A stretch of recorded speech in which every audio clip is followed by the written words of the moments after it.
Okay. Am I streaming?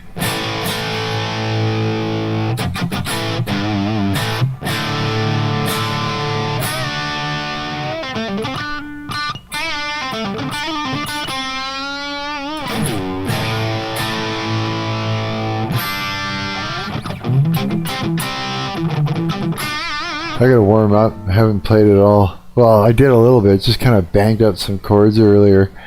Yeah, I'm late. Yeah, that's me. Call me tardy. Yeah. I missed the bell. I'm fucking late for school. Yeah, I know. I was like, I have an excuse. I have a note. It's a D. No, I actually got a B. Oh, my test, I got an A! Okay, that's enough of that. So I'm Mark. Hi. I'm your parasocial friend on the internet, and it's Darth Vader for me today. Darth Vader Day. You can't believe I'm still lean after yesterday. Holy cow. Had the super long stream yesterday. Hung out with my friends there. Super crazy ass intense conversations that went on forever. It was wild, dude. Last stream there was so much going on and it was not even funny. Yeah, it got the conversations got real serious. Yeah, it was good. It was a good set of conversations. So yeah, so I ended up I did, you know what, after all that I was sitting there talking to Preposterone, and he's talking about fucking bologna sandwiches and shit as just like as a comfort food, right? And I just got through being fucking frustrated that we have these fucking cockroaches in this building and the walls and shit, and I was all pissed off about it and hungry and didn't want to deal with these little bastards and that. And I thought, you know what? I'm going to go to the store, and after the stream, I thought, yeah, I'm going to go to the store, I'm going to buy a fucking loaf of rye bread, a pack of, you know, those beef bologna slices, and some fucking cheese, and I made up the whole loaf of bread, like, and stuffed it all back into the bag, and I ate that whole fucking thing yesterday. The whole thing. Yeah. Ate the whole thing, made thumbnails, and watched the movie, the reboot of Twister. Yeah, I did that after the stream. And one of the cockroaches tried. I was making up all these sandwiches, I was all stoked and watching for little bugs, and all of a sudden this little fucker about this big comes up, and I just bang, bang, bang, bang, bang. You know, fuck, I didn't get it, but it was gone. It was like, I'm out of here. This guy's trying to fuck me up. Yeah. I was like, don't you even think about it. That's my food, you know? I was just like, I was like struggling with the whole idea that those little fuckers exist and live in my stove and all of that. Can't even use it. Yeah. So I was like, coward, how's it going, dude? Yeah. So I ate a whole bag, a whole loaf of fucking sandwiches, bologna sandwiches with cheese yesterday, dude. Yeah, the whole fucking loaf. It was like so much food, and a small little fucking Diet Pepsi. Yeah. And then when I got up, I was just like, before I shower or anything, I seen that video. I'm gonna be listening to it at work. Are you? Okay, cool. It's messy, you know.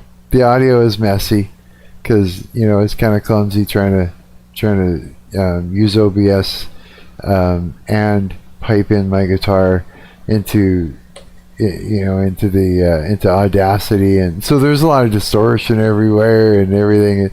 But I mean, I take you right from doing bass and drums, and then like filling out a full song bass, like with verse, chorus, and bridges, and then exporting it all into Audacity, and I laid down like 3 guitar tracks, and took care of the latency problem by shifting things around and that, just to give you guys give you an idea of my workflow and how to make it work. Yeah, I don't know if that's going to be helpful to you at all. I hope it is in some form or matter. You know what I mean? That would be good. Yeah. And then yeah, so I did that while I was doing laundry. I didn't even have a shower. It was just like I looked like hell in that video. I was like, I don't care, fuck it.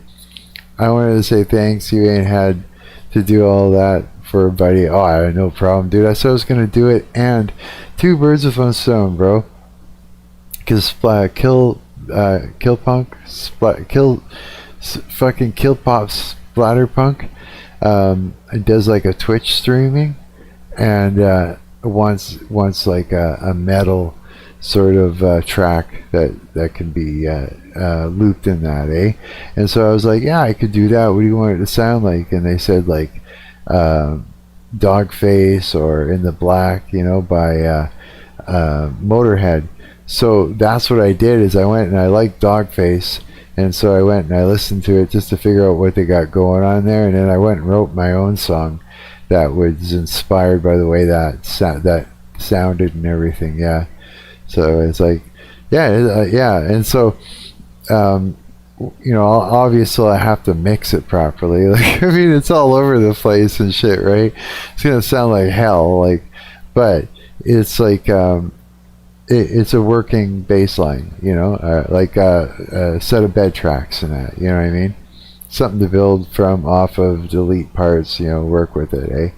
Yeah, a good shot there. Nice shot, man. Yeah, so I killed two birds with one stone doing that. I did. And then, dude, my computer needs to understand that there's a GPU on that motherboard. You should see me trying to edit video. I'm swearing and waiting on the mixing effects video. Oh god, I gotta buy a set of studio monitors or win them in a contest or something. Yeah, because I'm trying to use these things. They don't tell me the real deal. I couldn't like turn up a guitar and then slap an EQ on it and EQ the guitar to make it sound good, and it'll actually sound good in other, like in through speakers and other headphones and, you know, and shit, right? So there's nothing I can really do. My headphones won't tell me anything, right?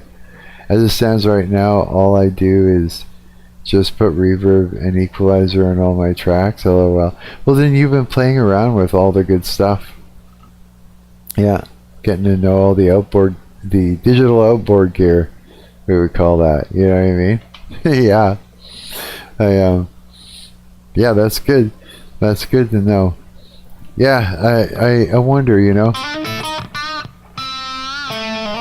I wonder how much it would cost for like a budget set of studio monitors. Well, ones that actually work, not just these are studio monitors and you'll never get a mix, you know? I mean, like actual studio monitors. It's just like on a budget or some shit.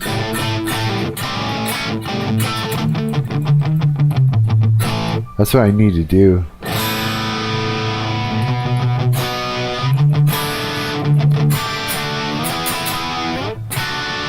I am so tired. I'm having my first coffee today.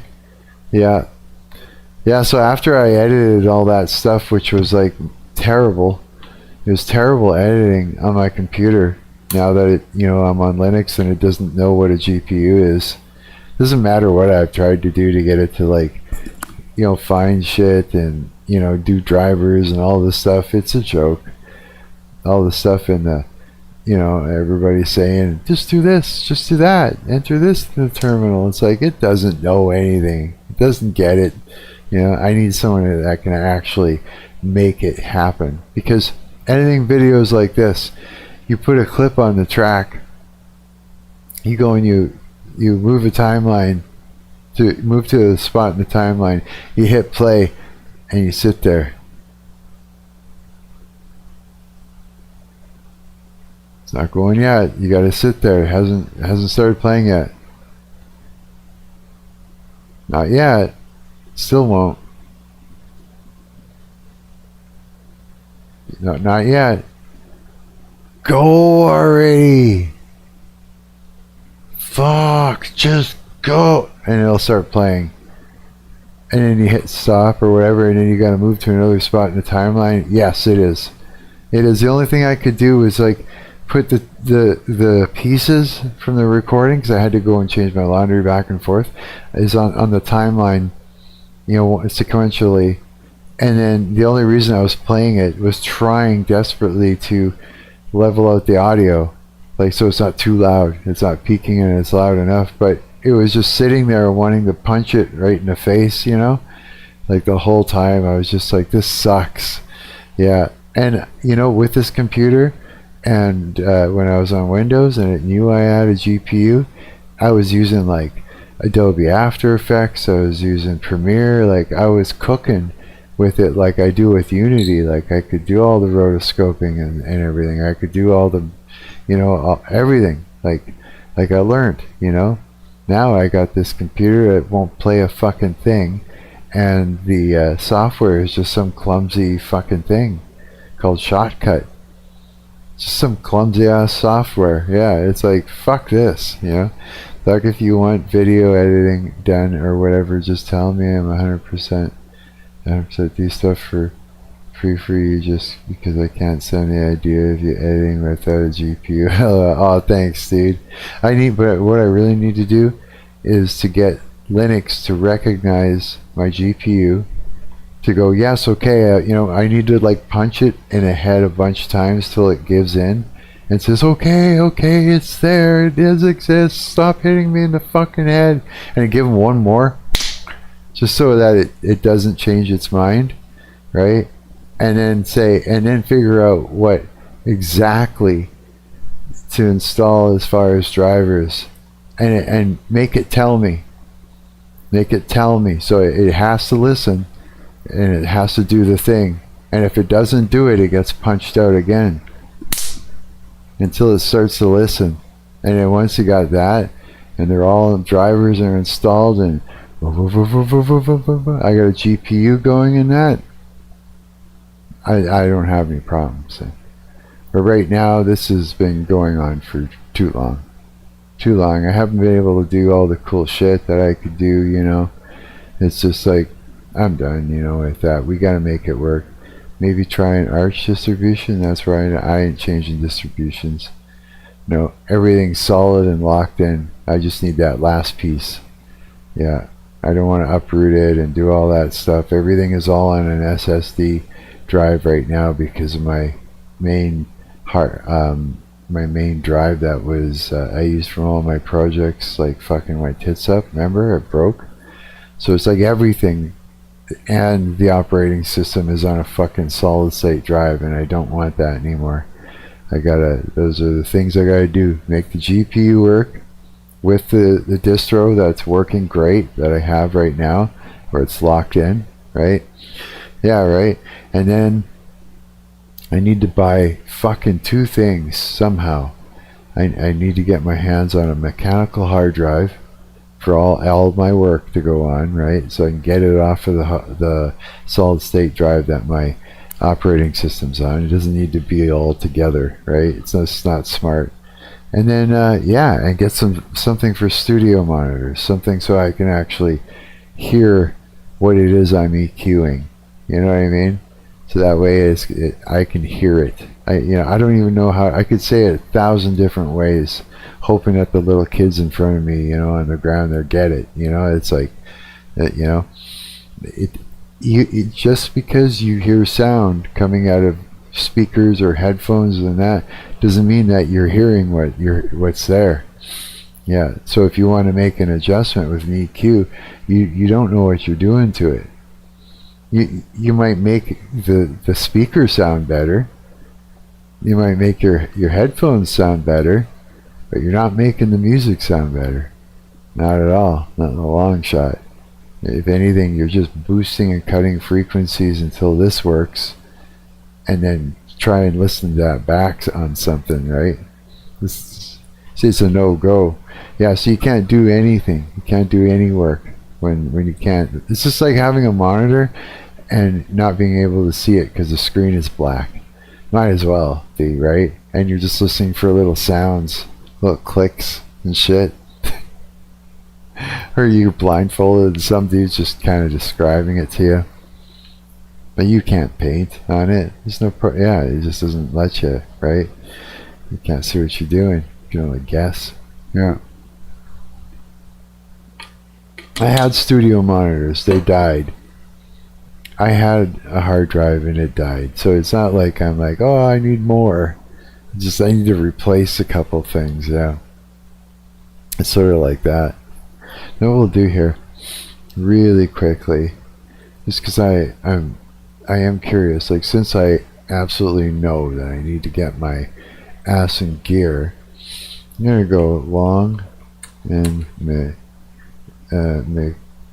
it McQuaid Studio Monitors budget. Okay. Let's see what we got here.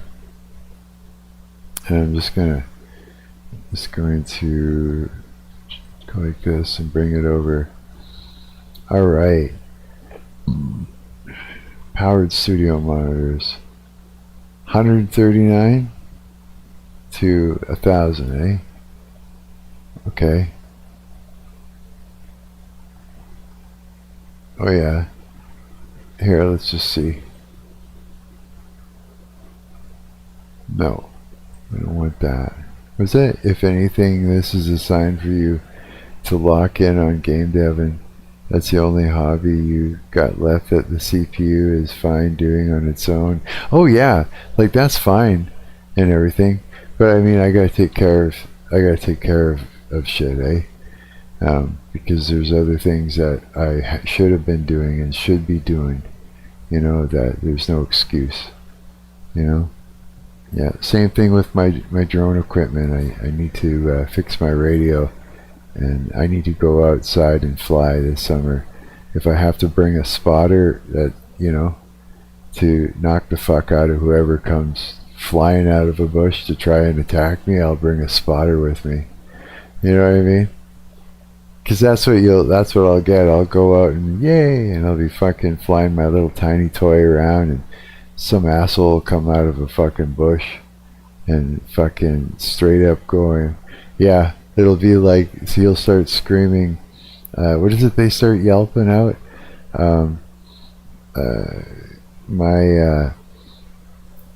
What's the word? No, it's just they yelp around like as if I'm spying on them or some shit, and they come all out, freaking out and attacking. It's like, fuck you, buddy. I'm like, I'm tired a little bit, but I'm kind of getting out my frustrations. Just talking about the shit that I gotta fix in my life, and that when I say I'm gonna do something, I do it, eh? It's just the way it goes. If I want to fucking do something, I'm stubborn as a motherfucker, and I'll do it. And so I guess what I'm doing is I'm proclaiming, hey, so I'm going to make some fucking changes, some more changes in my life. And you're coming along for the ride, guys. Yeah. And I'm not kidding either. I quit vaping. I quit smoking weed. I quit fucking gooning. You know what I mean? Like you name it, whatever the fuck, I'll do it. You know what I'm saying? It's like I learned how to do all these things because I'm stubborn. You know? Fucking anything I want to fucking do. If I want to do it, I mean it. And if I mean it, that means I'm hungry for it. It's just the way I am, bro. I'm like extremely fucking stubborn about it too. If I want to learn something, look the fuck out. Get out of my way, you know? It's like I won't stop until I'm satisfied. And if I feel like every day I'm still making progress forward, I just won't stop. You know, it's the way it is. Yeah. So I mean, so what I'm gonna figure out is a hard drive and studio monitors. Now, that might mean, I don't know. That might mean I don't know what I can do. I think I'll just have to cut corners for living expenses or something for a couple months. maybe something like that.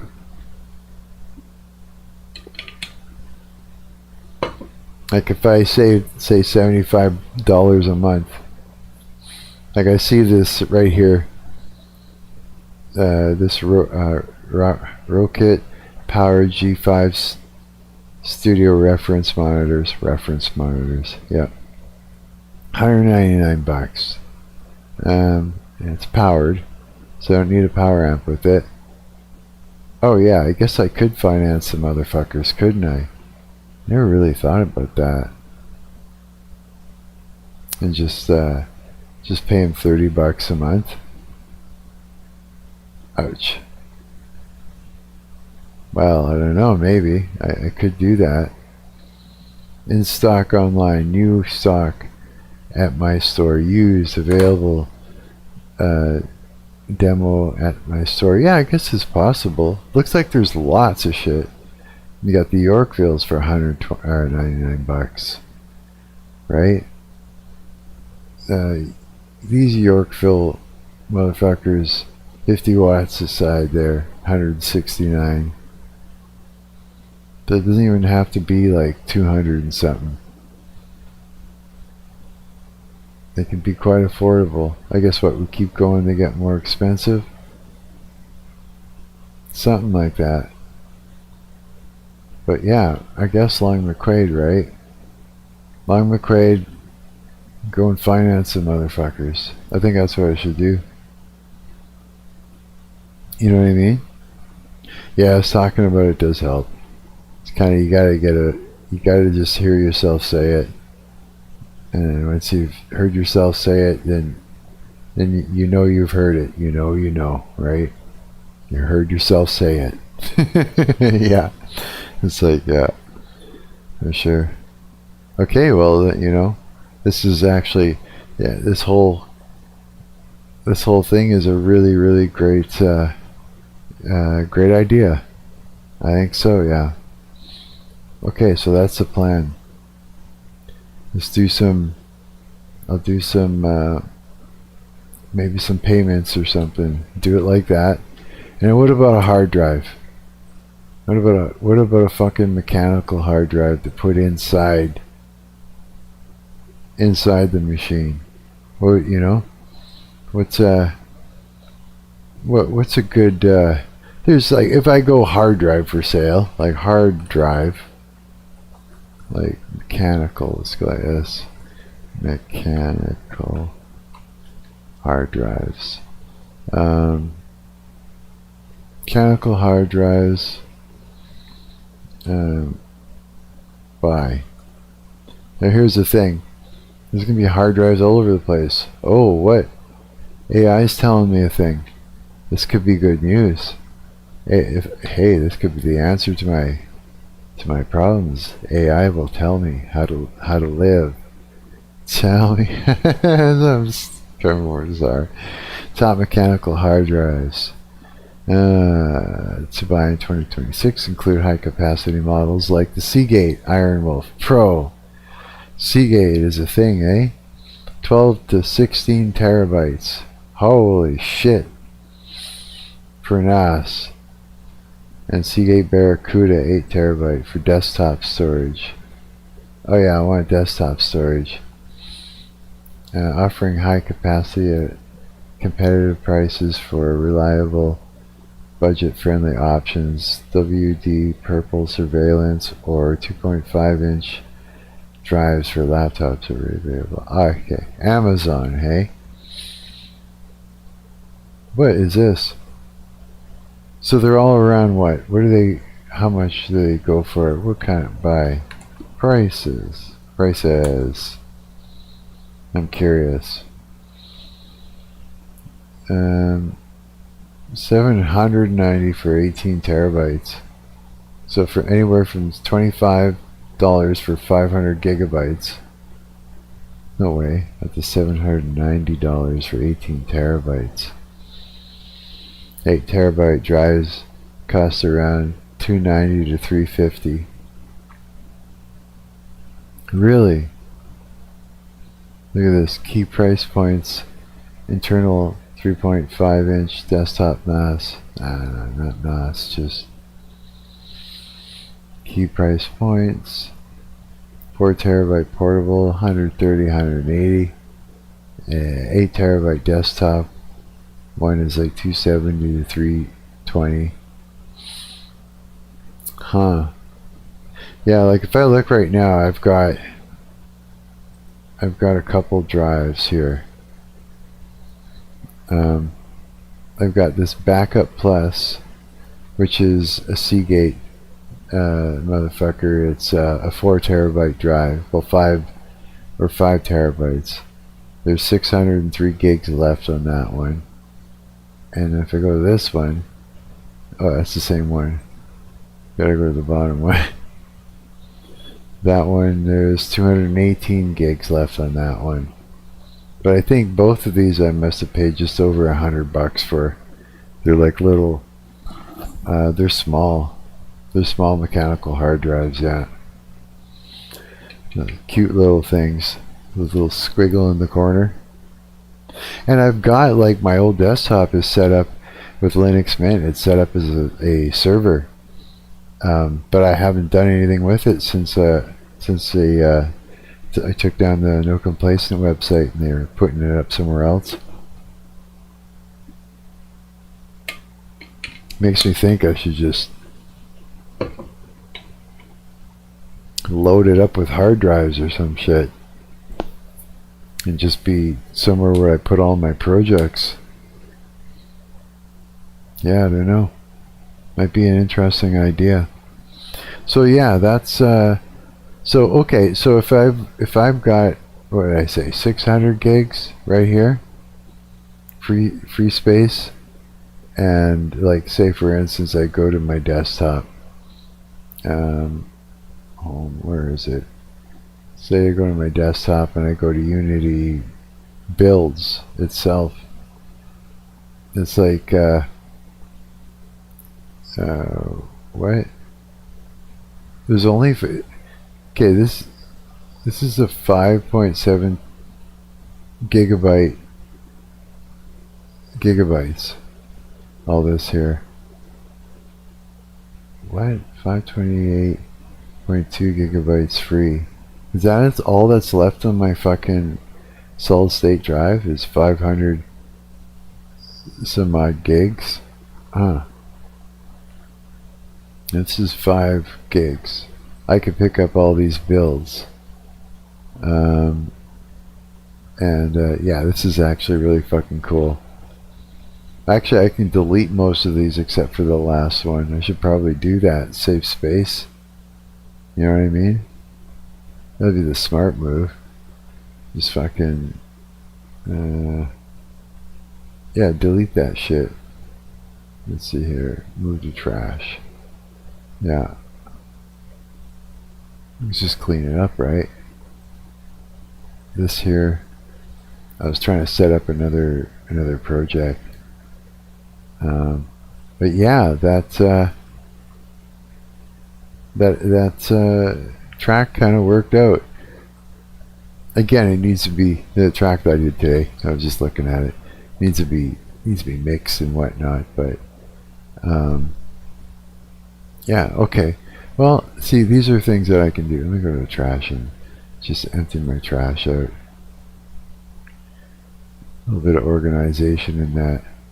Yeah, it's not too unobtainable. You know what I mean? It's just not. I'll just make a point of not really spending any more money this month. It's what, the 18th already?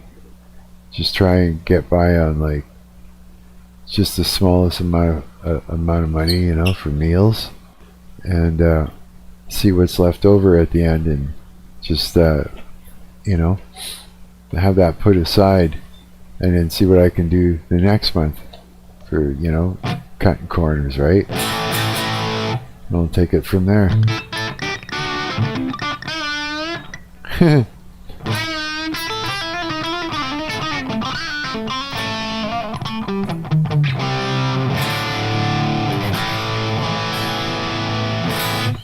Yeah, man. So let me have a look here. So how sick are you of Osmongold? there, coward. You pretty sick of it or what? I remember yesterday, that was fucking funny. Dude, like, anybody that's listening to this, go check out our last live stream we did. Dude, it was like, that was like one of the most intense set of conversations. Like, yeah, that was crazy, dude. There was so much going on. It got like so nuts. So many people came into the Discord. We were a whole bunch of friends together from all different ethnic backgrounds were discussing racism and shit like that. Yeah, we got into it. It was good. It was really good. Yeah, for sure. It was a great conversation. Yeah, we all felt heard, and we're trying to make heads or tails of things that the general public just ain't fucking doing anything about. So it was really good. Yeah, was it to see Asmongold is my way of exercising my patience. I'm grateful to be put to the test. You are? Okay. Well then, let's see what we got. No one saw this coming. This just looks like some sort of thing where he's going to make fun of what Donald Trump is saying, or sort of like this will be performative probably. We got some shorts. Let's see here. What? Video games with friends in 1990? Oh my god. I have to see some of this. This is like 1990. I was fucking, what was I, 19? Can you get it? Yes, I'll buy it. Oh, straight. Hey, can you turn on that light over there, Keith? Yeah, but See, 1990. Thanks. Remember what I said? Huh? Remember I said? All my friends look different from each other, so I was able to tell them apart. And now it's we're consumed by racism. I told you. See, look. See? Wayne, come over here. I don't know. It's true for me. It was. He's 5'11". Wayne is 5'11". He's taller than Marlon, man. 5'11". Yeah. Hey, Brandon was over here, folks. But Check out the desk he's got going on there. I couldn't film because he left too soon. Look at those computers.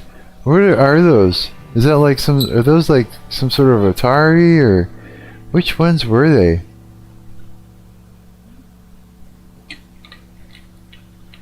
That's because because you're a northerner. Yeah, probably.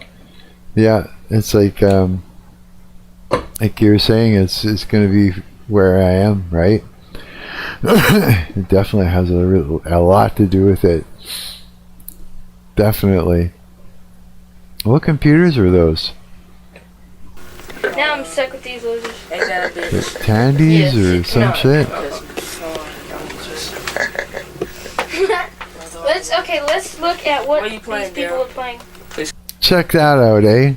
1990s video game. I'm playing Police Is your name Quest Daryl? 1. No, it isn't. So, you want Police to be Crash a police 1. officer. His name's What are you Brian. looking for? You keep calling him Daryl. Me? His name's no him. His Quit name's insulting Brian. me. I wouldn't want to be that loser. No, I'm just kidding. Daryl, look. Let all this inspire you to make games right now, coward. I think this is what we need. Some retro action, and just to see how these kids are responding to these old school games and what it looks like in that. You know what I mean? What was that? Demographic determinism is real. Lysenko speaks of this. Really, eh? You have to tell me who that guy is. That guy Later. is cool. He's like, What are you looking he's for? like, let's tell me his name. This one's right here. I'm playing Police Quest Listen, 1. Do I man, need this my sounds shit? real. He's playing some graveyard thing. Jump, you gotta jump. Listen to the thunder. Listen.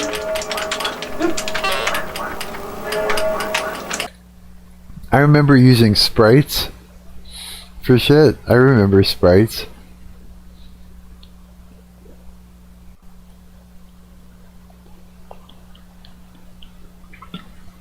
I remember I got the girlfriend I had, Crystal, I got her to pose, and I took some pictures of her in certain positions, and I turned her into a sprite, so she was like running and jumping and different shit, in my game. It was hilarious. It was awesome. Yeah. Sprites are good for that. I'm playing Of Police course, it came in out low res, but I mean, once you brought it in there and everything, but it worked. Quest 1. So you want to be a police officer? Trash officer. Daryl has to insert disc The fucking floppy disks, bro. 2 for Police Quest 1. So you want to I'd be have something that looked like a Rolodex full of floppy disks. That's what it looked like. a police officer. Daryl Looks like you're electrocuted. This is a good video. I know, right? I went right through But he's got a, is he got a controller? He Don't does. worry about that. No, bitch, walk right through him. It's not How long does it last? So those speakers right there. Yeah, it's dying down right now. You can hear it sound. Where are you going, Daryl? Did you Wow. attend the Look at that. It's like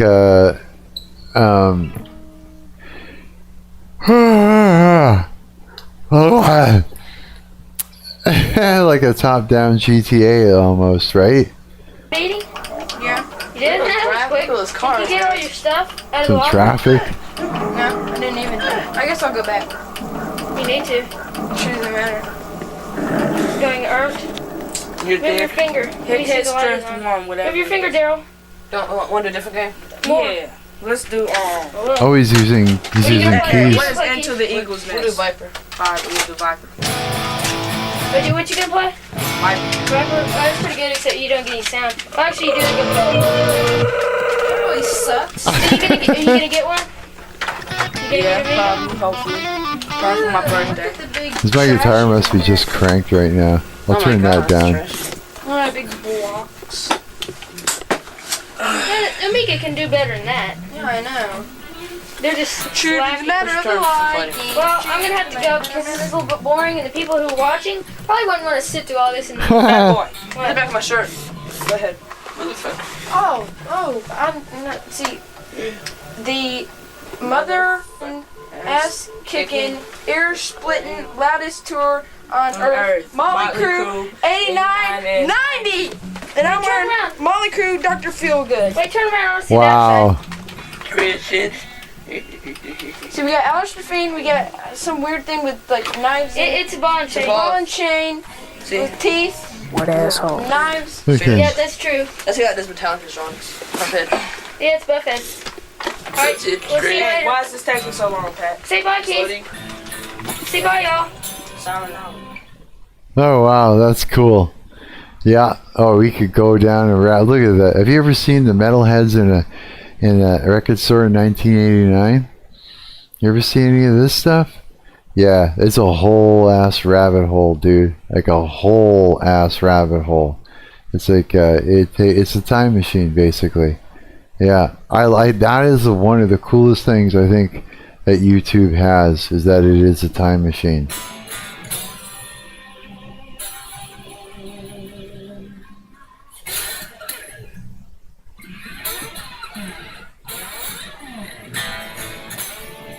Actually, it would be G, because they do a drop D, so what would it be?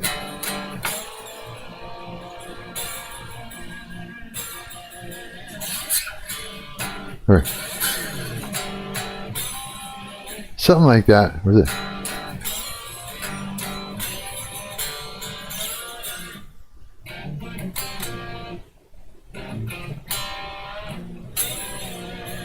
Ha! Trying to figure it out. I can barely play right now. I'm having one of those days. It's just I haven't really done any warming up or playing or anything.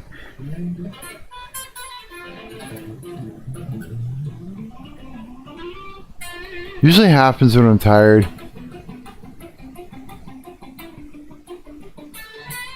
Because it's like I said, you know, I connect my instrument to my emotional center, and that's how I play. So if I'm like beat, I'm just like lazy playing. Like I half want to play and half of me doesn't really, you know. But it doesn't mean that I can't put the time in anyways, you know. And just for the sake of muscle memory. I just noticed every time I go to play, I do the fucking mouth breathing thing. There's a I go into a fucking like some sort of trance, and I just look like a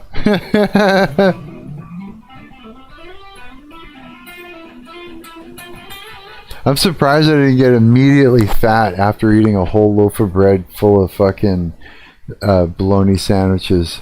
Whole loaf, dude. I felt like one of those competitive eaters. Yeah, and it went down so fucking good. Like, yeah, I was just like, where has this shit been all my life? Oh, fuck. Why is this killing my ear? I feel like my headphones, what they're doing is they're pressing in and pushing the earpiece on my glasses into my head. Oh, it hurts too, yeah. Just a big gouge or something. Fucking terrible. What's this? Pirate Software tried to make a comeback and it failed? Tectone's just covering everything, eh? Okay, let's see what Asmongold's saying about President Donald Duck. I gotta teach you the flat so they bread did recipe. reopen. Yeah, you Let should. me get this straight. Trump on why Unleavened his bread. voice sounds. Unleavened bread. Unleavened, like that kind of thing. Like the old school bread. Biblical. The biblical recipe of not using any yeast. Unleavened.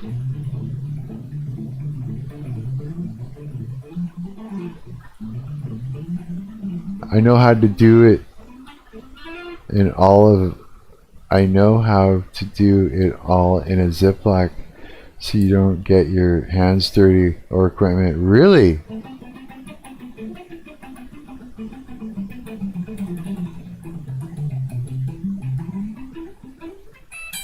That sounds great.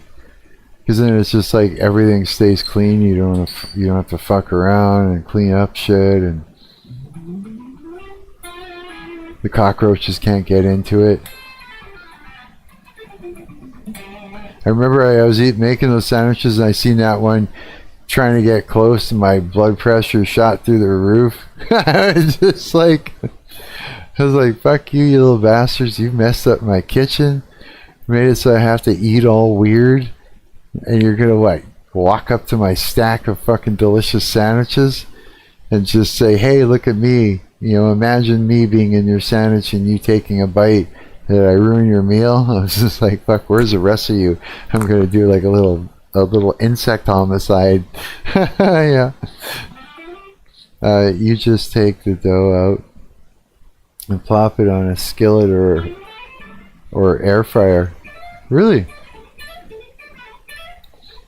Fresh bread every time because you just keep the dough on hand. Oh, that's a good idea.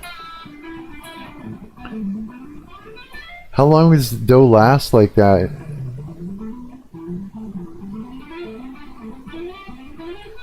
You just keep it in the fridge after?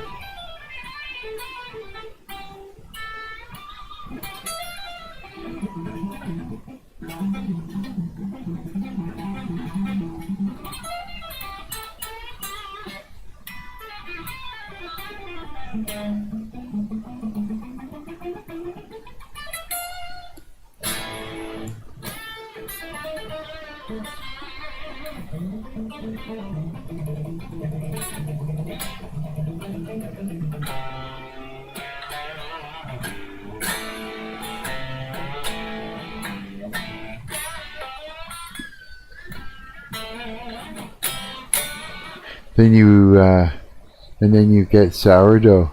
Oh, really? At least a while. If it gets old, then you just get sourdough starter instead. Wow. Downside is it's only worth it if you eat it regularly. Oh, okay.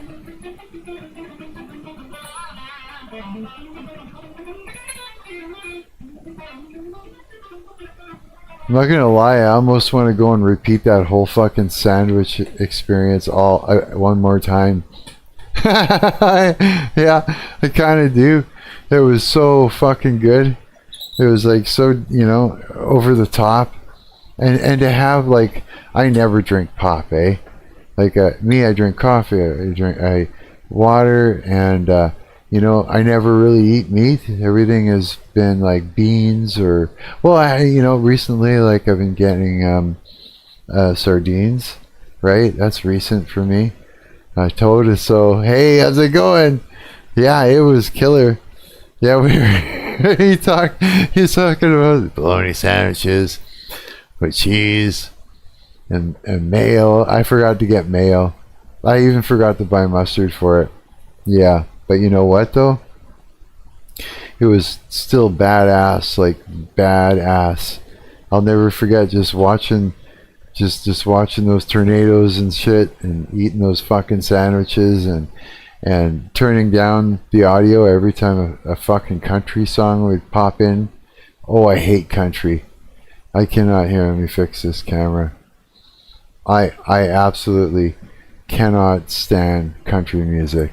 Yeah, as soon as I hear it, I immediately I'm irritated, and I want to fucking find the person that's yodeling the sound out of their throat and ram my fist down their throat and make it stop. You know what I mean? It's just the most irritating music on the planet. And here's the thing: is like, I'm down with worship music, you know, and but not country. If I hear a fucking yodely or that, you know, that sound, you know, and you know, all that shit, you know, and the way they carry their, you know, I just want to fucking smash it in the lips. Shut the fuck up. Yeah, I can't stand it. I thought I used to hate blues. I don't mind blues anymore. I can do cool shit with blues. Country though, get it the fuck out of here. And I love all genres of music. Country makes me want to just kill things. my transcripts are gonna look terrible. Just emming out bugs and killing off country things. Was that was it? Oh, I know what you mean. They aren't listening to the right country. Every good punk band makes at least one country song. Think of that. Not mine. Old country. It's a good old boy. It's just shut up. You know, the old country music is different. I gotta show you some of that good stuff. No, you don't. You don't want to show me that. You won't like me if you show me that. I don't know what it is. It's just, I find it absolutely like annoying to the point, you know, and I can't even figure out why. There's something about it. The musicianship is amazing. The songwriting is amazing. You know, the ability to sing that they have is great. You know, they're beautiful sounding. They sound wonderful, but it does something to me, and I just cannot stand. It's just like, imagine the most rage-baiting cringe that you can put in front of you, and that's sort of the effect. You know what I mean?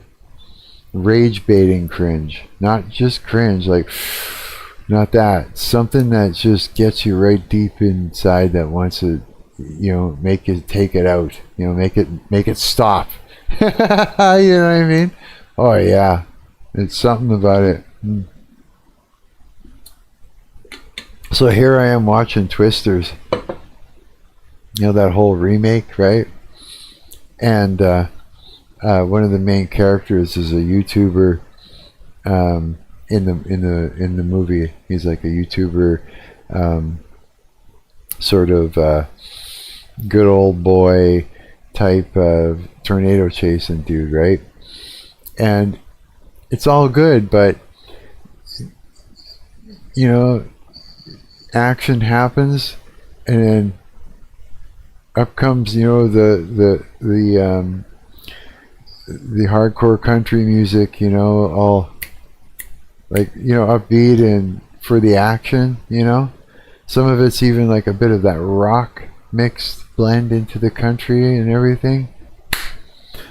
Yeah, I just turned down the volume, like, whoo, like literally, like you think your blood pressure rises fast as something. Not mine. It's like, turn it off. Yeah, I turn it right off, and I'm just like watching subtitles, and then I'll turn it up a little bit again. Nope, turn it off. Yeah, and then I literally, there was parts where I knew there was music, so I had to just read the subtitles. I had to literally wait for the damn thing to stop. I remember I was sitting there. Yeah, it's bad. I don't know what happened. I can't think of a single traumatic memory at all based around country, but it sets my nervous system off as if someone had been tapping on a nerve for fucking 1,000 years with the sound of country. I don't know. I don't have no memory of it. Doesn't make any sense to me. I'm a musician. I you know, I can appreciate microtonal fucking songwriting. You ever hear that? It's like, it's not, you know, it's not like, you know, like microtonal is something that would probably just irritate the regular listener. You know what I mean? I can appreciate all kinds of sounds, all kinds of music. Microtonal, it's like, instead of going like, okay, instead of going like, you know, instead of doing that, and not even chromatic would be, no, it's like,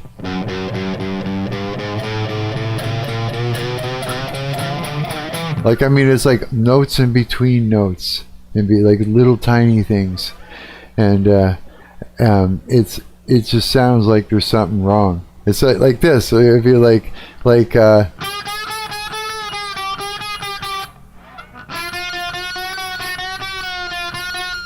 it's just all like close together, eh? And I can appreciate that.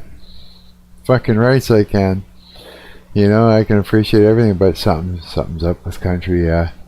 Yeah, keep those cowboy hat wearing motherfuckers away from me. No, not the people. I'm also trying to be funny at the same time. I'm kind of like exaggerating a little bit with my temper, just to make it funny. Yeah, but it does irritate the hell out of me. I miss saying, you try any sardines on your loaf? I didn't. I just eat those right out of the can. I get the soy ones, the ones that are in the soy oil. Oh, hi, those are good. Yeah, I know what you mean. You're listening to the right country. Every good punk band. I read that. Oh, old country music is different. I gotta show you. No, you don't. I promise you, letting my yes be yes right now. You hate liars and thieves, not music. Do you think country music doers are liars and thieves? Is that why? Are they like possessed? Maybe they're possessed by liars and thieves, like demons. Country musicers. Oh no. Lord forgive my buddy Marcus. Yeah, no kidding, eh? Old school country is an interesting thing in general. Andrew Powell Morris was able to determine the overall intellectual depth of it is highest among general. Rap is the lowest, if that needed stated. Rap's cool. Rap is fucking cool, dude. I appreciate rap. Oh yeah, it's like that's like you know, we've mixed that stuff into things like Rage Against the Machine. Think about the way that they've incorporated that into what they do. Transcending. Yeah. Everybody, Marcus has been deceived by spirits, Lord, and has been tricked into hating your country music. Black Sabbath is country music, by the way. No, it's not. No, not at all. Now, intellectual depth only means complexity of language used, but what they didn't measure is meaning, just complexity. Leslie Fish thinks she is a folk musician. Leslie Fish is country. I don't know, man. It's like, you can put things into certain categories and that, and you could call it what you want, but only certain things will irritate my nervous system. And so if you incorporate certain aspects of country into something else, or create something new that doesn't sound like country and it doesn't irritate me, then it's not what I'm talking about. So that means that there's like a certain context that exists within country music that is literally tapping on my nervous system and saying, go off, go off, go off, go off. Yeah, something about it. Watch though, you know what would be funny? Every narcissist on the planet right now that hates me is writing that down.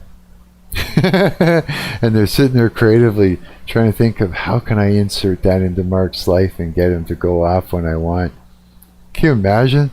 I just hit the country music button and I, my nervous system does a jump scare violently though,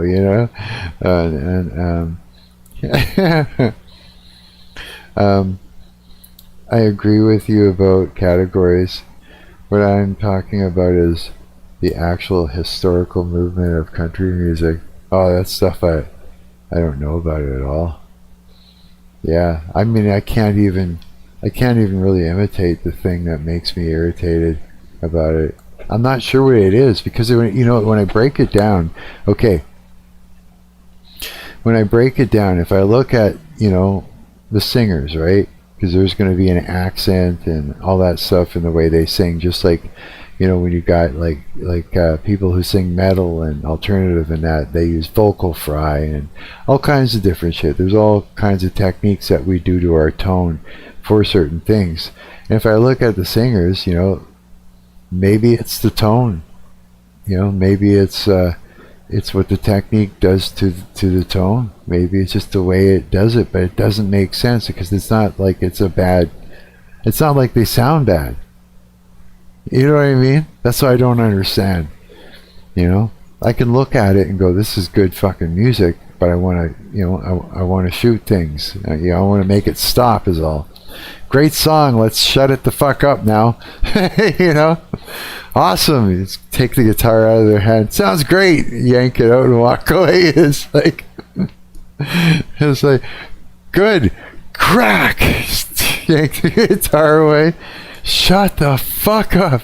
Yeah, I don't know what the hell. Yeah, there's something wrong with me. Isn't that crazy? Yeah. Like, amazing musicians, and I cannot stand what it does to my nervous system when I hear them do it. I don't get it. It's not fair. Not fair to them and not fair to me either. I want to be able to, to enjoy that shit too. Fucking.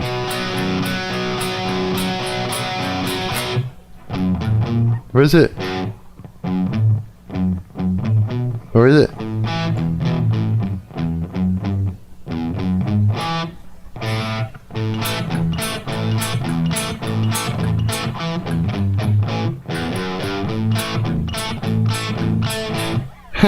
No, I don't know.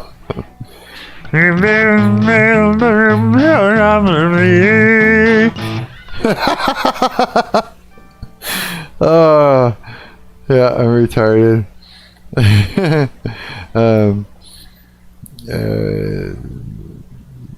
What I seek to enable is a future where you get to say you love country music, and then you get to show your country friends But real country sounds like, oh fuck.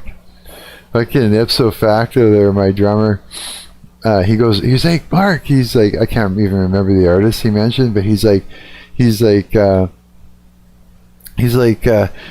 Mark, he says, me and my singer buddy there was talking about, starting a certain kind of, country band, that does, something along the lines of this guy's music. And nope. I said, I'll do ipso facto with you, but I ain't doing no country. I said, I won't be able to take it. Yeah, no. And he laughed. He knows. He knows. What was it? I bet your reaction to corporate country music is the same as your reaction to the corporate corruption of any musical genre. I don't know. Maybe. I'm not sure. Toby Keith is not country, for instance. He was propaganda with a forced accent. Preposterone. I'm exchanging. Preposterone truth carpet bombs. Preposterone truth napalm. Napalm. What do you mean by exchanging? Where was it?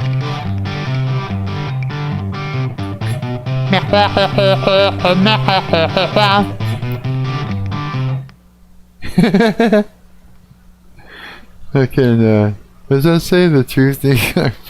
Why is it that YouTube is so weird about don't say this word, don't say that word, I was making thumbnails with AI, the AI that's in the back of YouTube that where you do all your YouTube stuff on your channel. It's getting better at it, as long as I tell it not to regenerate my face. I just upload like I'll just sit there and take a screenshot, right click, and then I upload it. There's a thumbnail. I don't do much fucking around, and I give it to him and I say, okay, don't change my image, put text behind me or beside me, and have it try these different sayings and stuff. And I'm sitting there talking to it, and I'm like, it's showing me thumbnails. I'm like, oh, concept number 3. I don't like so much. I sort of look depressed. Immediately, it goes and it gives me the hotline and all that stuff. The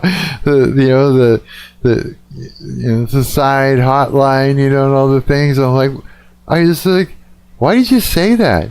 He goes, oh, sorry. When you said the word depressed and stuff like that, it sets off the alarm. And then I was just like, holy shit, yeah. I couldn't even what I was trying to do is make put in titles to the add them to the pictures I already had up as thumbnails in my prior videos, right, and everything. And I was kind of scanning through, the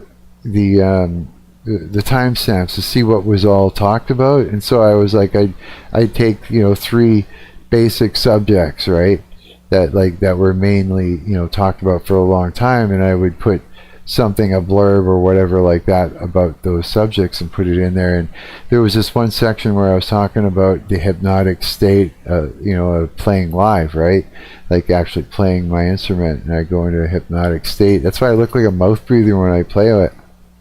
It looked really funny, it's just the way it goes, man. And it triggered something. It wouldn't let me do it. Hypnotic, not allowed to use that. It was just like, wow, it's just craziness. So it's really got some safeguards in there. I guess, you can't even say that, this is so many days of my sobriety, because nope, can't say sobriety because that's connected to drugs. It's wow, dude, it's a positive thing. It's the opposite of drugs, but nope. Anything close to it, anything that tickles it, anything that hints to it or is in a category, whether it's opposite of the thing that it doesn't like or it's the thing it doesn't like, it's going to trigger it off as it's the thing it doesn't like. Yeah, it's pretty crazy. Yeah, a lot of my videos, people under the age of 18 can't watch them. You know what I mean? The positive things, just because of little, snowflake words, right? Snowflake responses to words.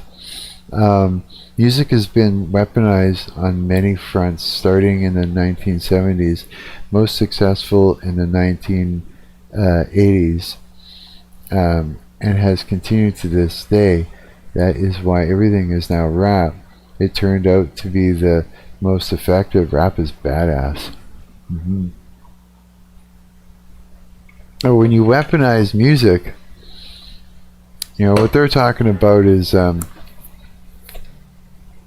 putting the audience member into a hypnotic state, and then repeating phrases over and over and over and over again until it becomes a mantra in their mind with a hook. You gotta have a hook, you gotta have a groove, and it's gotta be repetitive, and it's gotta be something that you can, now you're in a hypnotic trance, and whatever it is, it just keeps repeating. It repeats the next day, you get up, it's in your head, you get up and it's in your head, and you start to become that mantra. It starts to become your life. It's a really bizarre thing.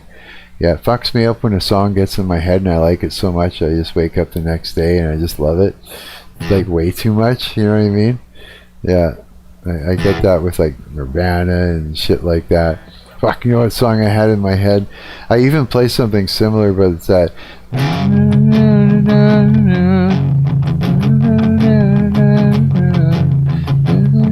You know that one?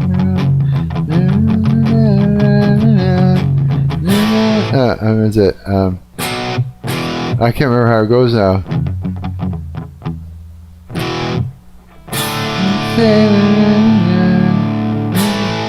Alright. I guess it's D, so anyway.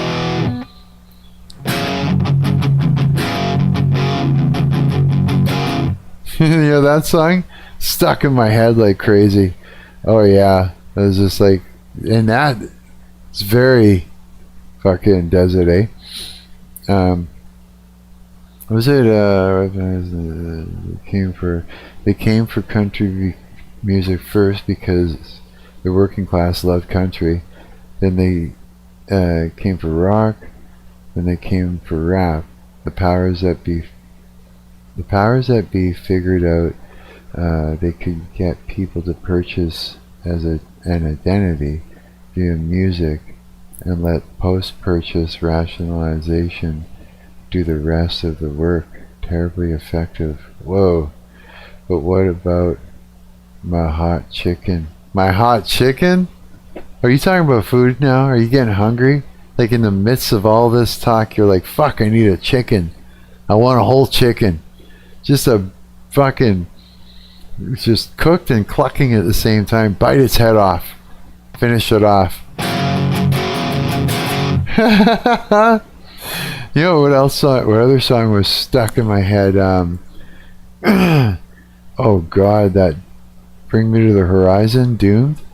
After seeing Mafra sing that, it was just jammed in my head, like for way too long. Yeah. What else was another one? Gutless by Hole. That got stuck in my head, and I was like literally creating this video game with that song playing in my mind. Like it was just would have worked together with a scene that I wanted to create. The hero scene where you square up with the evil thing and you're smaller and it's bigger, but you go in, guns blazing, and so it's like that, that kind of, going in after the giants, little guy going killing giants is like that type of scene, and it have that Gutless song playing. It's just like, yeah, it's just like shit like that gets stuck in there. You listen to Post Malone. I remember, I can't remember anything from him, but I do remember him doing some Nirvana at one point. It caught my attention, the whole set of it.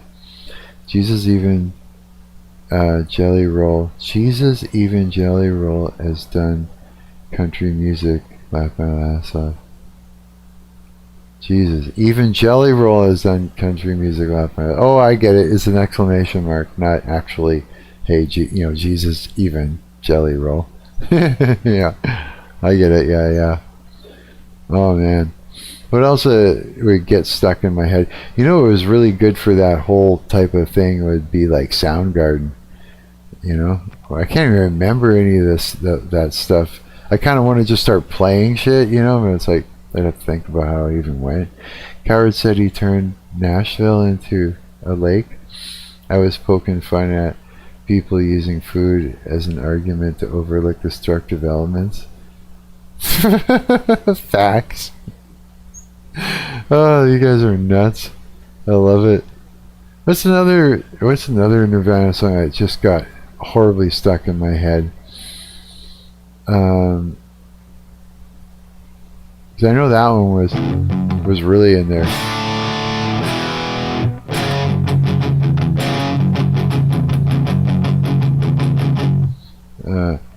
What was the other one? Okay, I won't read it. Let me just give me a minute, because I get to the sink, and that's usually when I start to sing. The water's going for some reason. I don't know. I just kind of go in to it. There's no way I'd be able to sing right now. I'm all full of coffee and nasty and that. If I do, it's just going to be lazy, like a lazy fucking around with a whole bunch of wrong notes. Drain you. Oh, that one. You know what? That's the one. Hang on. I actually found that. I found myself doing that the other day. It's on a hard drive. No word of a lie. Yeah, I'll find it and I'll play it to you. It's like my buddy was my ex-roommate. It's worth it. My ex-roommate, my buddy who was my roommate back then, he was like all over that Shmuel app. I don't know if you guys remember that app, but it was like an app where you could go on there, and even if you didn't sound good, you know, and you were learning how to sing, you could sing on, you know, whatever song that was there, and then, you know, put like an effect on the image or whatever, and everybody was sharing what they did, and you know, and they were sort of, I guess you could say, you know, root each other on, right? And so he was doing all this singing and this, that, and he's like, hey Mark, he goes, why don't you try it out and that, and I was like, you know, he talked me into it. I was like, yeah, okay. I mean, like, I wasn't warmed up or nothing, so it was just straight cold, and I didn't know the lyrics really. Oh, I found it. I didn't know the lyrics, but I was just like, fuck it, okay, you know, I'll do it anyways. And I, you know, and then afterwards, it's like the latency's kind of fucked, so you can't like it's hard to usually you could drag the audio left or right and try and line it up so that it's in sync with the visual, but I was like holding my headphones like this, so there was not much to sync it up to, and then I'd pull away and you could tell I was out of sync or whatever. But it's just like, it's just cold, so it's not amazing, but it is cool to look at, I think. Which one is it? 15, 41, 45, 20, or 3. It must be this one. Oh, hang on. Is that it? Okay, hang on. I'll bring it over here so you can actually see it and shit. You have to tell me if it's too loud or too quiet. But yeah. There it is. Look at that weird looking guy with the square glasses.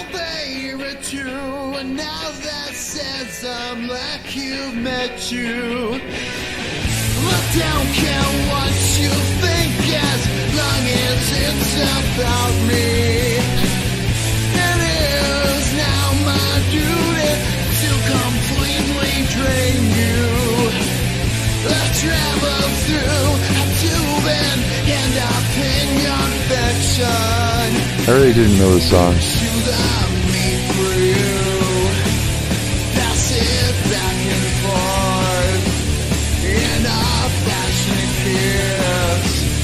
From my mouth to yours, I like you. literally reading the lyrics and first time.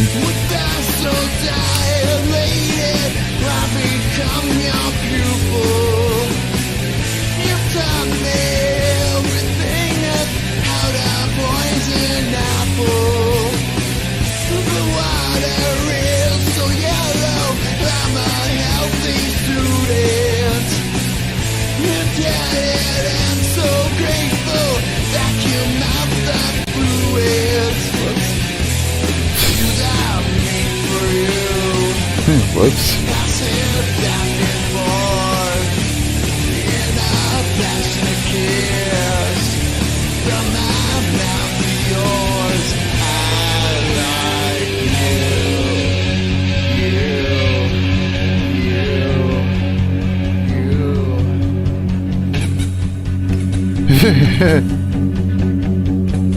And then it's like, you're supposed to do a big scream after this. I just wound right up. God bless Bob Dylan. Yeah, I look like him, Mick. No, wait, actually, no, it's not Bob Dylan. I think. What's odd is that the only Nirvana song I recall are covers, or were covered. No way. Oh, gotta wind up and do a scream. Uh-oh. Cough a little bit. Clear the way. Look out! Here it comes! Oh no.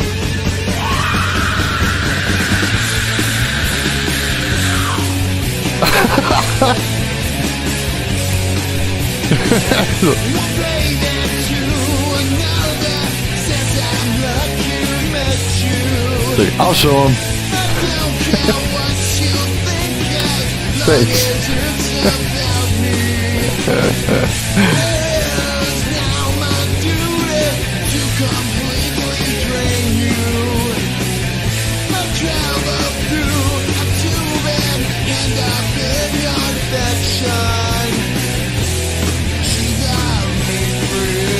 Just a fucking nerd.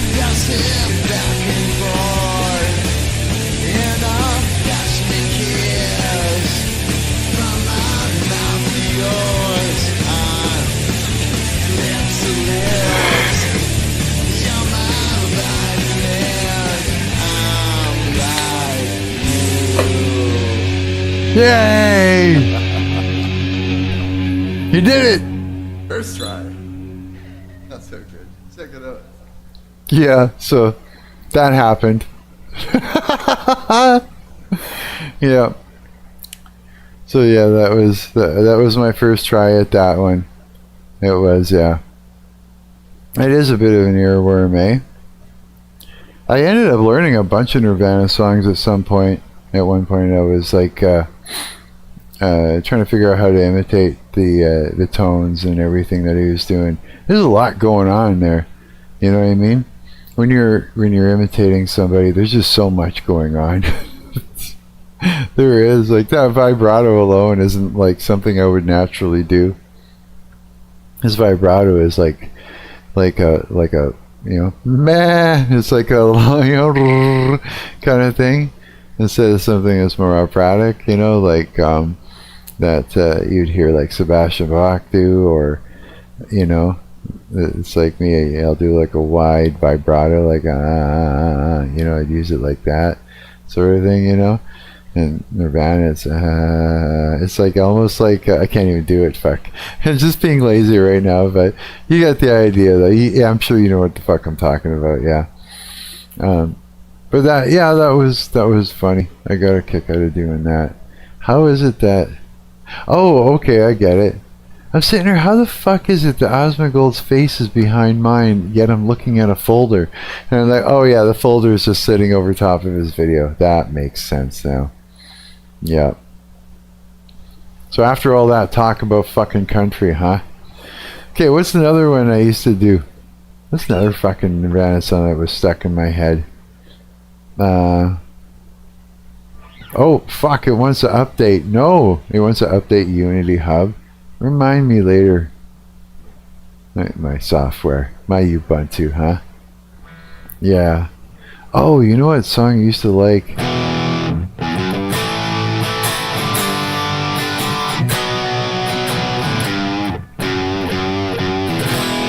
That one? I don't even know. I can't sing it right now. I'll move the mic away. Check.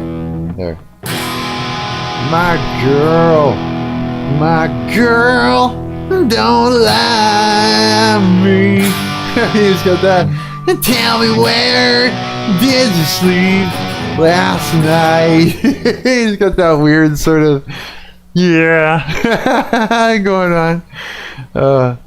I see Kiwi Josh at that X page. Do you? Right. Kiwi Josh on the X page.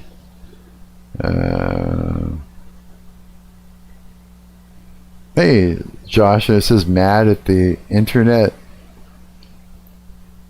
Too bad it's not X, it's YouTube. Just wanted to click on that little spot there. You know? Yeah. I can, so yeah, I don't even know. We didn't even, Joshua Moon. That's my boy. He says, I guess Osmongold is a fan of him. KF.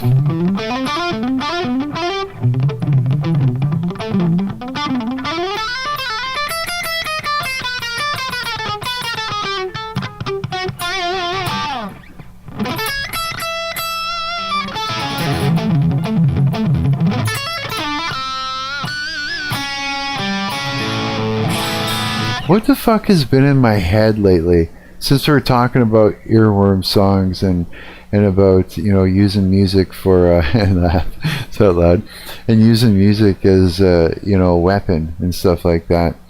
What's another, you know, but Josh Moon is cool. What's another song that you guys have ever had like stuck in your head, like as if it's some sort of a bioweapon? Not bioweapon, but you know what I mean. Music weaponry. The weaponry of the music. When I get stuck in my head would be whenever I go to the sink, I want to go I know I always want to sing that one, the one I did. You know that my girl, don't lie to me, that one. There's another one though. It wasn't Drain You.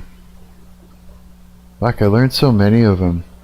I know this one, it does make me want to sing it. That one I was... I will never bother you. I will never promise to. I will never bother you. I will never bother you. Never say a word again. I will crawl away for good. I will move away from here. You won't be afraid of fear. And he gets into that whole thing. Hey, yeah, like that's that one. That one really sticks in my. No, sorry, that one really sticks into my head. Yeah, a lot. Again, I'm just lazy coffee throat singing, so there's nothing great going on. But there was another one that really got in my head a while back. What the fuck was it now? No, I think it's just the...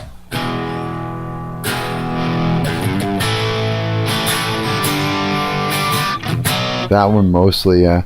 I felt like I didn't mind or a song wanted to forget but couldn't. Yeah. Yeah, like lift to experience. Lift to experience? Is that a song or a band?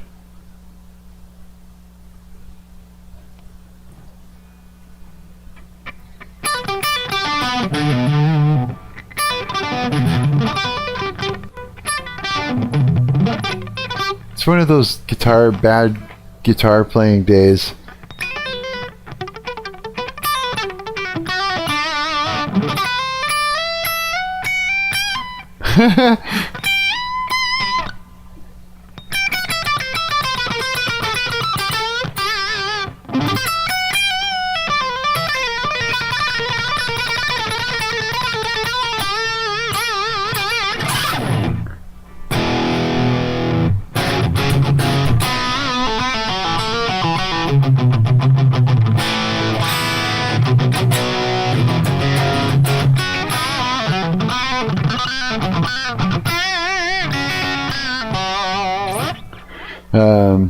They said it isn't country because they scream.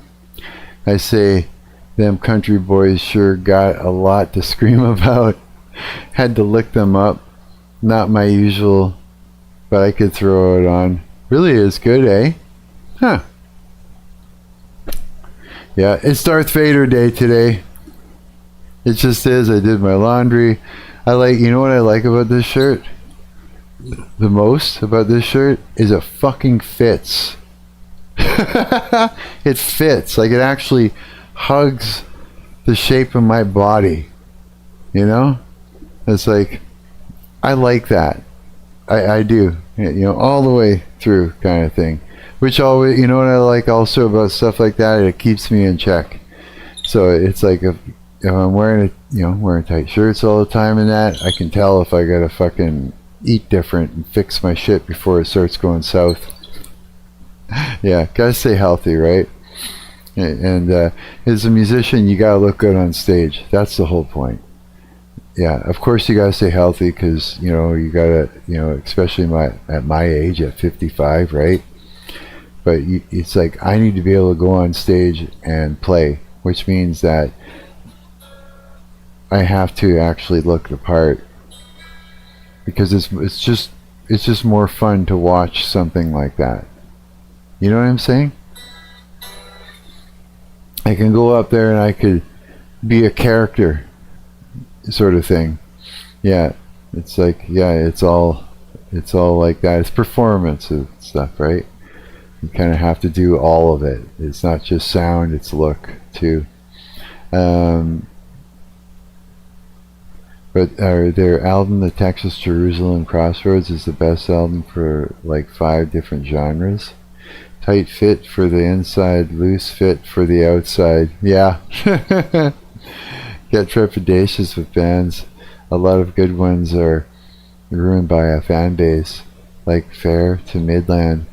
Great band, but them fans, I get it, okay? Gotta keep our skin healthy. Ain't no way I'm letting my pores get full of sunlight and heat and sweat. Yeah, I'm lucky, man. I don't know why that. I mean, sure, like I look old. I'm old, right? But I mean, I shouldn't look like this at 55. So it's like, I'm lucky, I guess, or God is just really nice to me or something. I don't know what's going on. Yeah, not really sure. Y'all can't make fun of me, but sometimes I get jealous of Muslim women. Yeah, because I kind of wish I could walk around and of those burqas. Yeah? You just get one and just wear it anyways. Yeah. Nowadays you could probably get away with anything. You know, not many people are going to say shit because they'd be too afraid to. Show up on social media being, unsupportive and then that just looks bad. 0 inches of skin exposed to sunlight. I bet they're beautifully soft under those rags. Probably, yeah. Yeah, I don't go out in the sun very much. No, I don't. Like I should be getting out. But I'm just having a good time. Like I'm having a lot of fun right now in my life. And who would have thought being consistently having a schedule, like a weird schedule like mine, where I'm sleeping at the time of day where I sleep for a certain amount of hours, and then getting up and doing all the things, and then getting on here and live streaming would be actually enjoyable to do day in, day out. I didn't think it would be. I thought it would just be like, too hard or overkill or something, you know what I mean? But it's not hard to be consistent, really, because I mean, we're just being ourselves and hanging out and talking about stuff, and just so happens, we live in the same world as everybody else. And we're seeing the same shit as everybody else is seeing and experiencing, and This is something we do to get together and we talk about it because we're trying to navigate. Navigation, it's a word that everybody's using now. Yeah, it used to be something you'd rarely hear someone pull out of their back pocket and say, I need to figure out how to navigate through this. It's like everybody's saying, this is tough to navigate. It's like, it's just on the lips of everybody right now. It kind of tells you what's going on. Yeah, for sure. I think so. So I'm really enjoying it. I really am. Yeah. It's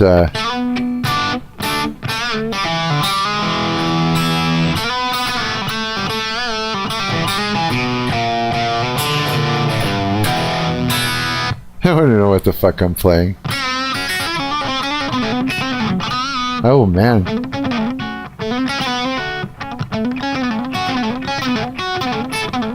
Nothing's working on my hands right now. Maybe if I just get it in the right position, I can play that lick. That's the hard one.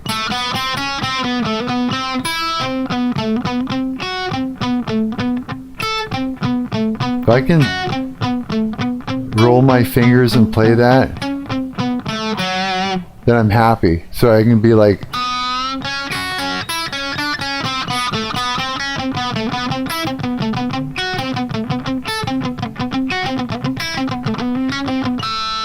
or we'll do like a hammer on.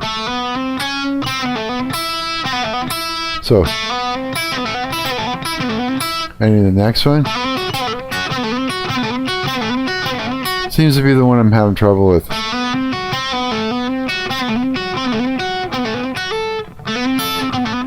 That one too. So you can be like,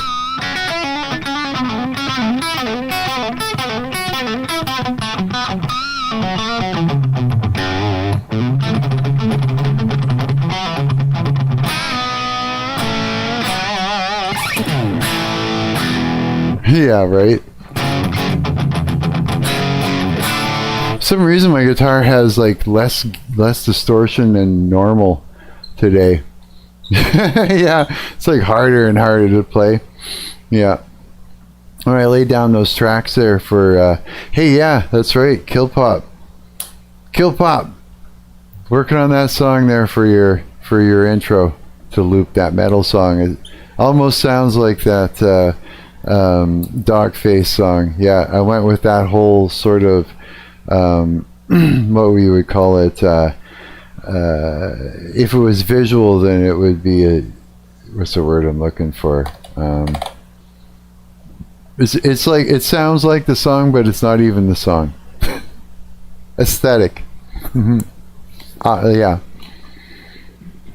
like an audible aesthetic. I went for that. Yeah, I play it right now, but it's just a sort of a mess. I just kind of threw everything down on there. I rushed through it in 2 hours. It wasn't a rush though. I didn't rush through it. But I'll tell you though, it's that LMMS. It's like a Fruity Loops replacement for me. I love it. It's nice. It's exactly like Fruity Loops. Yeah, for sure. There's a few things I have to figure out. How to zoom in and out on a few things. That would help. I find that if I'm trying to select a big long, like the whole thing all the way across, as I use the select box and I keep going, that like the bottom thing there where that you use to slide back and forth to actually scrub across your timeline should move with the selection box, so you could grab all of it all the way to the beginning, and it doesn't. So you have to do all these weird things like move the thing over to one side of the screen and select your thing and then select past the whole window and then past into the other screen and then let go, and you come back and you've selected everything on that. It's those weird little bugs. Once you figure out all those little bugs and how to get around things, then everything goes a lot faster. But it doesn't have bad sounds for like drums or anything like that. Actually, here I'll pull up what I did there real quick. We'll just I'll open up Audacity and I'll show you roughly.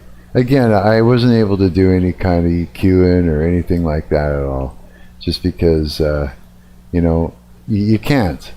You know, I don't know what I'm hearing. I got just some gamer headphones. You know, there's no reference monitors in this place. I laid down 3 wrong guitar tracks. I made mistakes all through it. I didn't even follow the bass properly.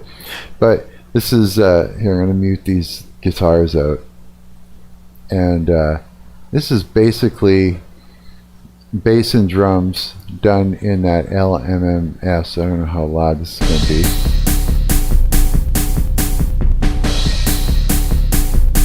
Turn it down a bit.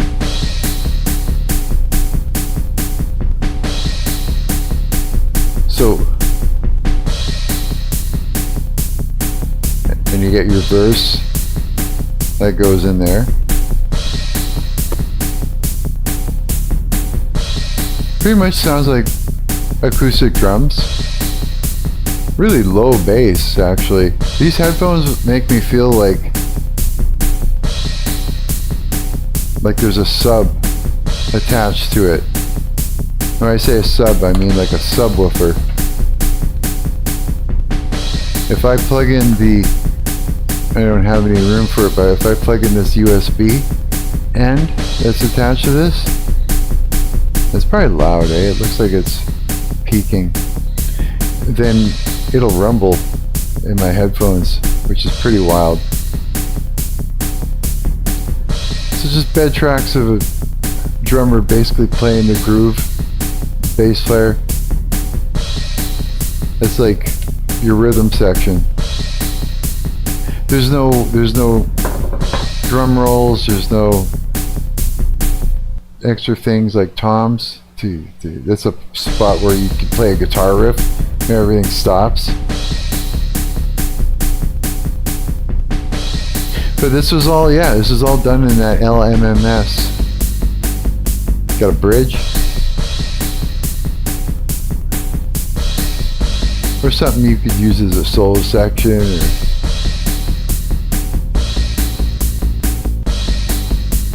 Nice, thanks, dude. You play with any sound fonts? No, it's just I picked out a bass and some drum sounds that I thought sounded like acoustic. The only thing I did in here was I threw a little bit of reverb on the snare. And that was it. Now, it's really cranked up though. So, let's see here. Now let me, I wonder if I can back this off a little bit and get us some more headroom. Let's say I'm going to back these off to 0.3, each one of these. Oops, minus 0.3. When I say headroom it's like we really need to get some headroom in this. So that way, otherwise it's like you're just turning things up and up and up and up and everything starts to distort, right? This is the bass. The bass is at +3. So yeah, that'll be right. We bring that back to 0, and then we'll bring in the guitars afterwards. Let's bring the guitars down to 0 for starters, all 3 of them, right? Okay. Now let's see what we got for headroom here. Okay, it's still in the red, huh? Hang on. Oh, that's just for us to listen to, but we want to bring all these down, sort of thing. Layla Murgo, hey, how's it going? Yay, you're here! Yeah, I know, I started late, eh? Let's take this down to -5, each one of these. We're just searching for a little bit of room on the meter there, so that way we can fit other things in without things being overdriven, because we could turn up how loud things are after the fact. You know, what's this one? Bass, yeah. Let's bring this one to -5 for now too. Let's see what we got. There we go. If you look at this meter up here, we're not in the red anymore. So that's a good thing. Let's turn this up though. Let's start output for listening. Okay. There. So right away that's better, nice and clean, right? Now let's start with one of these nasty guitars that's just terrible. Let's put this back into the center. This one is on 0.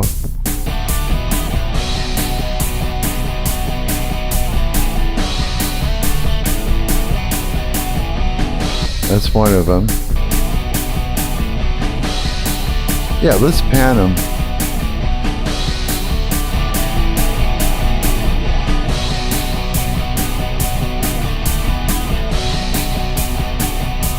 That we pan one guitar on each side, you know?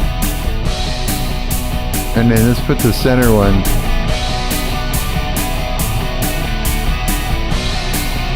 Stick that one right in the middle. So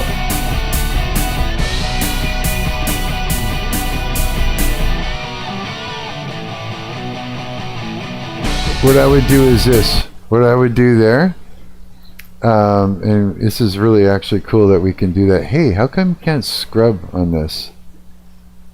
You should be able to scrub. Okay. So right here, where everything stopped. So what we want to do is I'm going to go right here. I'm going to split the clip, and I'm going to take this. I'm going to cut it over to here. And then so that way that stops, and then we're going to use one of these. So let's take this one and let's split the clip, because this way when it comes back in it sounds big, but when it first hits it's just like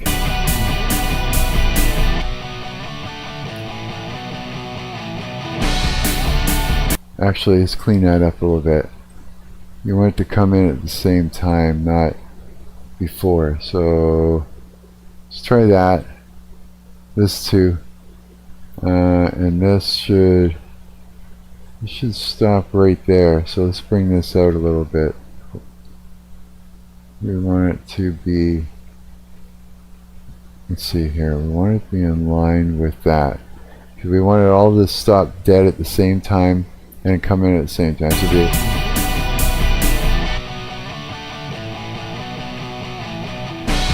like that. Just for a little energy, right? Why is that? Okay, that's nothing. Yeah. Alright, sounds cool. Here, let's just save that. Yeah, so now I can take that, you know, many steps further, right? We can lay down even more you know, more guitar tracks and things like that to fatten it up even some more, as well as, you know, I could get in there, go back to the LMMS and work on, maybe put in some rolls, some drum rolls and things like that, right? You could do that too, just to fill it out some more, so it's not just straightforward, right? I mean, like, but straightforward is the meat and potatoes of what you want, eh? So it's like once you got that, you know, the rest is showboating a little bit. Just add a little more energy and stuff like that. Not so much showboating, but spinning the sticks. Yeah. So okay, so that's kind of clean. Let's see. And make sure I've saved it. I do have multiple saves. Let's see what it's like from the beginning then.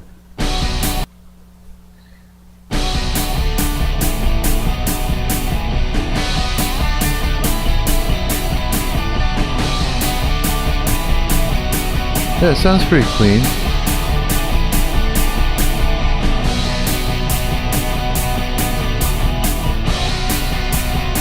Sounds like old Motorhead, eh?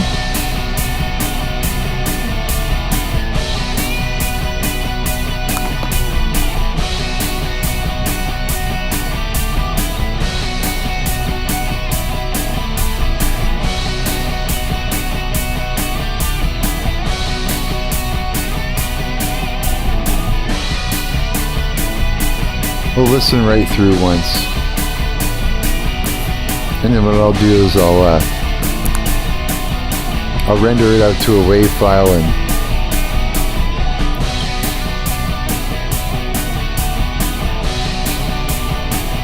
as far as the mix though, it almost sounds like everything is where it's supposed to be.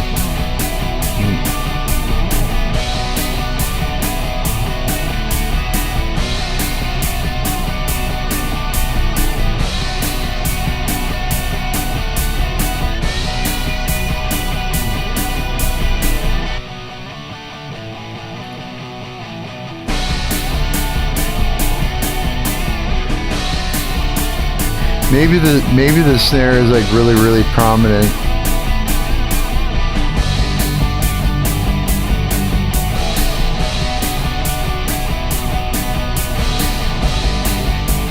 Like I'd say, I'm almost like tempted to say that the guitar should come up, but I wouldn't turn it up. I would add another layer or two to the guitar to fill it out rather than bring it up. Sort of beef it up, right? But I'm really impressed with the bass guitar sound that came with this. It's very low, really low frequencies. Yeah, okay.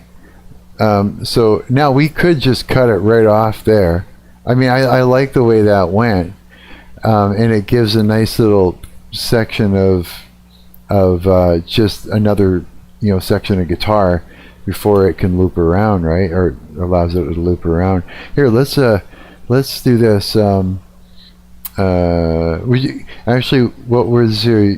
Do you guys agree too? Like, it almost seems like it just needs to be filled out a little bit more with a couple more, doubled up tracks of guitar, tops. If anything, or do you find that everything is in the right place as far as volume levels go for each instrument? Would you say, or is there anything that jumped out at you the whole time?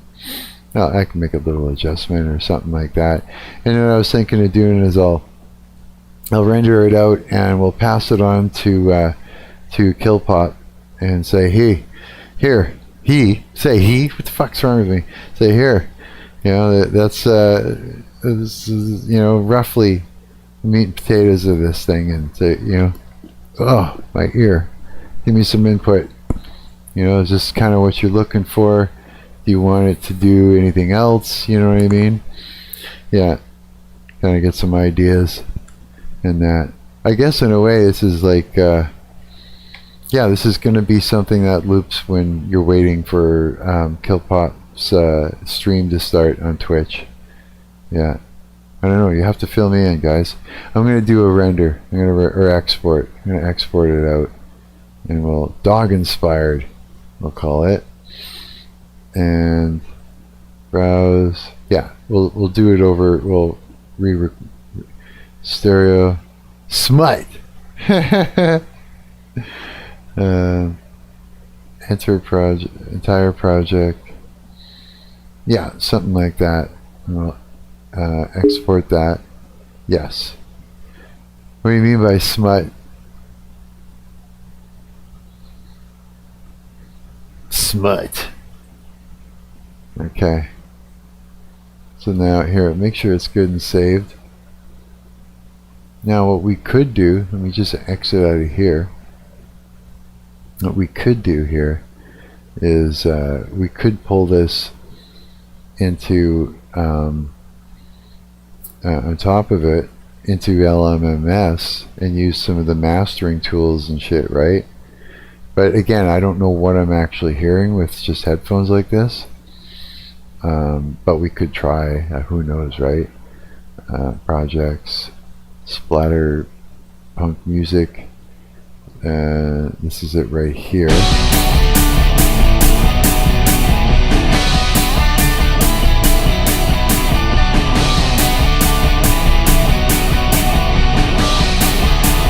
So it's there, it works.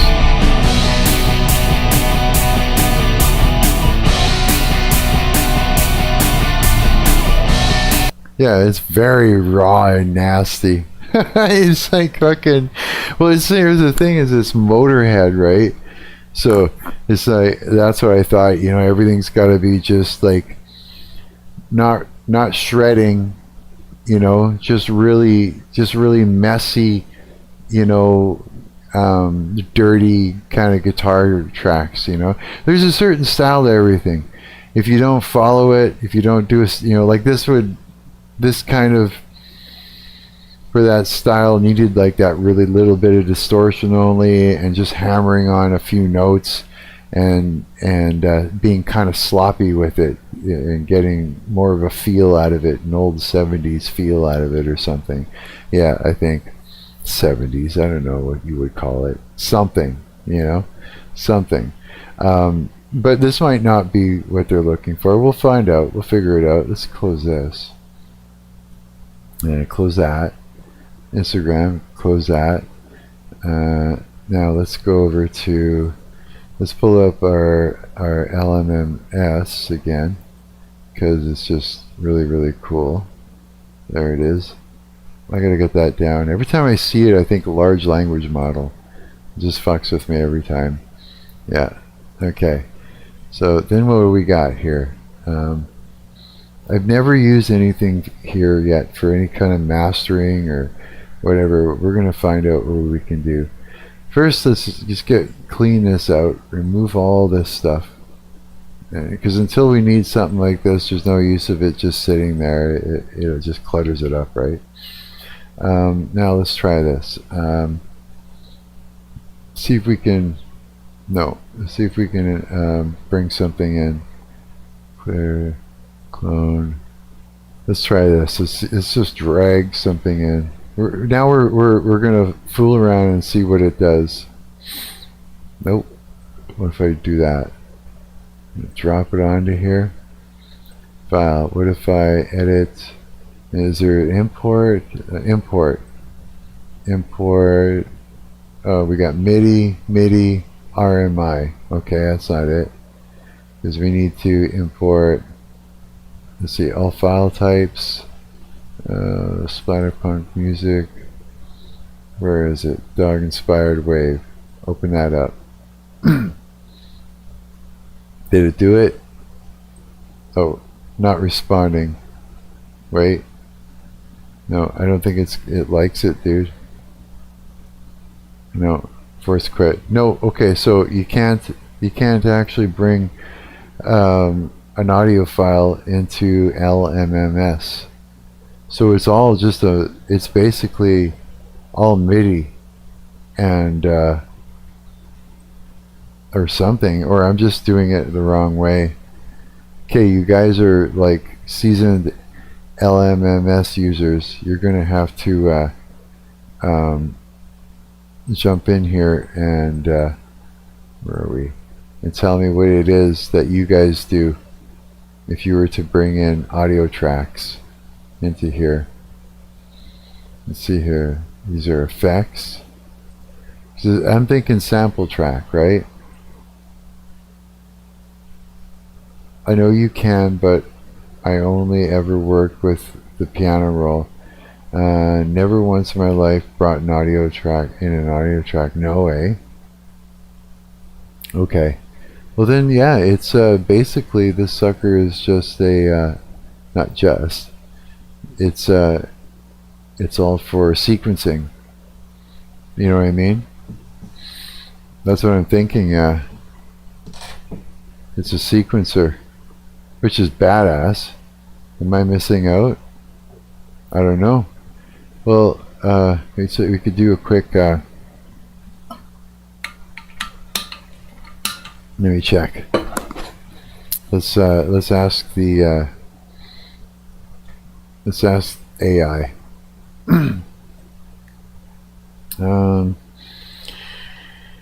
Can you import a wave file into LMMS and use mastering tools?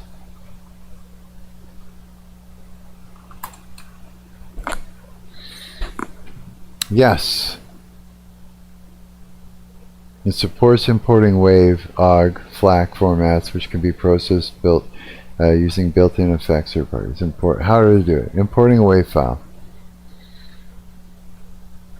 Okay.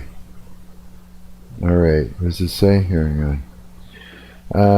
Audio file processor for samples, short clips. Drag the WAV file from the sidebar into the beat and baseline editor, or use the audio file processor instrument plugin to load it.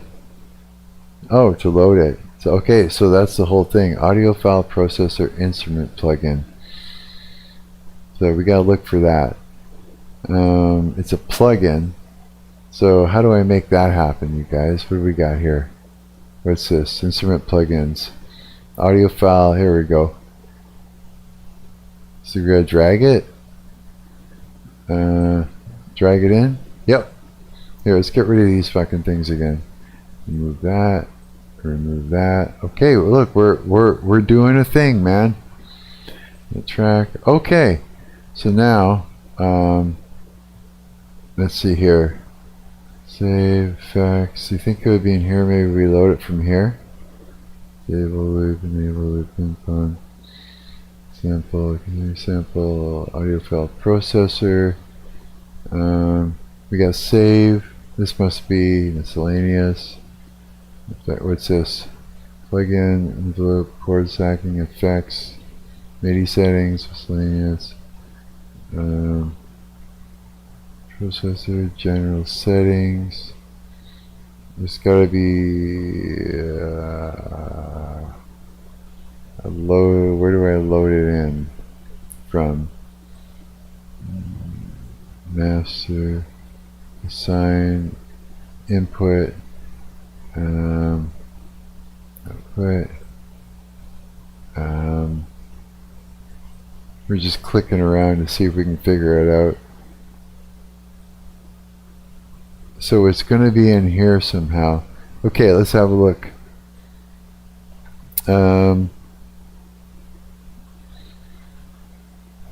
Okay, sample track for full song. Use the sample track feature in the song editor to import a full-length WAV. WAV files should ideally be under 100 megabytes to be opened reliably. Oh, what do we got? Ours at 27 megabytes, so we're good there. Okay. Alright. Then there's mastering tools in there.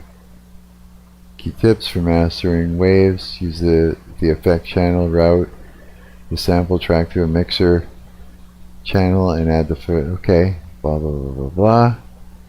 Export settings, we'll get into that. First let's get it in there. Audio file processor for samples and short clips. Not using that then. We wanted to use the sample track. Got it. Okay. So we're going to remove this. And we want to... Oh, actually it's right here, isn't it? Sample track. This is what we're supposed to be using. But how do you actually load it into here? Here again, this is our effects chain. That's not what we're looking for. We want to load some shit into here. It's in the tool window. The tool window? Okay, where is that? My projects, my samples, my presets, my home, my root directory, instrument. What'd you say? It's hidden, kinda. It's up in here somewhere? Is that it? No, effects mixer. So, wait, show hide nodes. Go back to audio file processor. That's only for samples. It's like little short things. We want to use the sample track thing for full songs, it said. Yeah, here I'll just show you. Audio file processor for samples and short clips. Yeah. And then for sample track for full songs, long files. Use the sample track feature in the song editor to import full length audio files like that. So It won't be the sample one, but I mean, hang on a sec. But the audio file processor here, you just say it's somewhere hidden in here. There's something going on in there that I'm missing. Let's see if I can, maybe there's a way. Okay, what if I highlight this? Or what if I just grab, we're going to have to like literally poke around until it does a thing. I feel like that's what it is. Like it's just something small. Can I just, no, it doesn't do, there's nothing, it's not grabbing onto anything at all. Okay, let me see here. There's clear, remove, clear this track. There's no right click for anything. What about this? Wait a minute. Wait a minute. Wait a minute. Wait a minute. Hold on. No. Okay. Cut, paste, mute and mute. Delete middle mouse button. Cut, paste. No. Let's try this again. Import. Export tracks MIDI. There's no files. Version. Let's try this again.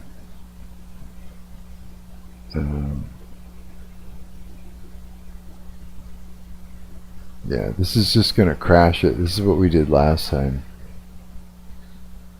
If you want an entire song, it's a bit annoying. Oh, what do I do? Because this won't do it. When I do this, setup incomplete, you do not have set up a default sound font in the settings dialog. Edit settings. Therefore, no sound will be played back after importing this MIDI file. It's not a MIDI file. You should download a general MIDI sound. No. Okay. That's not it. Yeah. Oh yeah. It's just gonna crash. So. Okay. So, but it's I think there's just a way to do it, and I'm not doing it. Recover? Nah, discard. Doesn't need to be recovered. Go to the PC icon at the top, at the bottom. This one here, and drag it in from there. Oh, okay. Where are we going? I'm gonna look for.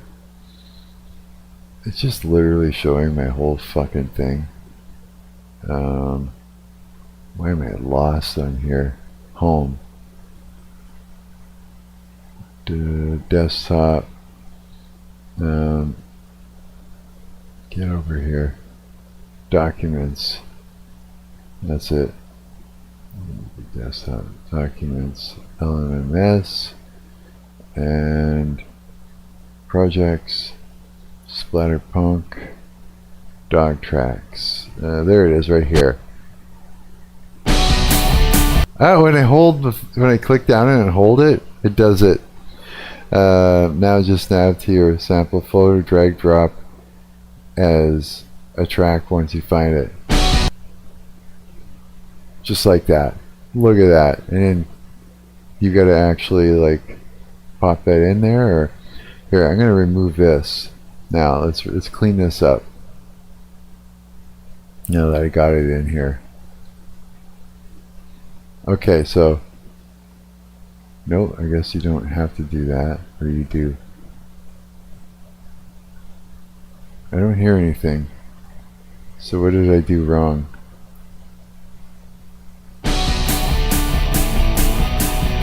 So it's there. Just by clicking in the area, it's not actually putting the whole song in there. It's not allowing it to play when you do that. Open in piano roll. Ha!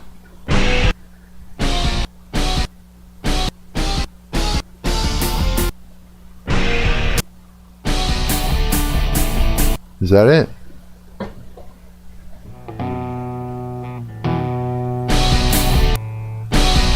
So we go like this and drag out the whole song is what we gotta do. I'm guessing.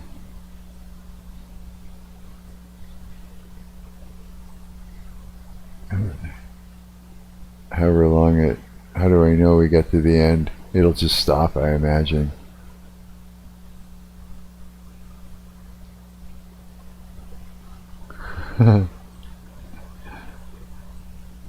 There is or was an easier way to do that. Probably. That would be good. But this does work, right?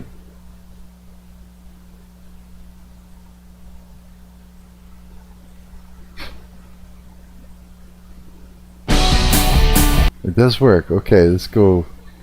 Let's get it to finish going all the way to the end. Can I just hold it and drag it? Whoops.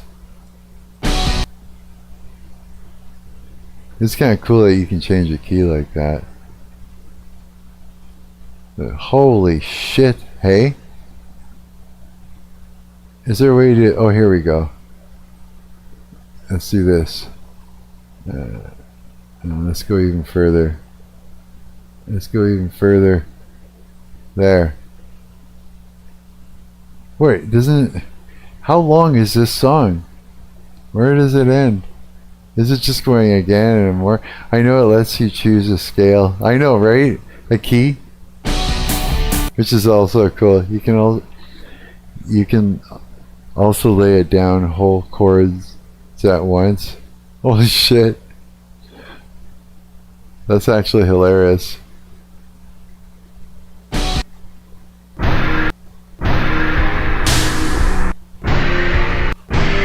Let's do 3.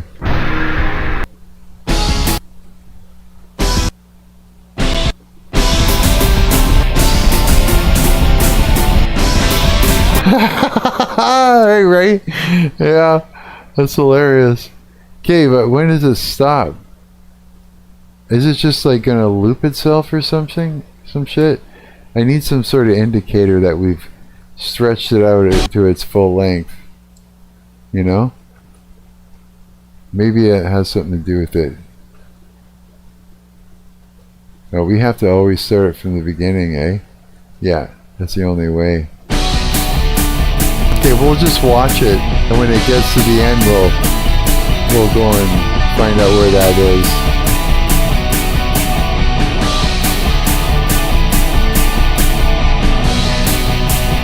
It's working though, that's the wildest thing.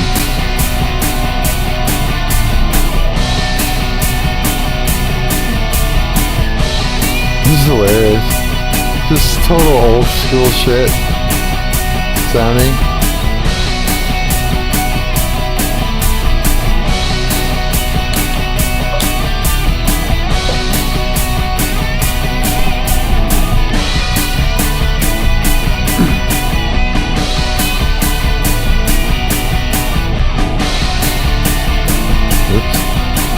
Sorry, I just realized it was distorting there for you. Just crank. There you go.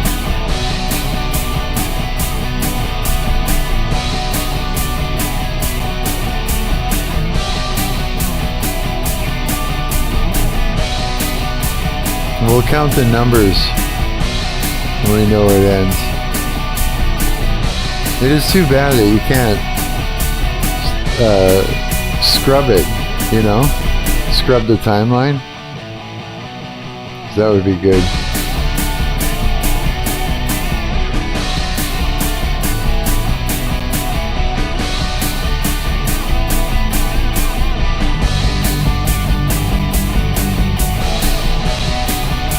That's one hell of a bass sound is in there.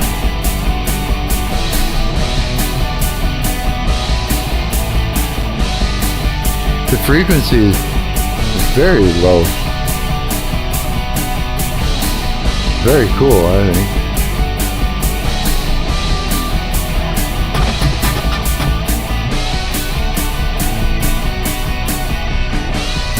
Okay, we must be getting there now.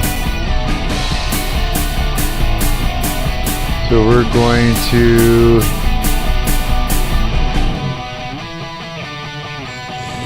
right there. Okay, so now like this. No, can't cut it in half. Oh, son of a bitch. That's okay. We can do this. Now that we know where that marker is. That marker's still there? Yes, it is. Okay, let's just drag that back to where it should be. Where'd that marker go? Still a little ways.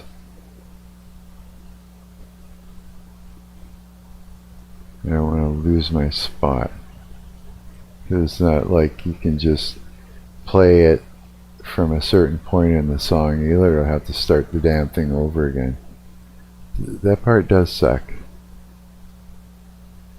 But we want it right at the end, so that way, well, I can always bring it back in and chop it so that it ends at a certain spot and can be, you know, looped nicer.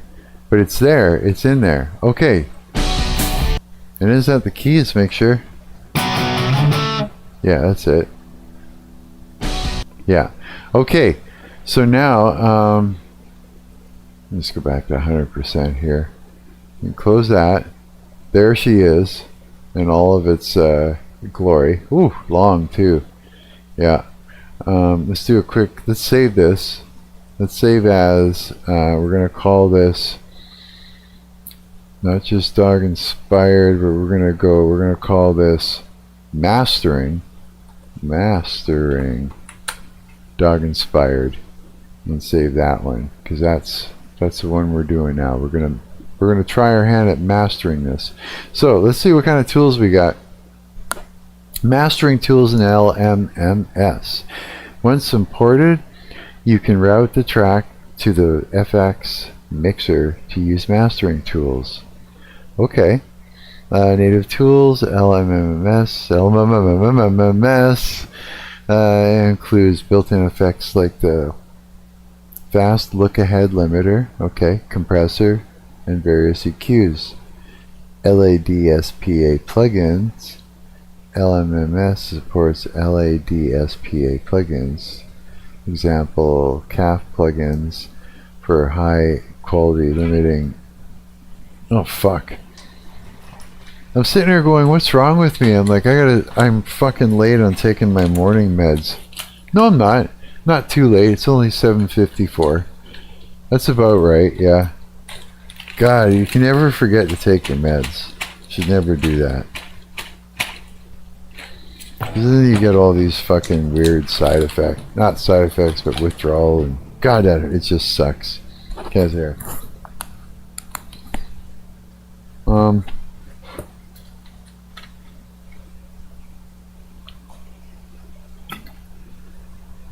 CAF plugins for high quality limiting, compression, and equalization. VST support.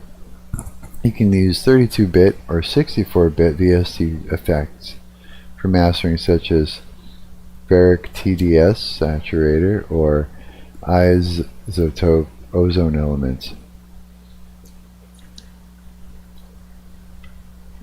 Here we go. We need our key tips. Here. Key tips for mastering wave files. Oops, I got the volume up on my guitar. Just sitting on my lap. Let's see here. Use the effects channel, route the sample track to a mixer channel, and add the fast look-ahead limiter to the master channel to ensure no peaks occur. Okay, let's try that. The fast look-ahead limiter. Avoid pitch shift. By default, audio file processor may change the pitch if you use notes other than A4.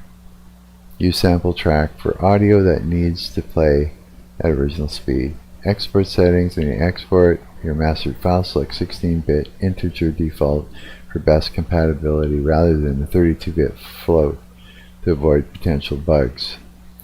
Would you like to know more about the specific LADSPA plugins for limiting, or perhaps how to set up the VST effects in the mixer? Well, let's start with this. We're going to route it to the we're going to use the effects channel and we're going to route it, or route the sample track to a mixer channel and add the fast look ahead limiter. Let's start with that. Yeah, okay, so we're going to, let's see here, effects, assign new effects channel. There we go. Is it this one? Yes. And then we're going to add, nope. Let's undo that. Let's, hang on. Let's undo. Oh, shit. Remove channel. Maybe. Take this, effects chain, add effects. Let's see here. Fast. Look ahead limiter. Okay. Alright. Okay, gate. Let's just see what's in the right out of the box.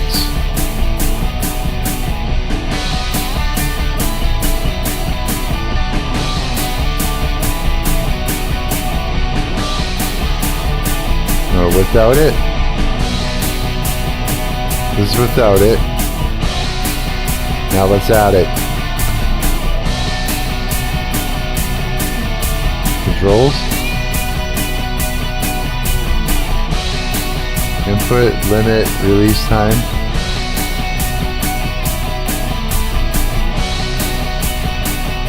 Oh yeah. It's pretty... It's not killing it in a bad way. So that's kind of cool.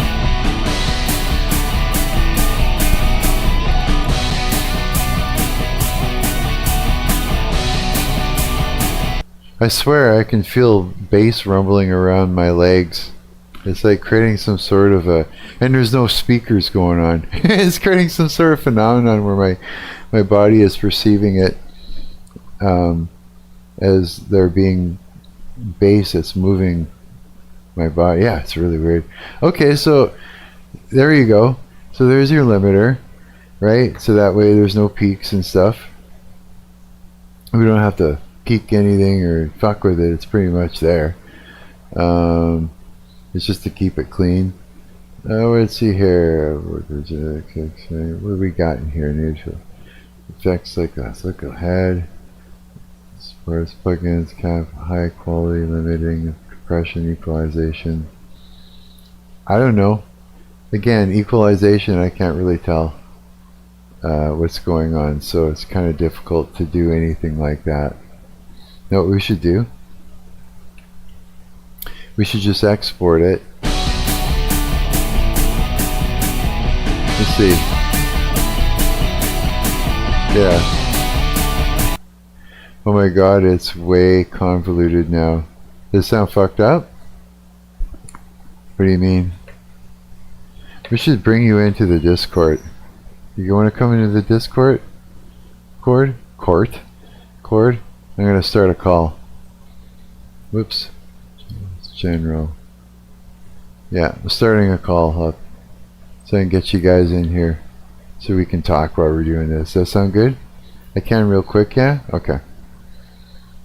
And then it just makes it a little bit easier. So I was thinking of doing, we can just take this basic mix and this, you know, quick little limiting as far as mastering goes. Just a nice clean little job, and we'll hand that over to Killpunk Splatter Pop Box. I can't remember their name exactly. Kill fucking, I don't know what they're, okay, what is it again? Splatterpunk something.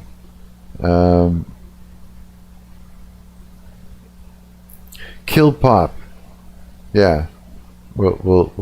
We'll bring it over to Kill Pop. We'll give it to them to there you are. Let's go, buddy. Hey, let me get the video muted so it doesn't Sure. feedback. So you won't be able to actually hear it back then, will you? Like if I play this, you don't hear that, eh?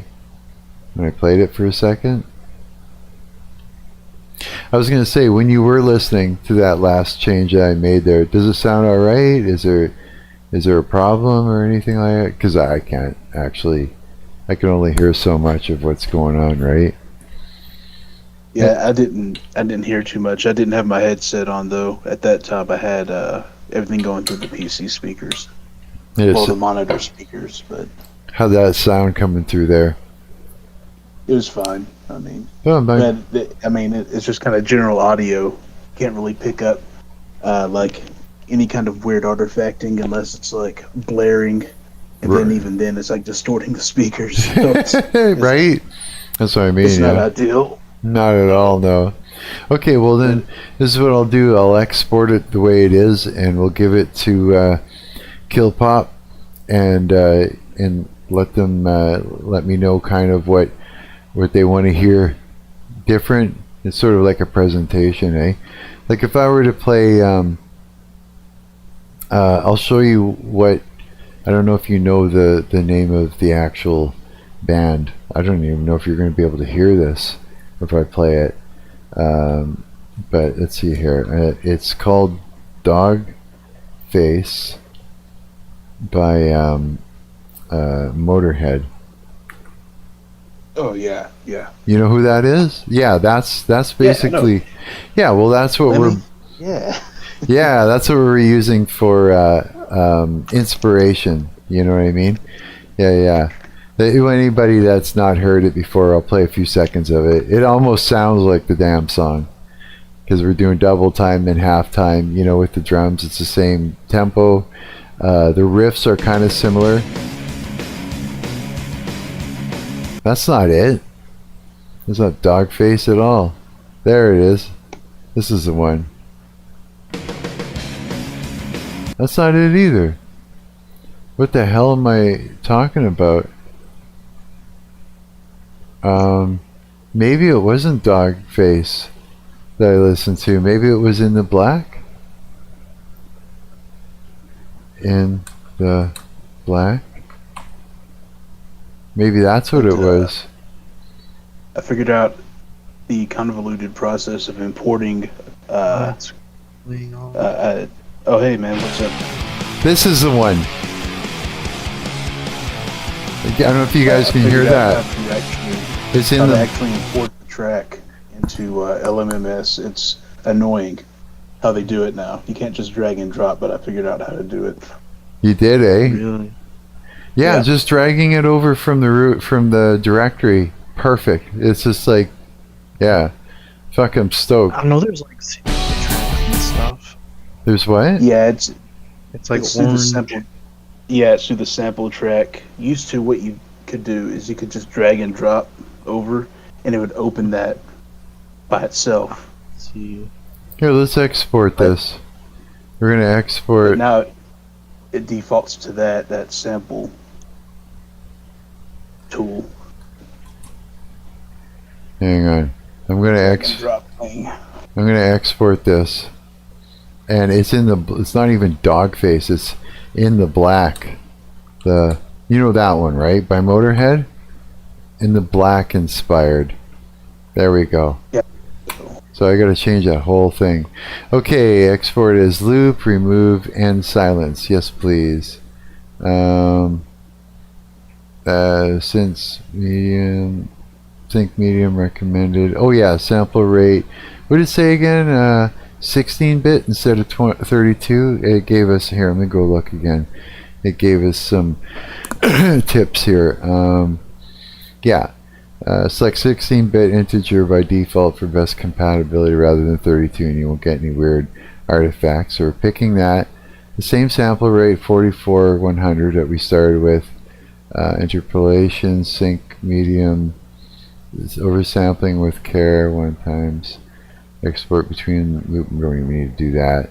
Okay, let's start. We're gonna export that. Yes. Let me just save the project again. And now I'm gonna go back into here, and there it is. Okay, now what I want to do is I'm gonna put loop is on. I'm just gonna take it to the end of the song here, and we'll see how it loops around. I don't know if you guys can hear that or not. Probably not. No, it doesn't loop. Because of I left too much at the end of that. That's okay. We're going to fix that right now. Go right to the end. I can even see it. You go into your song editor and add the sample channel or sample track. Okay. Hang on.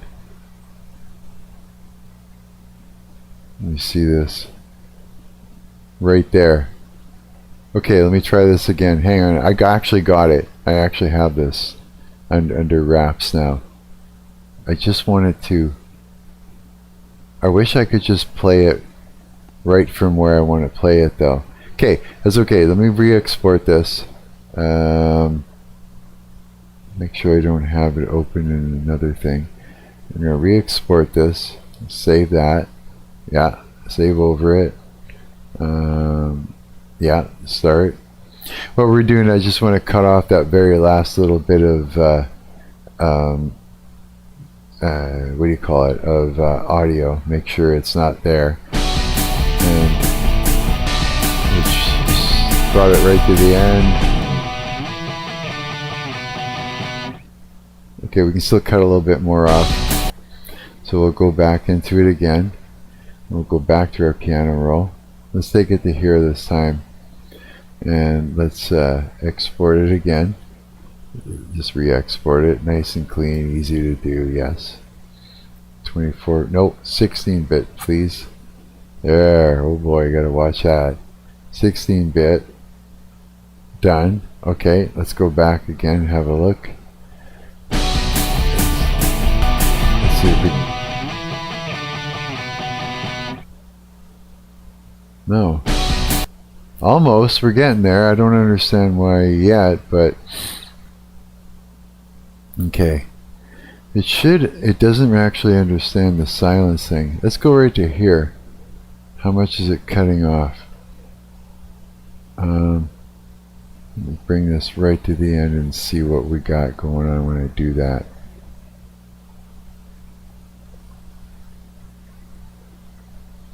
Oh, I see what it's doing, yeah.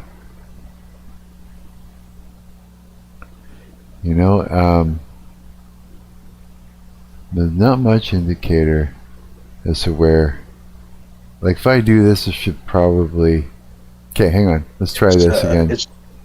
It's treating it as a note, so it's not going to really indicate the track length.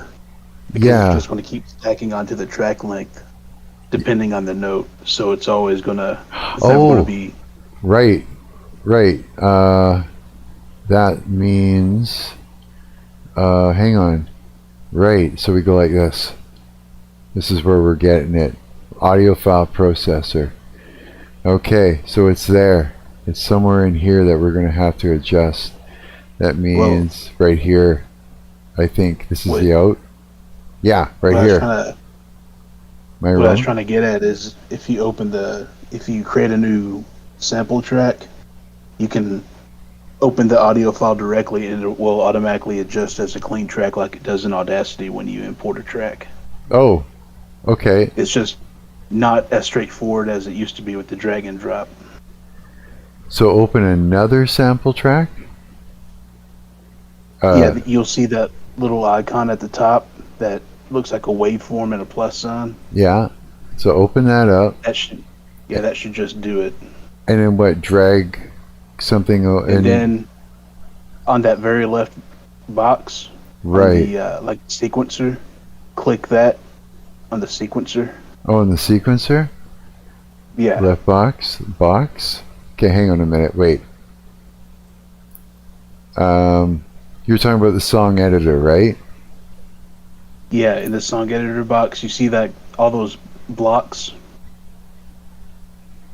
to the right. To my right? Can you see where I am?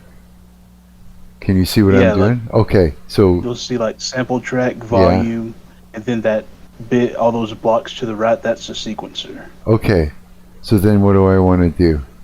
See that orange box? Double click, just unclick but you only need one of them. Oh, I get it. And then drag it in No, from there, right? Now, right there on that dialogue, you find the file you want to import. Got it. Okay, then that's what we're doing then. Ah, okay, you got me there. Desktop. Let's find our LMS. Exported. No, that's not it. We're going to, let me go back up. We need to go to documents. Hang on. Documents. And then projects. Splatterpunk. Dog inspired. Got it. Okay, let's get rid of this one then. Remove that. Now we're going to take this and we're going to effects chain. And now you should be able to do the mastering on that, and it's in real time instead of having to treat it like a note. That's perfect, dude. That's perfect. Okay. No, not A lot more steps than I remember ever having to do. But yeah, hey, man. Okay, so I need to route this first to the mixer. How do I do that? How come it's not giving me? Well, it's giving me this opportunity to, let's see, what was it called? Forward. Oh, what was the name of it again? Of it? Sample. First, route the sample track to a mixer channel. Look ahead. Yeah, we want to route that to a mixer channel. How are we doing that? Because it's just opening up an effects chain over there, and we don't want that. Let me just close this. Get out of the way. How do I? The effects chain is pretty much how you're going to run the mastering, unless you have a specific VST. So I don't have to run it to the effects mixer. I can just do it right from clicking on here, right, and then pull up the effects chain, and then do the what was it called again? Like, yeah, right there, that dialogue, you'll just hit add. Next chain. What is it called? Look ahead is what I'm looking for. Right? So look. Yeah, so I grab this. And then I've got my thing. And now if I play this back, then it pops up to the master down there. So now I can go to the end, like you were saying, and actually... Oh yeah, okay, so that's perfect. It actually stops where it should, as far as that goes. So then let's try this. Let's export this again. So pick that again. We're going to export over that. Yeah. We're going to pick 16-bit and remove and silence. Export between loop markers. We didn't create a loop marker. Here, look, should we do that? So that way... I've never really messed with it. Because it's... Like, unless it's like a specific segment of something I'm working on. Like, if I only like one part of it, then I'll do the loop marker. Because it doesn't seem to be cutting off any silence when it actually ends at the thing. It's leaving some, right? Even though I'm choosing it. Maybe it'll do it different because we're doing it this way now, right? Let's try it like that then. Let's see what happens. Yeah, we're over top of it. Make sure it's not open anywhere. No. Same bit. It keeps adding silence to the end. So we got export, loop, remove, and silence clicked. Were you gonna? Yeah. Should we try it? That should do it. Okay, that should do it. This is fun doing these projects with you guys. It's like fucking cool. Okay, let's try this out. Take it to the end. Learn.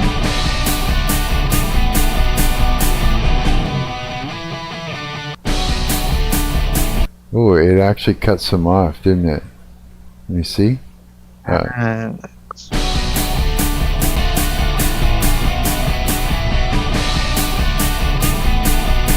Worse comes to worse.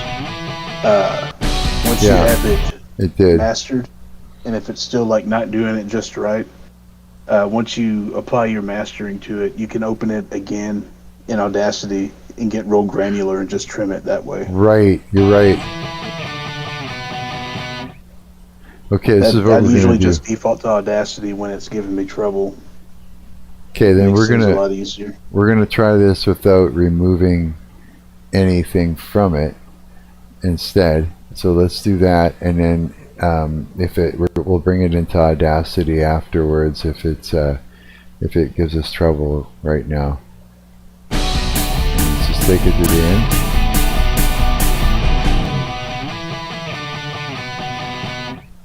Okay, now we'll clean it up in Audacity. So now we're going to save this. Yeah, we can save that. And oh man, I'm actually feeling quite pleased with these tools right now. I'm actually really, really excited about it. It's this is fucking wonderful. Here, let me just close up some of this other crap that I got open. Okay, let's open up Audacity. What's that? There's some good mastering. There's some good mastering VSTs out there. It's just I'm crap at mastering. Like I always end up making my stuff sound worse in the end. Yeah, it's so like, I just don't mess with them very much. Right? I know, man. It's like, again, we got to get our hands on some studio monitors. We just really do, because that's the whole problem, eh? Is reference monitors. You actually need that. You can zoom in real granular. Yeah. And you know what else is good? Oh wait, undo that. What I want to do, take me to the end here. What I'm going to do is, no, there we go. Is it supposed to be like a seamless loop? Or is it just supposed to come to a nice end? There's supposed to be something down here where I can drag it and move it. It's not actually, like a slider here. It's missing. Maybe it's just hiding. Transport, scrubbing, scrub. Nope. Maybe. Oh, it's just, nope. Shit, man. Hang on. Clear loop. Let's do you this. can try to tinker with the window size. I've had that happen to where the scroll bars disappear because the window adjusts itself some weird way. Oh, is that what's going on? Okay, hang on. It's happened to me a couple times. Like maybe it's just something like that. Let's check out this transport again. Scrubbing, scrub ruler. Is that it? Yeah, there we go. Scrub ruler. Okay, so then if we play this, let's put the loop on and let's go. Nope, that's not it. Enable looping. Enable looping and making it loop. I wanted it to loop around. Just to see, right? Let me think about it. Let's try. You can hit. I think you can hit Control A and then loop. Control A. Oh shit! Yeah. Okay, let me turn the loop on. Nope. Okay. Enable looping. Guess you manually have to place manually place the markers then. Maybe. Enable looping. Okay. Nope. Enable looping is setting a loop region also makes an audio selection. What if I go like this? Know what we'll do? We'll just shrink it down so I can get to it all, and then I'll just create a fucking, just select it like a loop. Right? And then let's go to the end, zoom in. Yeah. Now we'll take it from here. Go back to the end there. Let me zoom out a bit. So it'd be like,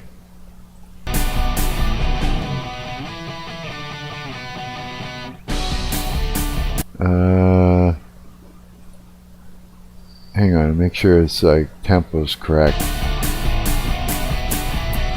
It's 2, 3, 1, 2, 3, 4, 1, 2, 3, 4, 1, 2, 3, 4. It's got to actually has to go. It has to actually come out a little bit, just to make sure that, like something like that. I think you bring that loop back out to it. We're guessing, but we're gonna have to figure that out. Oop. Let me get to the end. Yeah, okay, let's try that.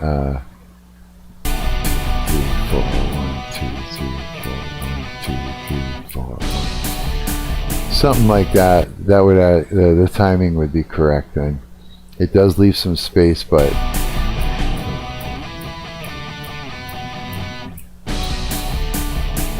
it does leave some dead space, but the thing is that if you don't, then the timing will be wrong when it comes back in. You know what I'm saying? You could always tinker with Paul Stretch and the Audacity there. Pulse stretch? Yeah. Like stretch at the last note? Yeah, it like elongates a portion of audio that you select to fill in empty space. Now it does change how it sounds, of course, because it kind of slows it down, or it fabricates.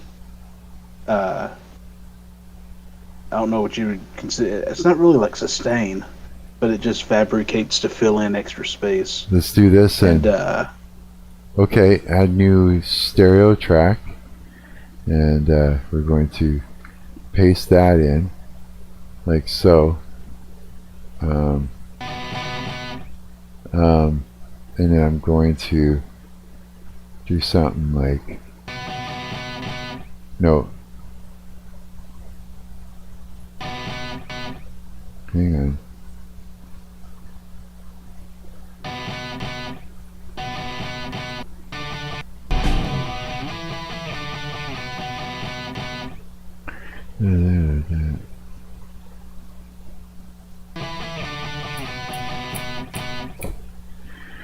Okay, so it's right there.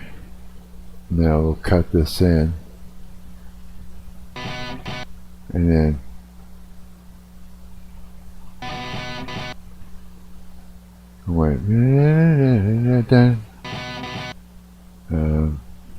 hang on, I got a plan.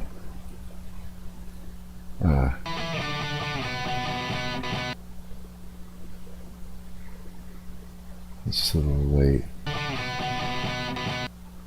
That's a little bit early. Let's zoom that in a little bit.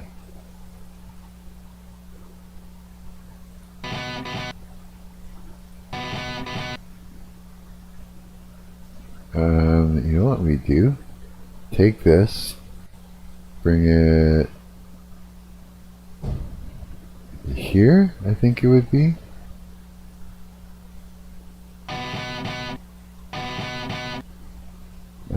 Might be a little bit early or late. See what we can do. We want to go down.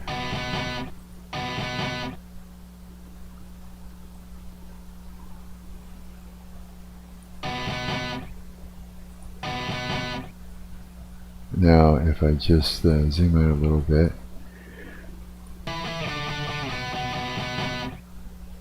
Almost.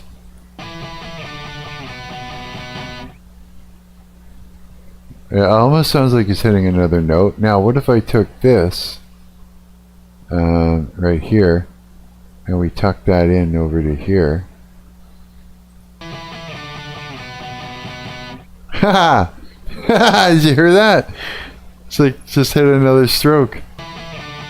Nice.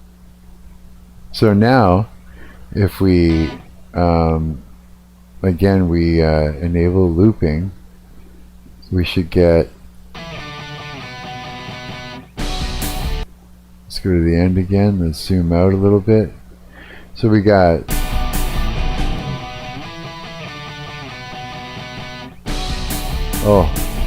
almost. What if we tuck that in and brought the loop in, brought it more to there. This might not be right, we'll see.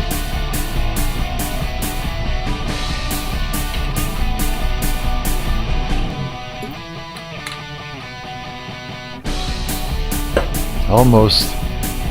Okay, that is the idea. So basically what we're doing is we're getting the guitar player to hit another chord. And we're going to do a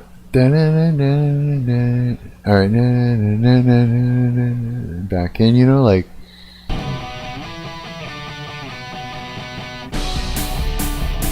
but it's should come in a little bit sooner, like so. Oh, hang on. Come on. Nope. Get back over there, loop.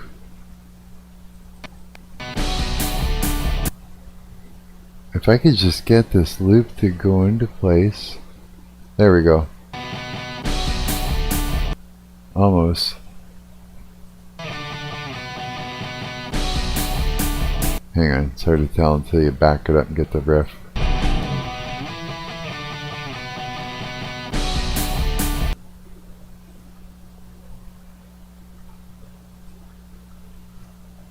Almost. This will work really well. I bet you won't even be able to actually tell.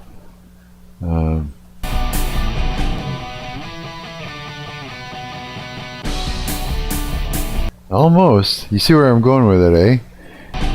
Right. Right, what we need to do is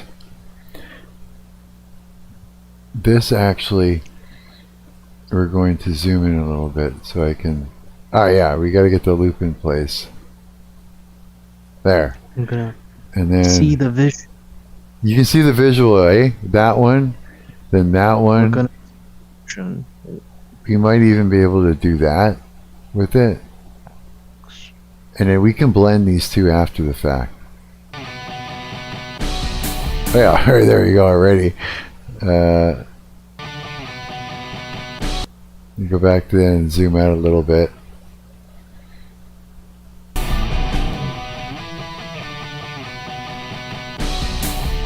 It's a little staggered, but it's kind of cool sounding.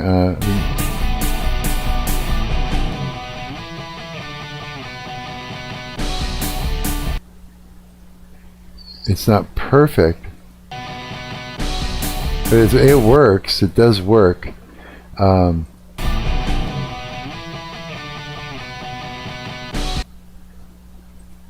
Okay, I would say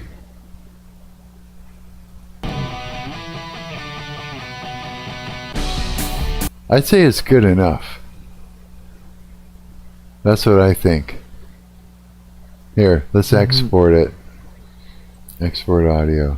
We could get even deeper into it, but in the black, we're going to add loopable. Make sure you got 16-bit entire project. Browse. Export. Is the same spot we were before. Yeah, that's perfect then. Okay. There we go. Let's save. Let's export that. And let's see that it's there. Loopable. Now it's the loop.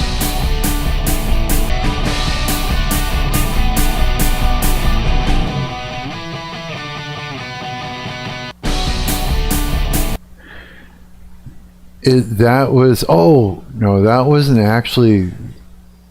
That was just the player doing that at that point, because it left space that actually isn't there. So that was the player that looped it badly. What is this? What's this right here? Hang on.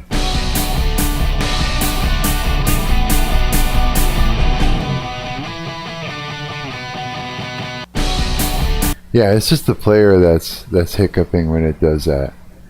Okay, yeah, because I know there's no extra. Hang on a minute, you know, before we commit to that being a thing, let's clear the loop.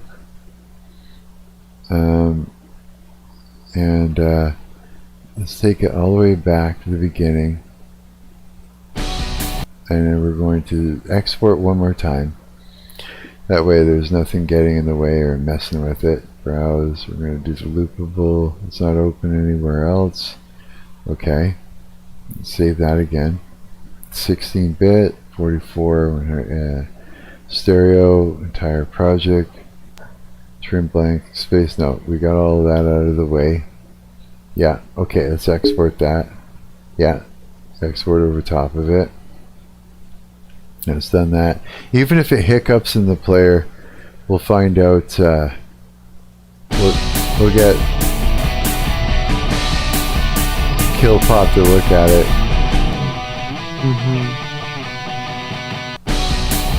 Yeah, okay. So it's just the player that's actually doing that. It's going to do that with everything, I think. Good. Okay. Like it renders out more nicely. Yeah, it's not Like a fat it's like the fat has to get out, and it's all tasty meat afterwards. Yeah. Yeah, like I'm pretty sure that what is it? What am I using for a player here? What's the name of the fucking thing? VLC media player. It's not fuck with that traffic. Yeah, it's actually not looping it. The VLC media player. It loops it, but it's leaving some space, and I know that space isn't actually there. So then we've done we've done this. This is like can be a rough, like a first. What do you call it? A first. What do you fuck? What did you even call that? Here, let's go to Killpop's thing here. There we go. And how do I can upload there, right? I'll just say pop that in. No. It's saying maybe I can here, how big is it? 24 megabytes. Maybe I can just email it. Let me try and email it. Well, fuck up. Let's see here. I'll open up my email over here just in case. I don't know if that's a bad thing to have or open in front of you guys. I have no clue. How would that even work? So, when you guys upload, is there a way to upload files to Discord where you don't have to fucking pay money? Because it wants me to do that, is what I'm saying. I don't know if you can see Discord. Like whenever, so I want to take that file and drop it into Killpop's DMs. Oh, I know. Yeah, that's like you could. There's like file sharing stuff, but yeah, Discord doesn't.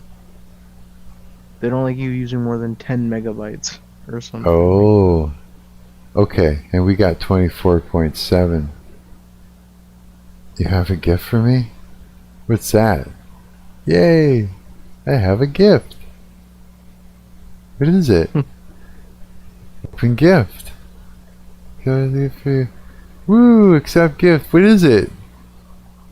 Nitro for a month. Oh, well there, now I can send it. Hey, are you watching? How do they know that?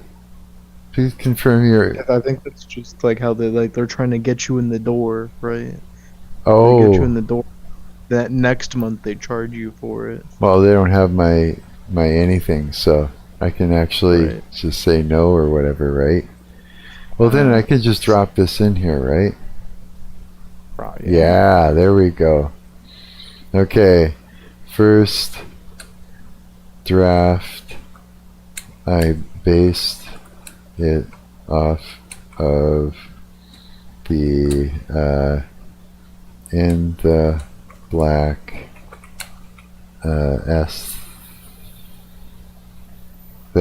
aesthetic. How do you even know if I spelt that right? It'll tell me. You guys can see the Discord, right? You guys see what I'm doing? Aesthetic. Yeah, I can see that. From the stream? Okay. Okay, I'm not really sure what your setup looks like. let me know where you'd like to go from there, as far as is it what you were imagining. I can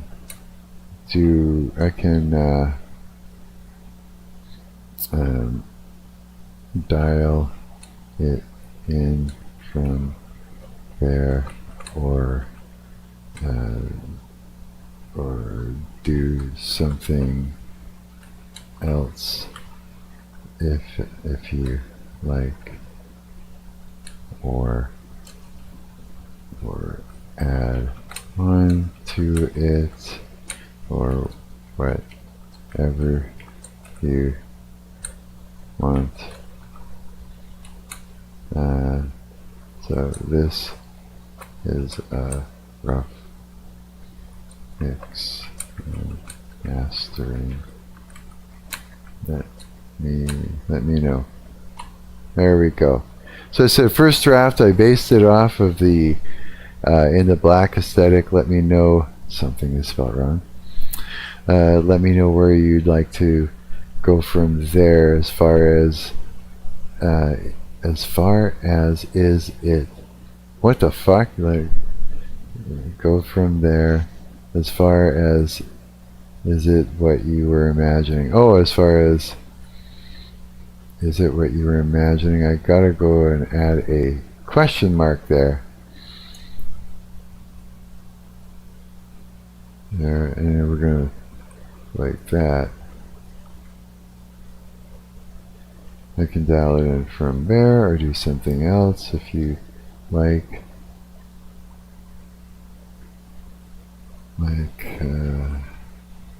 Or add on to it, whatever you want. So this is a rough mix and mastering. Let me know. Just all trying to be pro here. Let me know. Yeah, because it's like, yeah, I guess I look at it like this. I'm doing studio musician stuff. I've been commissioned to write intro music for somebody. Yeah, that was fun actually. So far, that was really fun. I did it. I got my first submission in. Thanks to you guys for helping me out, bros. I feel like I have not, like, you keep asking questions, like, oh. Oh, really? Oh, no, everything that you guys were helping me with, it was perfect, you know? Even if you were right, just knowing that you guys are there, even if you don't have answers, is cool as fuck. It's like moral support. Killpop is in the chat and says, I have risen. 15-hour car rides suck sometimes. No shit. Right? No shit, right? Car sucks all the time. That's like. What's that? I said a 15-hour car ride sucks all the time. No kidding, right? My tushy would hurt, bro. My tushy would be in pain. You know what? Like, we did a lot of, like I said, we got to do a lot of traveling when we're like touring around, right? Even in the listening right now. There we go. She said, Killpop says, and what I used to do was I would just force myself to sleep. I would crawl up on top of luggage and fall asleep if it was a situation like that in a van or whatever. But I would just force myself to sleep the whole thing so I wouldn't have to sit there and be stuck in my head. Mm-hmm. I see. Yeah, because otherwise it's like you're even more stuck in your head, and only now you can't escape. Yeah, that's what it was like. Otherwise, I hated it. Yeah, you know, or I'd be sitting there, you know, worried that the person that was driving was going to go in the ditch.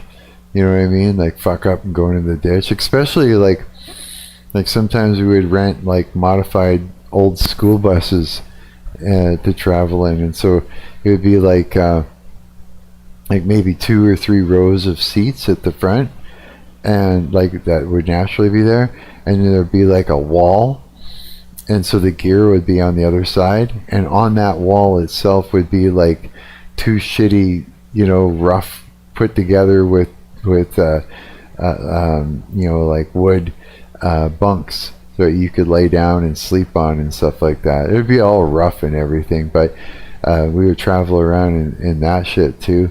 And they're rickety, you know, they're old school buses. And so winter was terrible. I remember one time it was a blizzard, and it was like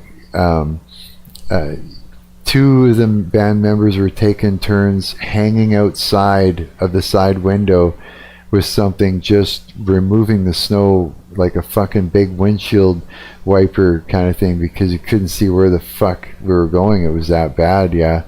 And that shit's scary, yeah. We've had lots of accidents on the road like that. Gone into the ditch with fucking, you know, big fucking moving trucks full of PA system, and I had to ride in the back with PA system one time with the singer. It was just like there was nothing we could do. It was a situation. And I remember the singer, he was older than me. His name was Mark Monroe.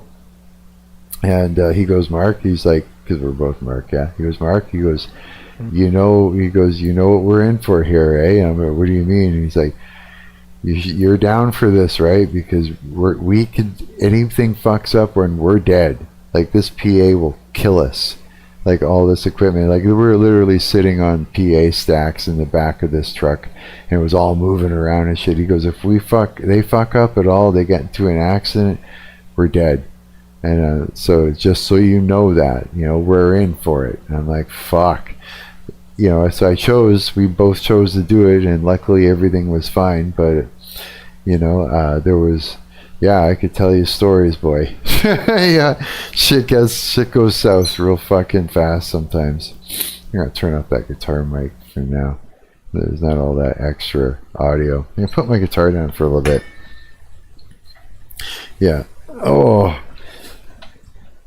Yeah, man, I feel accomplished. I actually got something done. That was cool. I got a studio. Thank you. I'm surprised it's like not that bad. Like it's obviously not ideal, but I'm surprised it's like usable, even like CPU only. Yeah, me too. Actually, now that you mentioned it, you know, I'm fucking surprised too. Let's see. No, I don't really have a stomach, a gut. So after all that bread, it's not too bad. Let's see here. I don't want to pull up my shirt, but I actually don't. That's all the fat that I got on my stomach. I'm bloated though. I feel like I'm full of, like, I'm bloated. Like I need to go to the bathroom at some point. You know, not yet, but I know I'm gonna. But it's like after all that fucking bread, man, like a whole loaf of bread. Sorry for running water. It's gonna get a bit noisy. But I need some fresh water. And it takes a little bit. I hope Killpop likes it. I'm actually, I hope they don't come back and go, it sucks! This is terrible! You know? But it's like this. It's like, as long as they come back and sit and they can kind of tell me what they want out of it, then it's just easy. Yeah. Check DMs up a little. Oh, they said they love it. Check the DMs. Okay, good. Maybe we got some direction that they can send us in. What does it say? It's only a rough draft with a question mark. I love it. What the fuck? Is this shaking around a dog? Yeah. Yeah. Oh, okay. Good. That's okay. That's great news. That's great news. Okay, anything you want me to do to it? I mean, if it sounds whoops, sounds good as it is, then you can just keep that, and we can say it's done. But if you want more done to it and have it in mind, then let me know. And I'll see what I can do. There we go. Yeah, I just said great news. Okay, anything you want me to do to it? I mean, if it sounds good as it is, then you can just keep that and we can say it's done. But if you want more done to it and have it in mind, and let me know, and I'll see what I can do. There we go. That's pretty pro, eh?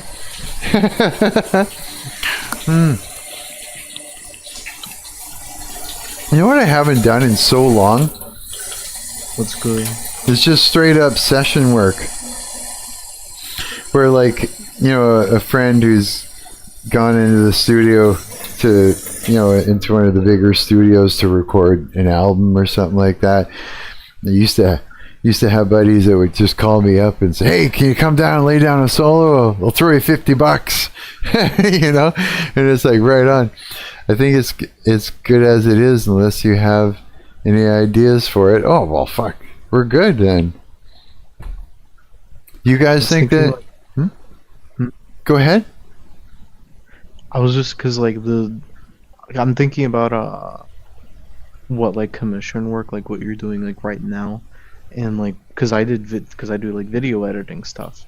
And it's right. Like, normally you don't have the problem, like, at least in my experience, I don't have the problem of people, like, being like, oh, I don't like it, I hate it. Because, like, no one is confrontational these days.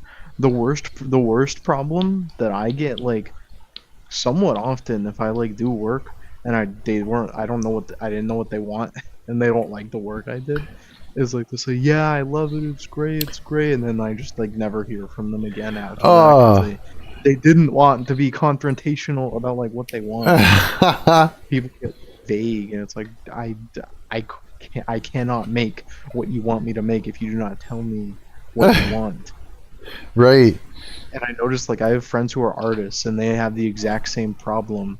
That's like, I don't know why, like, people who commission, like, any kind of, like, artist or worker or whatever, like, you commission somebody, I don't understand why so many of these people have an issue just, like, telling the person they are paying money to what they want, right? I don't get it. But it happens so often.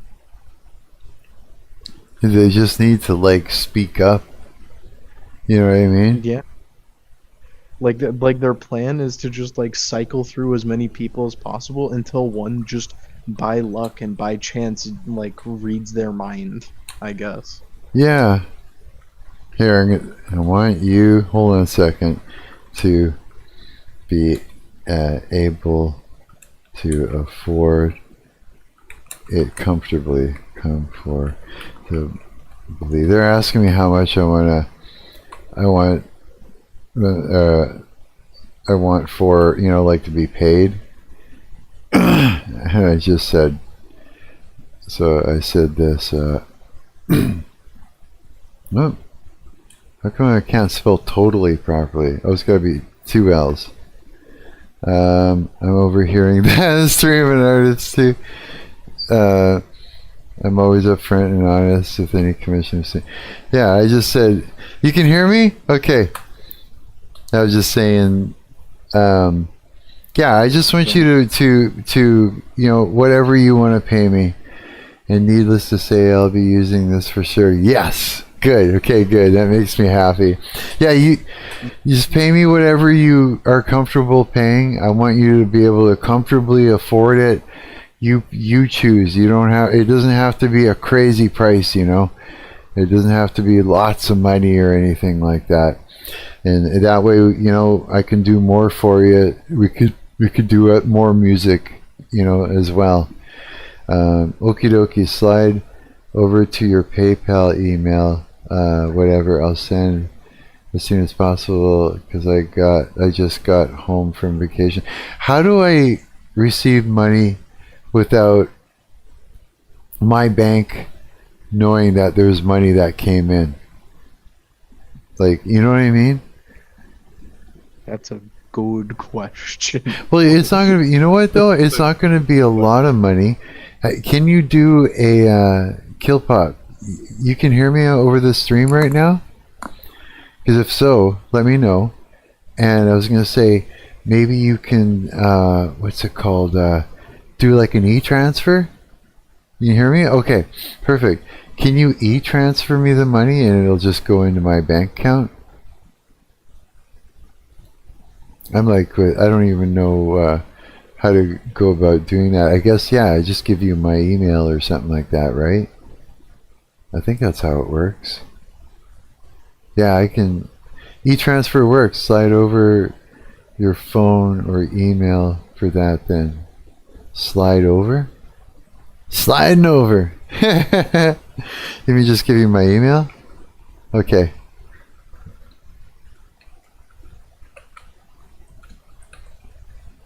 I hope I spelt that right. Of course I did. Okay. That's my email. Double check. First send me an email and make sure that it's right. Say, hey, is this it? And then I'll just be able to check it really, really quick. Make sure that it's it. I'm pretty sure it is. Just like, for some reason, I'm like feeling kind of daft a little bit. I want to make sure that I spelt the damn thing right. I don't know why I'm thinking there might be. I'll check in a moment. Gonna get some food, lol. Okay, that sounds good. Wow, I did it! I did commission work. Yay! First time ever like that. Yeah. It's fun being a musician. I feel like writing songs and recording them all day long now, just because I feel like it was appreciated, you know what I mean? I think that's the best part. Yeah. So, yeah. What do you guys think? That was fun. Thanks for helping me with that. I couldn't have done it with it. Like, I don't, what, fun to watch, fun to, like, look at it happen, you know what I mean? Good. Good, yeah. Like, I hope that, it's like, yeah, I hope what I was doing was at least going to be something that you can go, okay, and then take it from there, kind of look at, okay, this is what he's doing, and then go, all right, so I have an idea of how someone could do that, and I can take it a step further or something, right?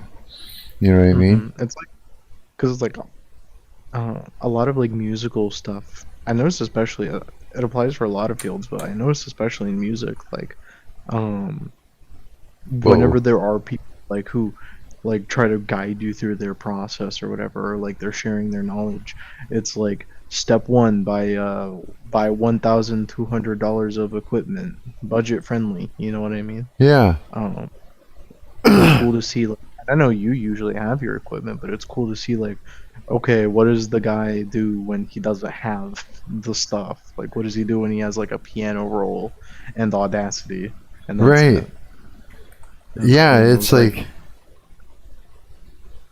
it's like a game dev with no engine, maybe. Yeah, I guess so. Yeah, it's like, yeah, I love what you hooked me up with. I think that LMMS is badass. Like, I honestly kind of like it better than Fruity Loops. To be quite honest. I don't know. It's like, it's nice and green. I don't know. Like, just the way it looks to me personally is more like appealing. It doesn't hurt my eyes. It's not in my face. Yeah. Yeah, it's true. It's just all nice and, yeah, I agree. That's like a good observation, actually. You know what I mean? Yeah, it's just, I like that too. Yeah, Fruity Loops is, it's got a nice looking design, but I found it to be a little bit, I don't know. Diljan, how's it going, buddy? Diljan's here. 88 Bands is here. That's ancient, buddy. That's ancient, buddy. That's old, buddy. That's old buddy. You call him old That's buddy? old, buddy. Is he Old buddy. is he older than you? I have no idea. He's just like decided to call him old buddy. I wonder how Justin's tooth is. How he's doing with that right now. Well, he said it's fixed. I don't know. That's old buddy too. Yeah. They're all Yeah, old he's- buddies. He said his tooth was better, so Yeah, I that's didn't what, know how that thing looked like it had to be removed. right. So he said it was abscess, and he just needed to drain it. Did he do that on his own, or did he go to a dentist? That's why I'm not really sure. Maybe it's like his tooth had a pimple. Is that what he meant? I have no idea what that means. Abscess? Let's look it up. I guess I'm not a tooth guy. I'm not a real tooth head, am I? No, me neither. Okay, what is an abscess? Abscess tooth. I'm looking up a tooth abscess. An abscess tooth is a painful pocket of pus caused by a bacterial infection. Oh, so the salt went at it. I betcha. Often arising from untreated cavities, injury, or gum disease. There you go. It occurs at the root tip. Oh, that's why it was fucking him. Sorry, I swore. Periapical,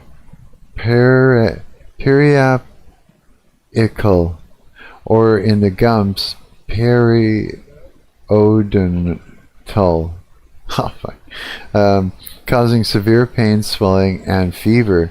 Immediate dental care is necessary to drain the infection and prevent it from spreading. Oh, symptoms: intense throbbing pain that may travel to the jaw or ear, fever, red swollen gums, and sensitivity to hot, cold, and foul taste. Yeah, man, bacteria entering the tooth pulp through cavities, tooth fractures, or severe gum disease is how it gets in there. Tooth fractures, right? Yeah. I don't know if I told you. I might have texted it in your in like the YouTube chat room. But I had a vision in my mind, like using my imagination powers. You know what I mean? Yeah. I had a vision in my mind for a channel in your Discord server where people post like a video to react to on stream, like in the moment. Ooh, do it. I had that I had that in a dreamlike state. I felt like you ever played Mortal Kombat? Oh yeah, fucking right, I did. That was like a deadly awesome game. I felt like I was like Kung Lao. I felt like I was in the Nether Realm. Really? Actually, no, I wasn't in the Nether Realm. I was in the Order Realm. I was in the Life Realm. In Dreamland. I had this vision in my mind using my imagination. Dude, put it in there. Yeah, if you need any extra, what do you call it? I can do that, but like what am I saying? Any extra permissions? I like having permission.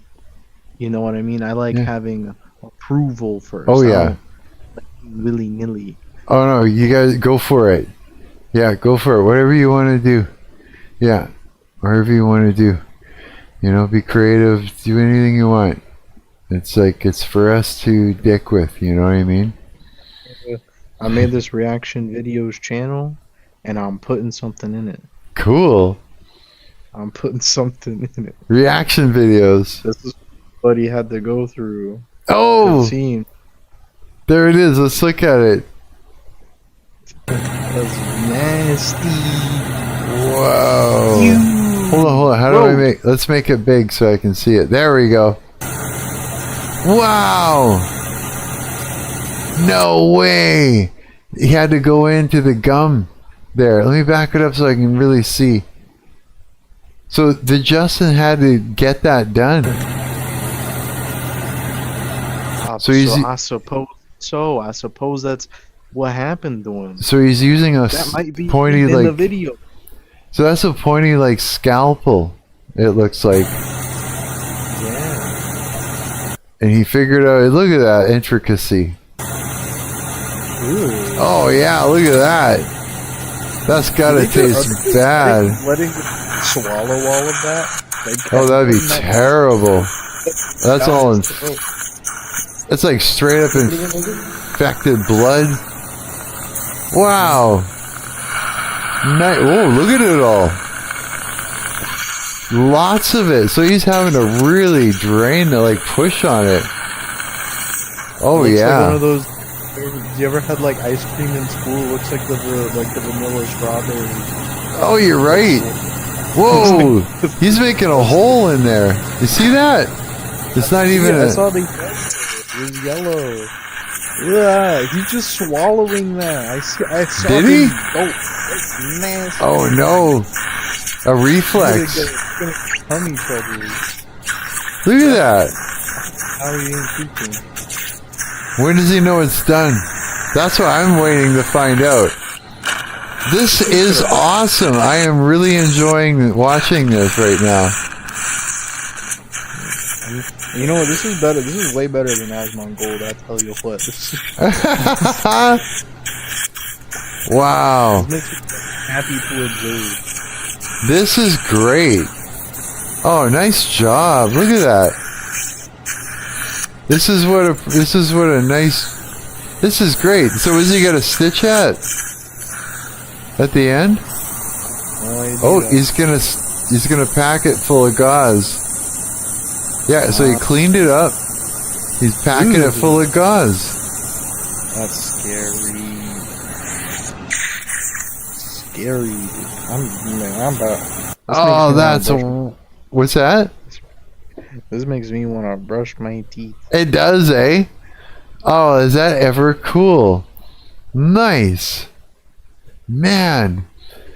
So these are videos for me to react to. Is that a very cool idea? Dude, I had a weird dream. When I was sleeping. That, it was because I had to install Instagram on my phone. It was the only way it was going to let me post anything anymore. And what was that? The forbidden strawberry milkshake Killpop says. He was swallowing that. It was going down his gullet. Oh, so he's going to be sick there for a while. Man. I guess I would just, I don't know, I would just get 9mm into my brain. Right? Blow my move off. I would not deal with it. I'd take care of it. I'd be like, I'm down for that. Well, I had to go through a bunch of that. I had to have all my teeth removed. Yeah. My gosh. Yeah. But they gave me really cool fucking dentures, though. But you got like dentures like all silver top teeth. They're like all. You gotta get your name engraved on them. That's what I would do. Can you imagine? Like my teeth didn't matter. If I had a bunch of money, just go to a really good denturist and have them do cool shit, like put in vampire teeth and different things, put a grill on it, get a set. Sure, why can't you just do it yourself? You just go in with a little like drill tool and just add it in. Get like who is that? There's another one, dog music vids. I'm gonna look at it right away. I was gonna say get a set that has braces on them and like just if I had a bunch of money I could do that.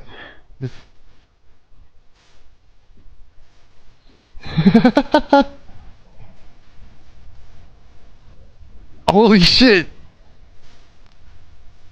Oh,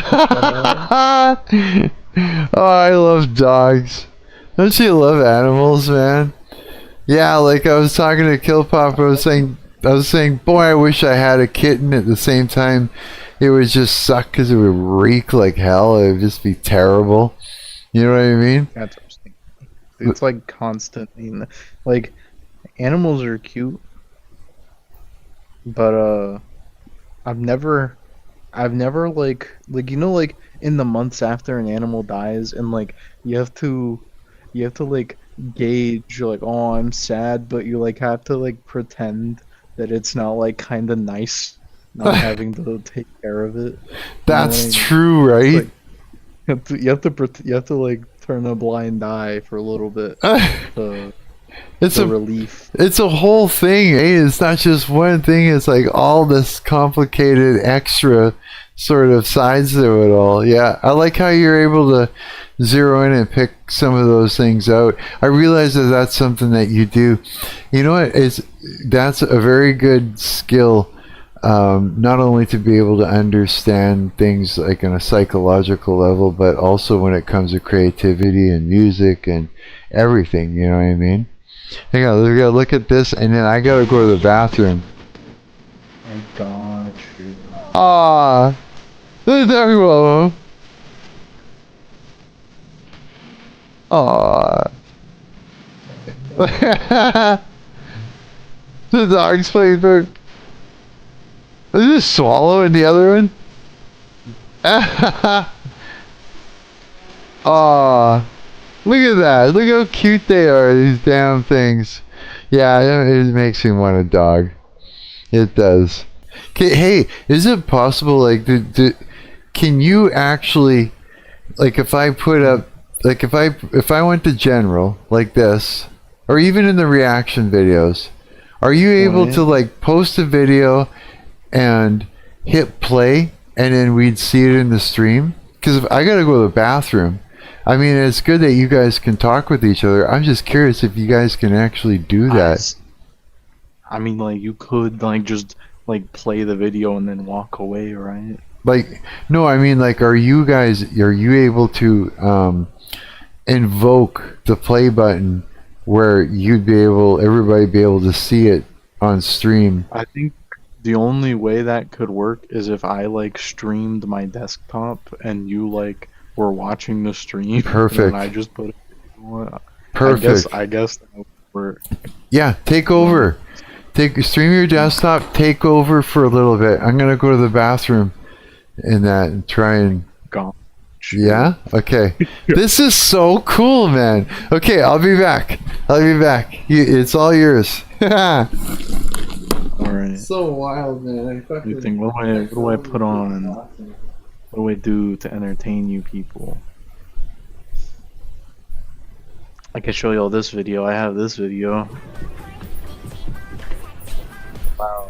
My bad. I didn't mean to show y'all a loud video, but this is a video of a quite fat kitty cat rolling downstairs. Ain't that nice? A quite fat kitty cat. I like this video quite a lot of this big fat kitty cat. You got another video. I like this one. So that's the Shaboing Boing. This is a Shaboing Boing kitty cat.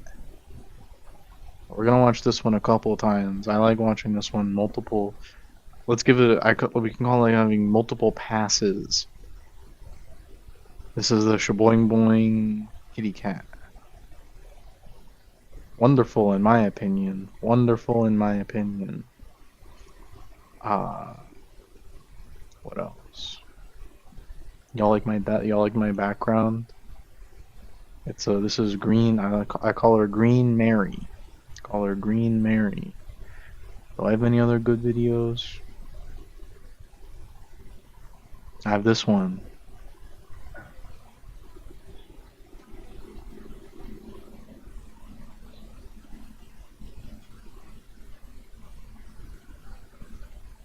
Quite nice in my opinion. Quite nice. Not a cat video.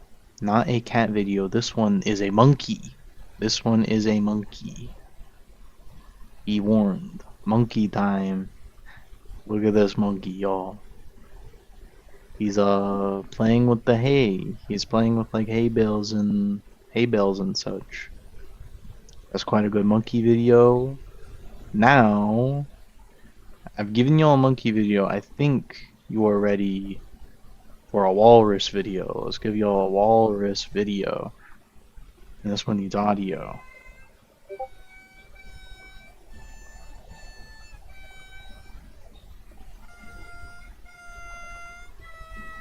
Yep.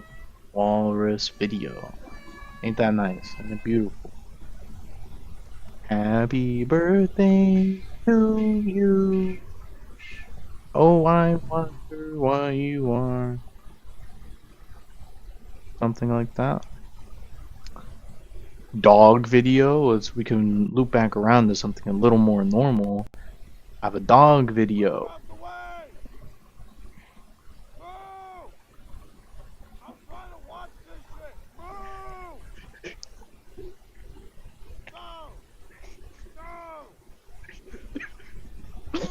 I quite like this one, as you can tell.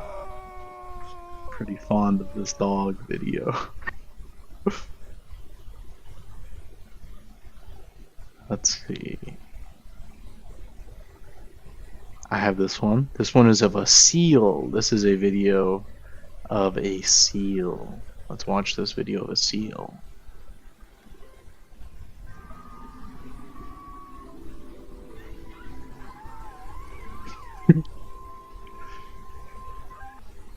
That's quite cute. I love walrus. Let me put I can put the walrus one back on. Let's put the walrus one back on.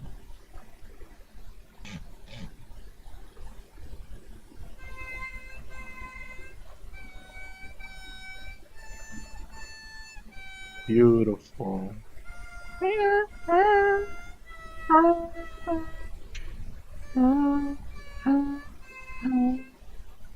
I like that video too. Quite a lot. Here I have a video of a cat.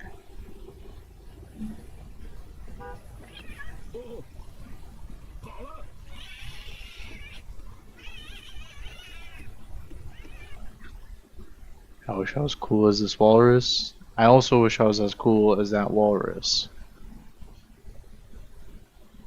I do think I should invest in more walrus videos. I would have prepared if I could have prepared for this situation. I would have. What is another video? I have a chicken video.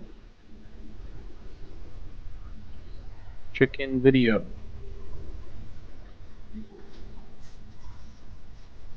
Although I cannot confirm the authenticity of this video. I suspect this video of being generated by artificial intelligence. So I do suspect that this chicken video is a result of artificial intelligence. However, I also have a video of a bird.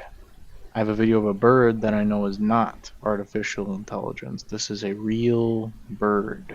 It's an owl.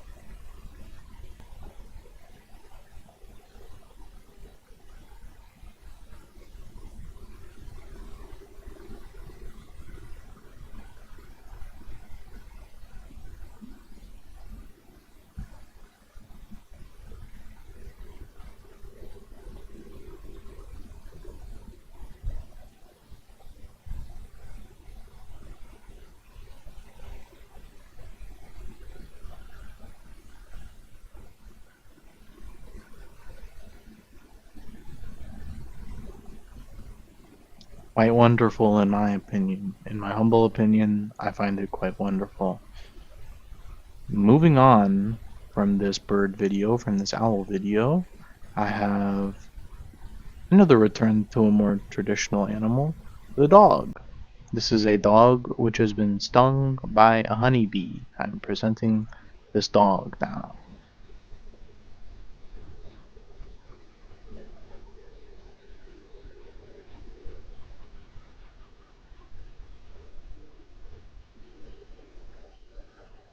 That's what a dog looks like when it gets stung by a honeybee. Excellent. Is that the last of... I have this image. This is not a video, but this is an image that I have. This is Tom Brady with his dog.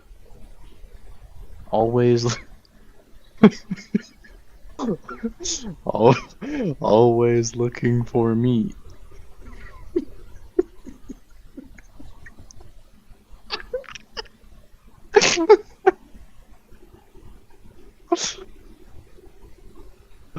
I quite like this image.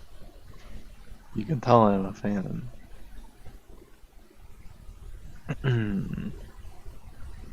I'm looking here for any other videos. Ah, yes. This one.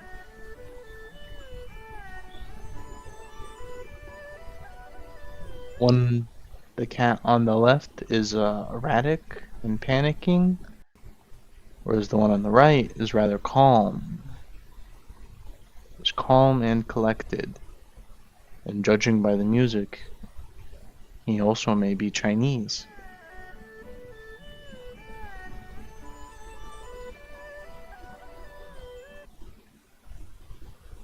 In my opinion, it's fascinating. I have this GIF. It is of a kind of aquatic creature. Look at this aquatic creature. Isn't that wonderful? I cannot believe the walrus was able to play the harmonica with the help of that woman. I want to watch the walrus video again. Let's watch the walrus video again.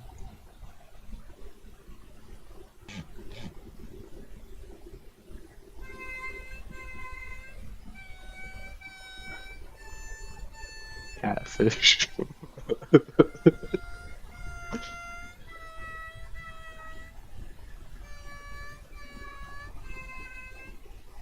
It's amazing, and look, he even claps at the end. What a polite walrus. I'm quite fond of this one with the seal. I like this one with the seal quite a lot.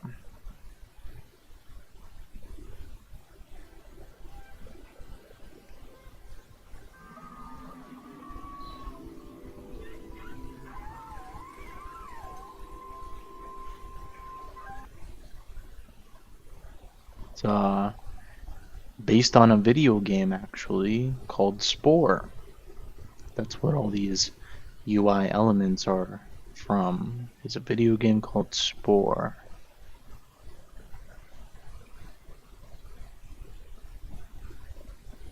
What does my YouTube feed look like? Let me see what my YouTube looks like. I have to switch accounts because this isn't the account I normally use.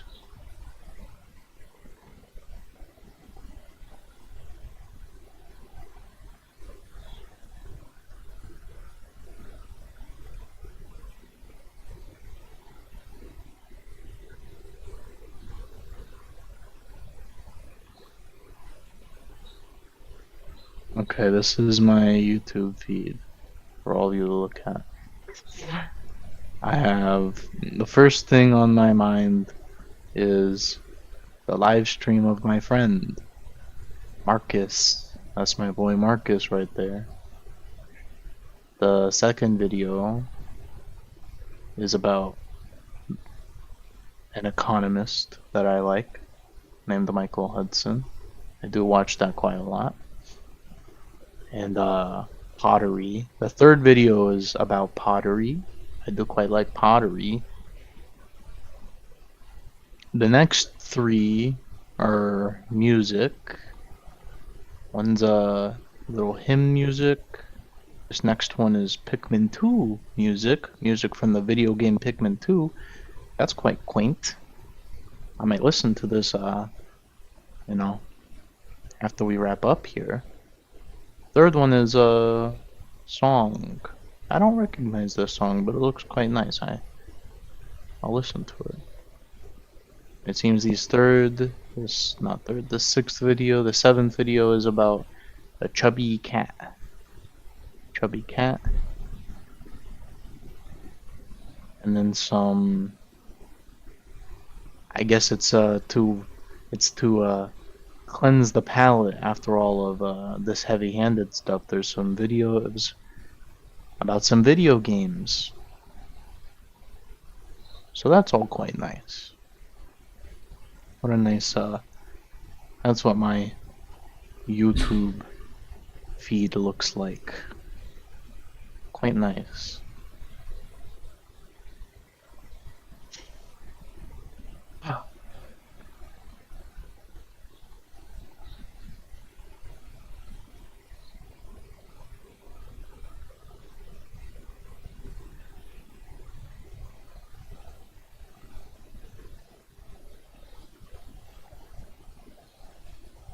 I have another cool video of the animal.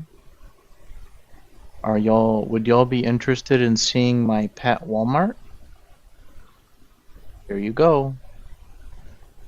This is my pet Walmart.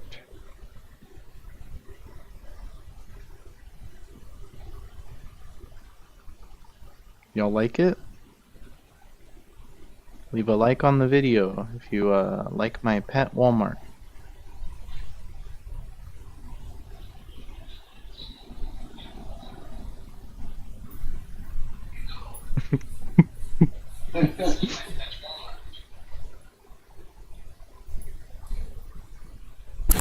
That's my pet Walmart. Okay, good job, dude. Look, I'm not. There's no balloon anymore. It was all air. Yeah, No all. balloon? Not really. All air. It's better. It's totally. I'm like, oh, it feels so much better. I was feeling so much like fucking pain and shit like that. Thanks for holding down the stream. That was interesting. It was. It is. Pottery is like, what do you call it? It's like satisfying to watch it go down, eh? Like somebody actually work on stuff like that. Yeah. It's interesting because like there was a long time where it's like being a person who makes pottery is like that used to be like a pretty important thing to be able to do. Oh yeah. And it's like that's how you get like containers and vessels and stuff. And nowadays we just not to I mean I like modern luxuries, don't get me wrong, but nowadays we just we get a robot to do all that. The robot makes all my bowls. You're right. I'm fine. The robot makes all my bowls, but for some reason the robot can't make my bread yet. The robot we still need a person to make bread. I would love for a robot to take over the entire process of making bread. Even bread machines are like a little bread machines. I love a bread machine, but they're I feel like we can do better than what we have with bread machines. Geez, I don't even see why not. Like when you think about it, I know from my little hobby where I was building drones and stuff, and the whole aircraft, RC aircraft community. There's wings and helicopters and and planes, as well as like the quadcopters. There's all kinds of stuff that you can buy to put things together, and it's just a matter of sitting down, with a program that you can create your parts with, your 3D parts, and then you can export the data and send it to a company and have them make 3D print the parts and send it back to you. You can buy things like little servos and even small little Arduinos that you can program with your computer to move all these things around and create whatever the hell you want. It's it's all there. and lots and lots of YouTube videos that can teach you how to program these little things too, right? Mm-hmm. It's Minecraft. I was gonna say, I don't know what to do. I was gonna say, if I open up Godot right now, would you be able to get me started with a first-person player controller? And oh yeah. Yeah. Okay, then let's do. That's a better idea than playing a video game. Oh yeah. Making a video. Yeah, 100% agree. Okay, I'm opening up Godot, and it's right here. You see it? Here, I'll move it away from the chat section so you can really see it. So what do I do? How do I get started? So the first thing I'll do is, when you do programming with Unity, what does that look like for you? Like the programming part? I use what do you use for doing your code in here? I don't prefer it, but what I use is Visual Studio. Right. Not Visual Studio itself, but specifically VSC, Visual. Mine looks like this. This is what I look like when I'm doing stuff. Okay, so if I open mine up, The reason I ask about it is because it is actually pretty important. Because like Godot does have its own like in-engine editor. That's but it what I sucks. use. Really? You don't really want. You don't like. Is that what you did with Yeah. Unity? This is what I use, yeah. So here, I'll close that. Doesn't need to be open. Release notes. So I'll have to make. Mm-hmm. We'll have to make a new folder and all the things and get a project thing started. But yeah, it's funny. It's like I need your screen, but you need to see mine too, right? Or do you? Yeah, I have your stream on it. Like, there's a delay, obviously, but Yeah. I do have your stream on another on my other monitor. Okay. Now, Well so then, there's a thing. I'm looking for it. I got an there's idea. If I move the Discord itself to a different monitor, you won't be able to see that on stream, but now you can see my. Let's actually close the web page, and close this.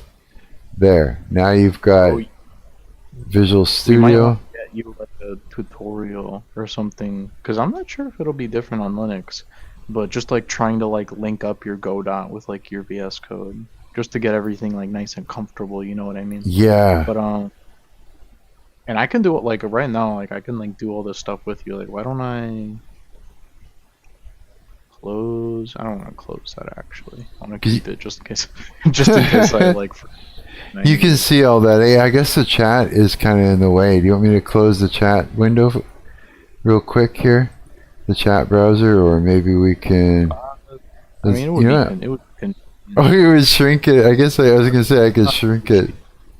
Hang on, this is what we'll do. Like an idea. Properties. Let's take this down to 200. And then drop this down to here. And let's, hang on. Let's see, 400. There. There. How's that? Nice, yeah. Yeah? That works for me. Okay, so yeah, why don't you you hit the create button, we make a project. I made a new one just myself right now. Okay. So let's create a new, oh here, I gotta bring up the Discord here. I was just looking at it. Okay. So we go create a new project, right? Yeah. Oh. And browse. I'm gonna find myself a nice little folder. Oh, look at that. I already have something going on here. You can see down there, like there's a, like you can choose like the forward mode or compatibility mode. I prefer compatibility mode because it uses OpenGL, and forward I believe uses Vulkan. Okay, slow down. I prefer the compatibility. Slow down. My bad. Slow down. I'm in the open directory. Let me get there first. My bad. No, it's okay.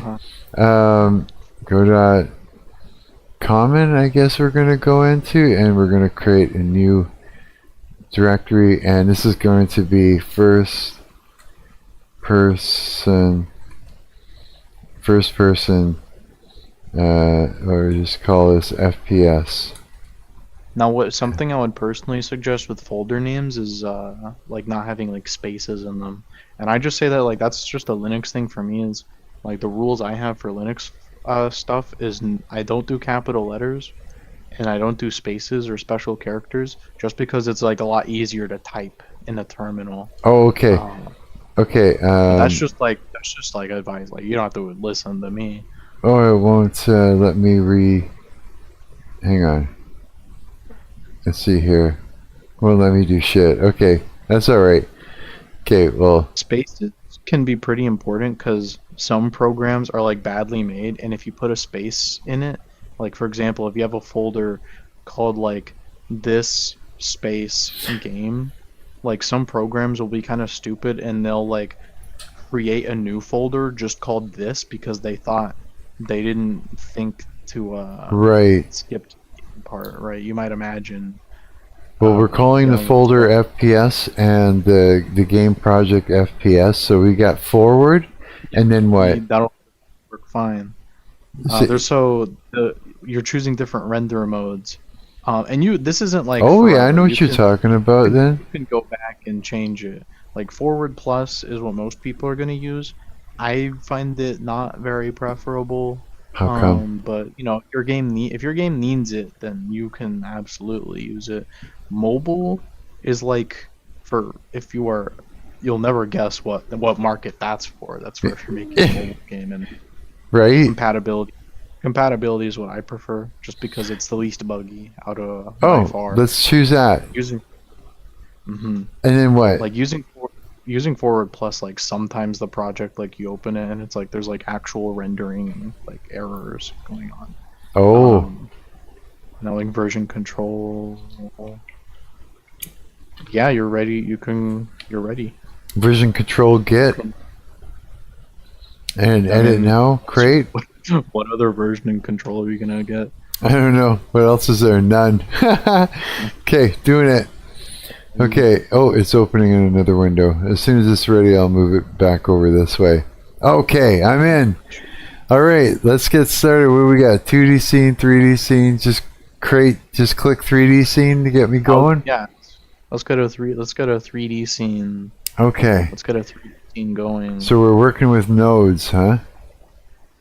Oh yeah, and it kind of. I'm being honest, it does kind of suck. But like, I was actually helping my buddy out with similar stuff today because he's moving from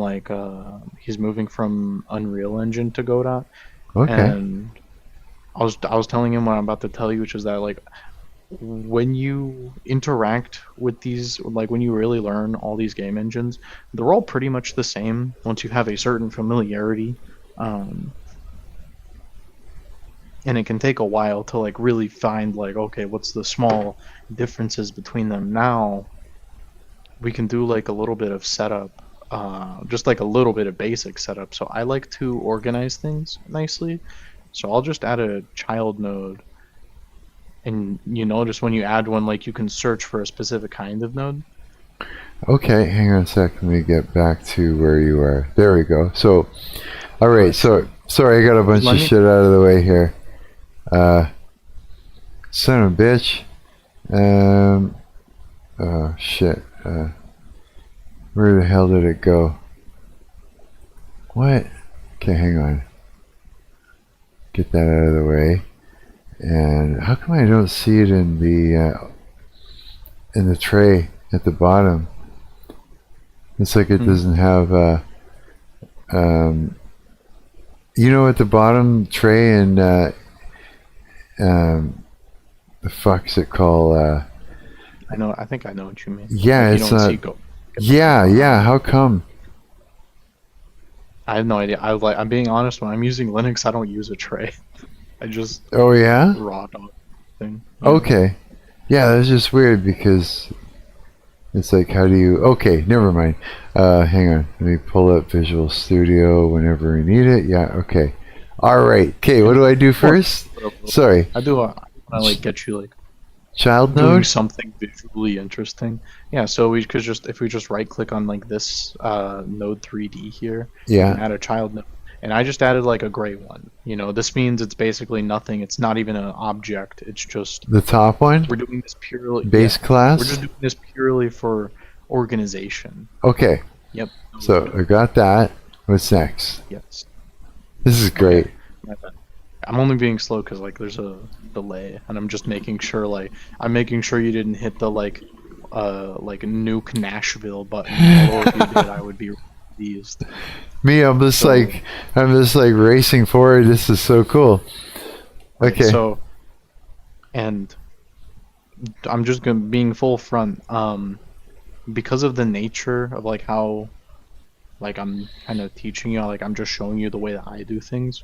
There's Okay. gonna be a lot of just like kind of opinions. Right. So like this is, for example, this is just organization. So I'm gonna name this geometry. And what I'm basically doing is all of the 3D nodes under this one are Yeah. going to be like static level geometry. Think like stairs, stuff like Right. stairs and the floor and stuff. And then under a separate node, I might have another node called props. And then on that one, I have, you have things like barrels and stuff, like things that might move.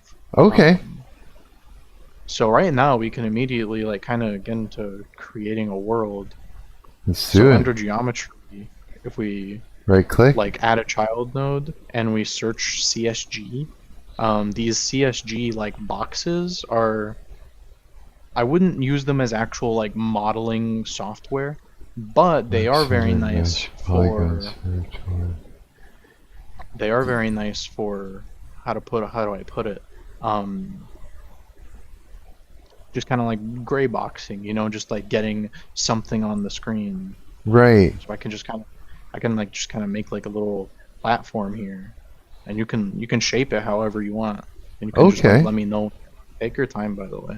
Can I 'Cause you're thinking about what to do next. is there a way to turn it like take this and then make it something that like a prefabricated object that the engine can, where I can put a whole bunch of them together like tiles, and the engine can just keep referring, or what is it called again?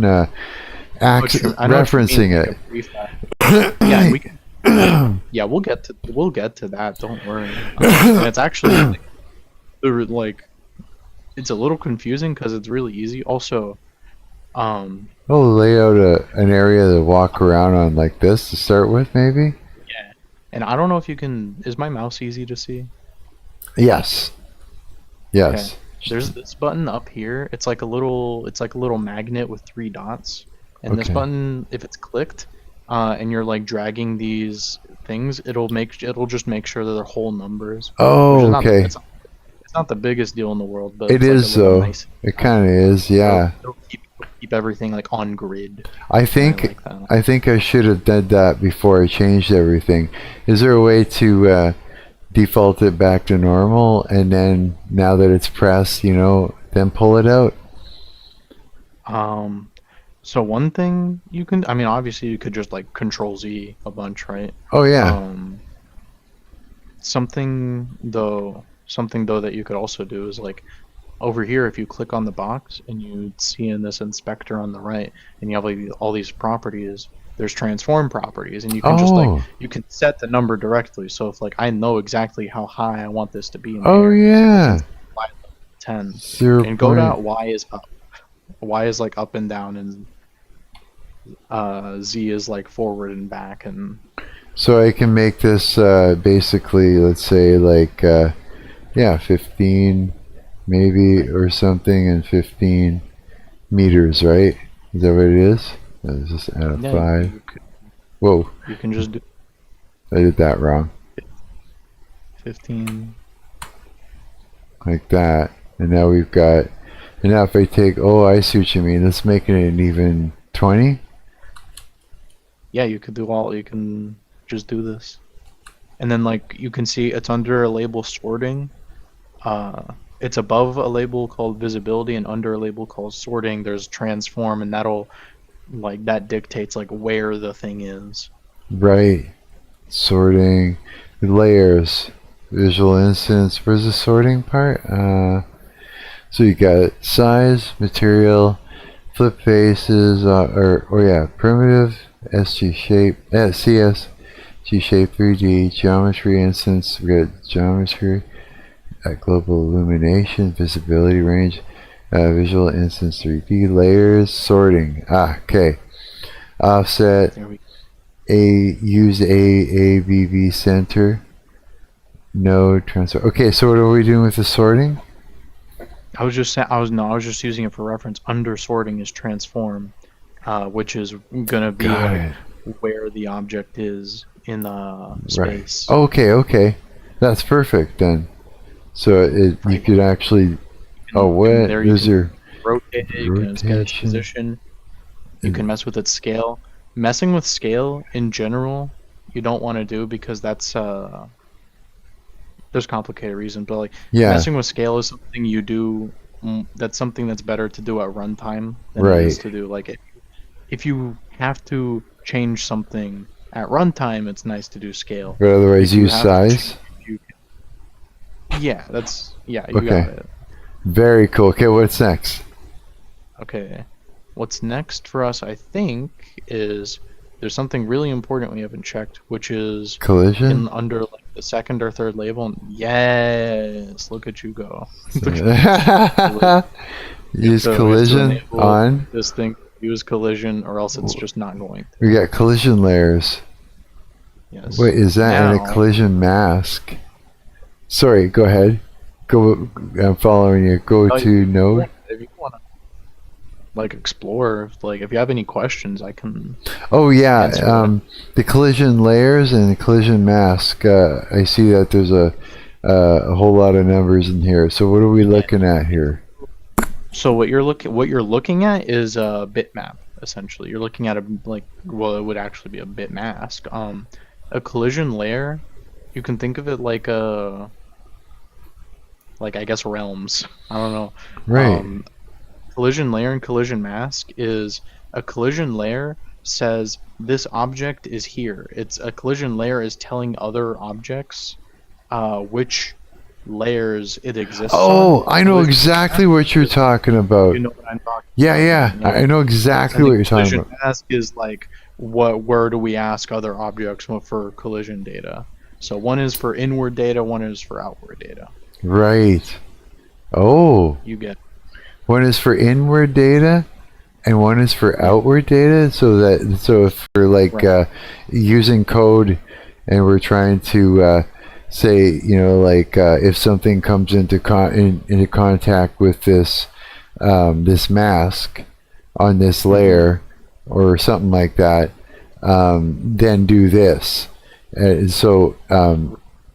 But one on the left is for inward, and the numbers on the right here are for outward data. Is that what you mean? For example, like let's say we have some code that interacts with this box we made. Yeah. It says like, okay, let's work on the mask. If we're working on the mask and we set the mask to be like 1 and 3, that means that any object we interact with, like let's say it's you touch any object that touches the box gets deleted, and we delete it if the object is on layer 3. Right. What we are looking for then for objects that are on layer 3 are objects whose collision layer is set to 3. Right. Would that make sense? Yeah. Yeah. We would have our Absolutely. mask set to 3 because mask is what you're searching for, layer is what you are. Right. Right, exactly. That makes sense. So the mask is what we're going to be using in code, and the layer is just is something that you're going to be physically connecting with, like, you know what I mean? Like running into or standing on, or you know what I mean? Is that right? So it's kind of splits it up into two things. One is for the physical interaction. The other one is to access it with the code. Correct? Both of them are for accessing in code. Great. Okay. But yeah, you can. Right, and it's difficult to like explain with words, but you'll understand it very intuitively once you like run into a situation where you want to use one of the two, and you really you figure it out like through Right. experience quickly. Oh, this is good. So- Okay. Very cool. I think we hit a point that we want to create one more a little organizational node, and I'm gonna call it environment. Okay. So I'm going to make it a child node and use node, right? And create. So what we're viewing in the viewport is not actually how the game looks like right now. If I click the sun and this little like world here, this is what the game actually looks like, because we don't have a skybox and we don't have any light sources and we don't have anything. So as far Right. as the game is concerned, we're just in a gray square with black. Got it. That's- Okay. So we need to actually put this stuff here. It's only being visualized for us because just for like convenience. We need to actually create it. So Oh, I've first got thing- environment in the wrong place. Let me just, there we go. There we go. got you. All right, can I move it up? Yeah. Okay, got it. I'm in the same. I'm where you are now. Okay, next. What'd you say? So the next thing is under environment. I looked for a directional light 3D. This is going to be kind of like a sun. Okay. Like in Blender. Directional. Or Unity, like a sun. Directional light 3D. Okay. create that. Yes. And using this, we can, you know, why don't we? I know I'm going a little fast here. No, but just no, for the it's sake of good. Let's make I'm gonna make it like a little cylinder in our geometry, Okay. so we can like visualize some Child node. like some shadows. You know, we can get an idea of what our thing looks like. It's not just a black square. Okay. Got it. Okay, so we got a cylinder, move it off to the side, sort of thing. That way we can see the sun react. And you can move your light and everything and see how it interacts. We can enable shadows too with the directional light. We can enable shadows, and look at that. Where is it? Nice Right here. Shadows on. No. And you can play with those if they don't look. Am I in the wrong? Should I be changing the view? Am I in the? Yeah, because I'm in a different view, right? Am I supposed to be in a view that you could actually see? Because you said you switched over so that you could see what the game looks like. I didn't switch over yet. What do I do for that? No, it's not we didn't switch over. It's just like, so right now we've added shading to the game. Essentially, we've added shading. The game now has that. I don't see any light. You see that? Am I in a different viewport is what I'm saying. Am I supposed to be in a different viewport than you? Looks like you got your mine's. You see that red circle?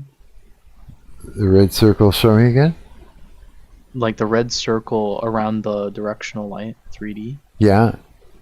What happens if you rotate that? Oh, I see it now. Yeah. Okay. Got it. Yeah.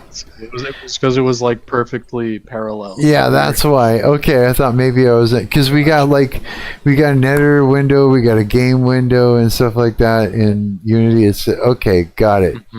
The way that I use this engine, you spend 90% of the time in the 3D window. Really?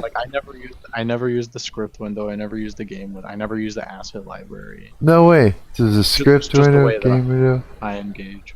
Oh, that's So now, cool. Whoa, asset library. Wow. Okay, anyways. I don't want to take away your time to like play with all this stuff. Nope, you're doing great. This is perfect. Environment. Next, what we can do is it's going to be called a world environment in our environment. I missed what you did. World environment. Got it. And it's going to be called a world environment. And by the way, once you have these nodes in here, this is going to be useful for you later on. You can just like F2 them and like name them whatever you want. They don't have to be called this. Right. Okay. So you'll notice this little like triangle, triangle exclamation point. Right. It'll tell you world environment requires an environment, and we can go over here. We can make a new environment. That's cool, right? New environment. So we just go click on environment. Right. Yep. Okay, and then what? Oh, look at what do we got all down here. There's a lot to this, but what I want to... Wait, how did you do the drop down? I don't have that. The drop down. Do you see it? Drop down, you just click on the environment. Got it. Background, ambient light, reflective light, tone map. Okay, go ahead. Under background, I want to just get to something that is kind of cool in my opinion. We can go under sky. Under sky, okay. Yeah. I'm just waiting for the stream to catch up, my bad. And then in this sky, we can create a new sky. And it's just kind of annoying, but there's a lot of layers to this. No. After we create a new sky, we can make a procedural sky material. And look, now our actual game looks just like the preview window. Hang on, I gotta find it. Sky material, procedural sky material.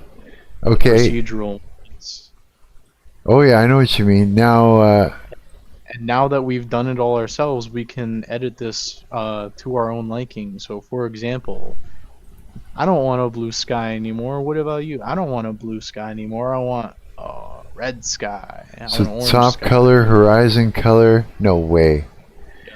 Oh, I see. So you can edit it all yourself and everything. No way. And then say I'm a big fan of Indigo. I got an Indigo. Got it. So, that is really cool. I get it. Oh, wow. That is badassery. And then the curve, you can adjust the curve of it to get it the way you want it. Hang on a second. Yes. Oh, wow. Energy multitude, so how much light you can create from the sky. Cover. What's in the cover? Cover module? Is that what it says? Ground? Yeah. I just made some little grasslands. What? Your ground, you just bottom color, you make it green? No Yeah, way. that's all I- Oh, son of a bitch, is that ever cool? Horizon color. Say we make it like that. Oh wow, this is badass, dude. And then the sun. Yeah. The sun. Like if you don't. Well, you don't yeah, want the because. sun, Oh yeah, because we got a sun up there, don't we? you could make a big sun. Oh yeah, I see it. Or a small one, a big one. No way. And then adjust the curve of that. And then we got some color for the sun. We got resource. Sorry, I'm just like Wow. probably jumping ahead, eh? Look at No, you're that. fine. Just playing with this, this is how you get your foot in the door, right? Is you Wow. have fun. I know what this That's is. accessible to you. Oh, I get it, dude. No way. Godot is looking really, really cool right now. Oh, is this ever wild, dude? No way. Was this local to scene? Here, let me drag this out a little bit. What's that? Local to scene. see. It's gonna. Honestly, you don't need to care about Okay. that stuff. Okay, so what's next here? You ready? You don't want to play with your light? There's a lot of stuff with the directional light. Here, let's give myself. Like you can change the color of the light, and the color of the light's also, by the way, influenced by the sky material. You'll notice, like right now, my platform is blue because the sky is blue. Right. That's If I right. make the sky green, now the sky is like kind of greenish. Oops. Directional light world. Got it. I'm just gonna make the sky like a nice, kind of neutral color, just so I can better illustrate like the directional light. Like if I make this directional light, if I make it red, whoa, now it's red. Oh, light. wow. Now, and you see now the sun is red. Horizon. Yeah, I'm gonna go with this then. I like that so far. So Okay. yeah, like mixing and matching, playing with the world environment and the directional light are very fun, in my opinion. Yeah. You can do fog, like down. What? It's in the world environment. In the Uh-huh. world environment, there's fog. Now, because of your situation, I don't think you want to be Right. using a volumetric fog because you don't have a GPU. But Oh yeah, that's right. there's Okay, hang still on. some stuff you can play with. I gotta find that. There's sky, ambient, reflect. Where's your fog? Okay. And then, oh, what? Okay, so you use what kind? You can set it to a depth fog. Oh, I want you to can see do like that. a Silent Hill thing. Hang on. Okay, hang on. Let me go back to where I was the last night. Okay, so the density is to reduce the density so I can see it. No. Height, density, height. How do I drop down the intensity period just so I can start to see what it's doing? Because it's just like grade right out here.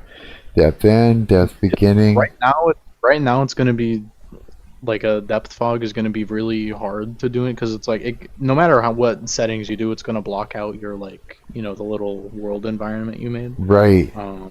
Just because like the world environment is infinitely far away, so you'll be able to play with the fog a little more when you like have a world. Oh, I figured it out. Okay, got it. I see what you mean. So what I could do is actually do that with it, so that way it sort of makes a little bit more sense. Oh, that's so badass, dude. Fog. Okay, now what? Ha! Alright, now I think we're just about ready to like get a player and a camera going. Okay. That's my instinct now. So I'm gonna make a node and I'm gonna call it entities. Okay. And under this, I'm going to put another node called Oops. where is it? Hang on a jump. No, Yeah. Called a character body 3D.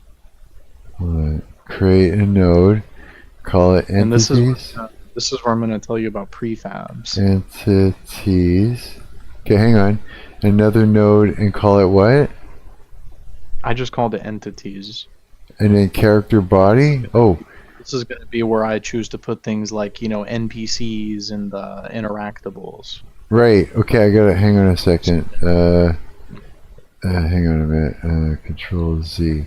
Entities at a child node. And then what am I looking for? What was that? Character body? Character body 3D. Got it. Okay. I'm caught up. There it is. I see it. Alright, so it is giving us a warning here. This node has no shape, so it cannot collide or interact with other objects. Right? We gotta fix that, don't we? Yeah, So we we're do, going boy. to add- Child node? So the first thing we're gonna add actually is gonna be called a mesh instance 3D. Mesh. This isn't gonna fix that error, but it's gonna be somewhat important for us. Okay. And I think we're going to do a capsule. Do capsule. Where is it? Okay.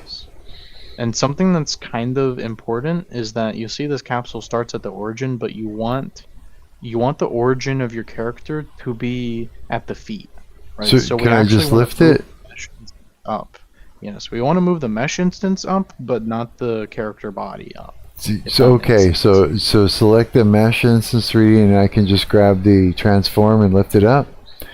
Yep. Okay. Oh, look at that! And then you Snaps too. Yeah. Like that? Is that right? Yes. Okay. And it might seem not important. Depending on how observant you are, you're gonna thank me later. Should I bring it up a little more in height? No, like this, you want it to be perfectly at the feet. Like when you select your character body 3D, you Yeah. want the little gizmo, like with all your cardinal directions. You want that to be at the feet. Oh, okay. So how do you move that? Just grab that.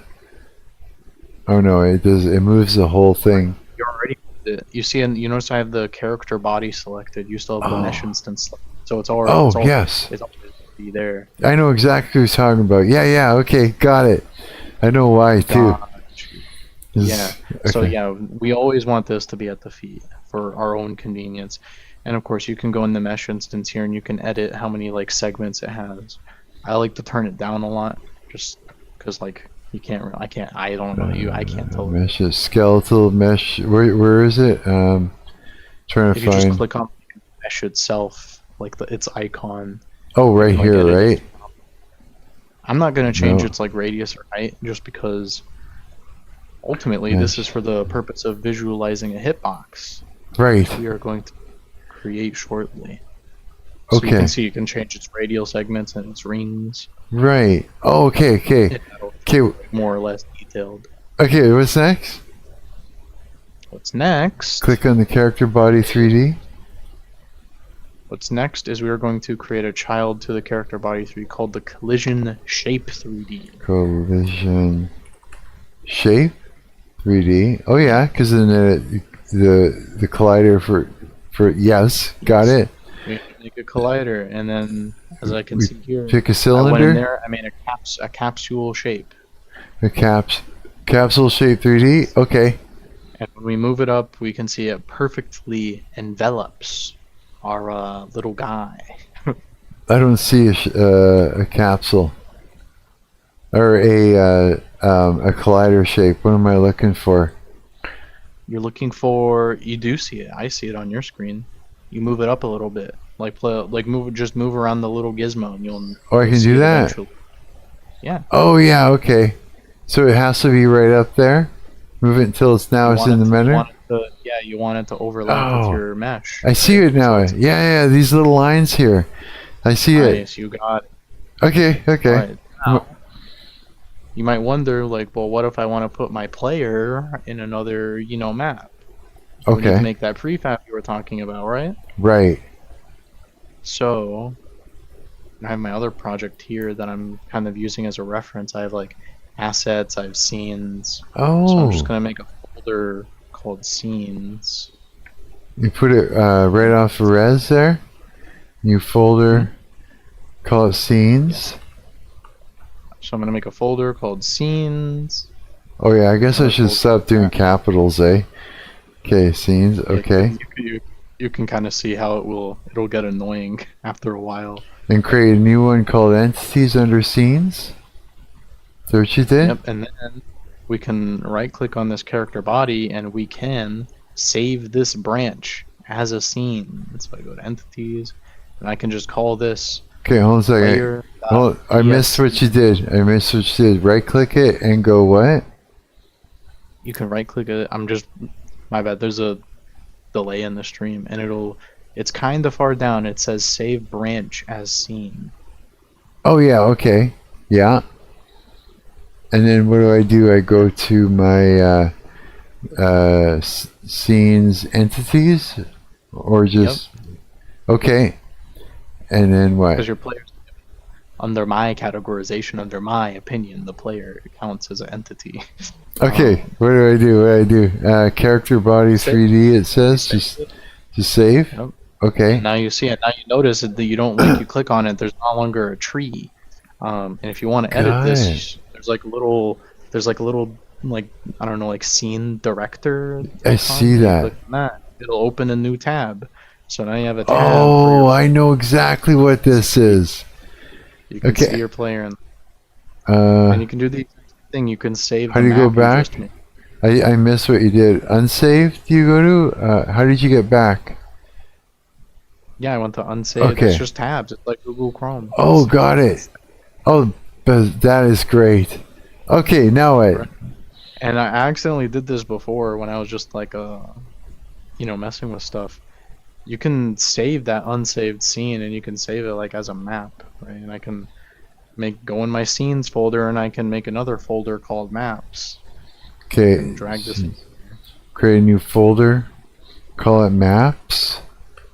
And drop it in. Okay. Maps, you could call it levels, Right. And then okay.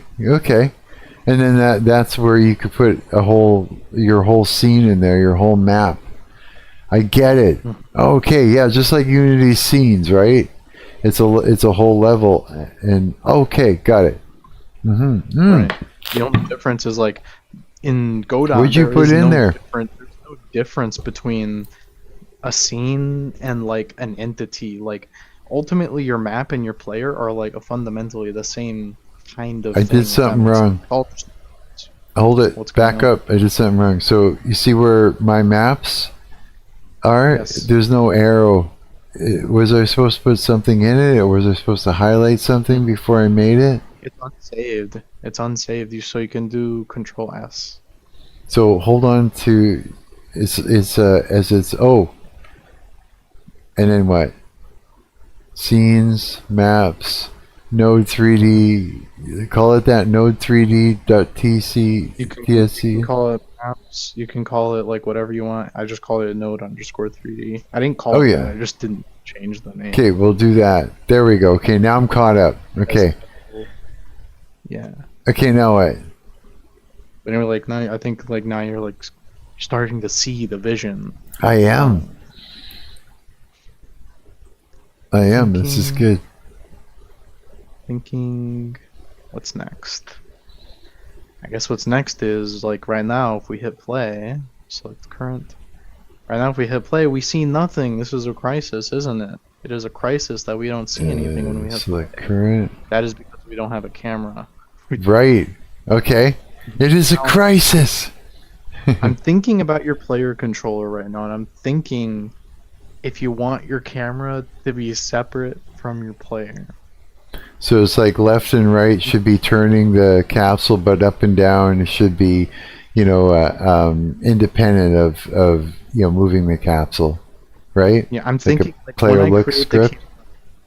when I create the camera, do I want to make a separate entity that is separate from the player, or do I want to go here in this player thing, and do I want to create a camera as a child of the player? Right. I think the right thing to do. Do you want it on But like a hinge? Sorry if I turn out to be wrong. If I turn out to be wrong, I'm sorry. No, that's okay. But I think the right thing to do in this instance is going to be making the camera like a child of the player. Right. So do I add I click on, I go to this thing Go here, to the player. and then click on the body, right click, add a node? Yep, we add a node and we're going to add a camera. No way. And then we're going to want to position it. So when you're in this viewport, it's a little less intuitive to see. Right? Negative Z is forward. Negative Z is forward. Negative Z is forward. Yes. Okay, so we want to just lift it up? Or Yep, did I you can miss lift it something? So wherever you want. Got I'm gonna it. lift it up. Like I'm gonna bring it kind of forward for now. Right. I mean, I can put it back. I don't That know. makes Just, like, sense, though. just visualize.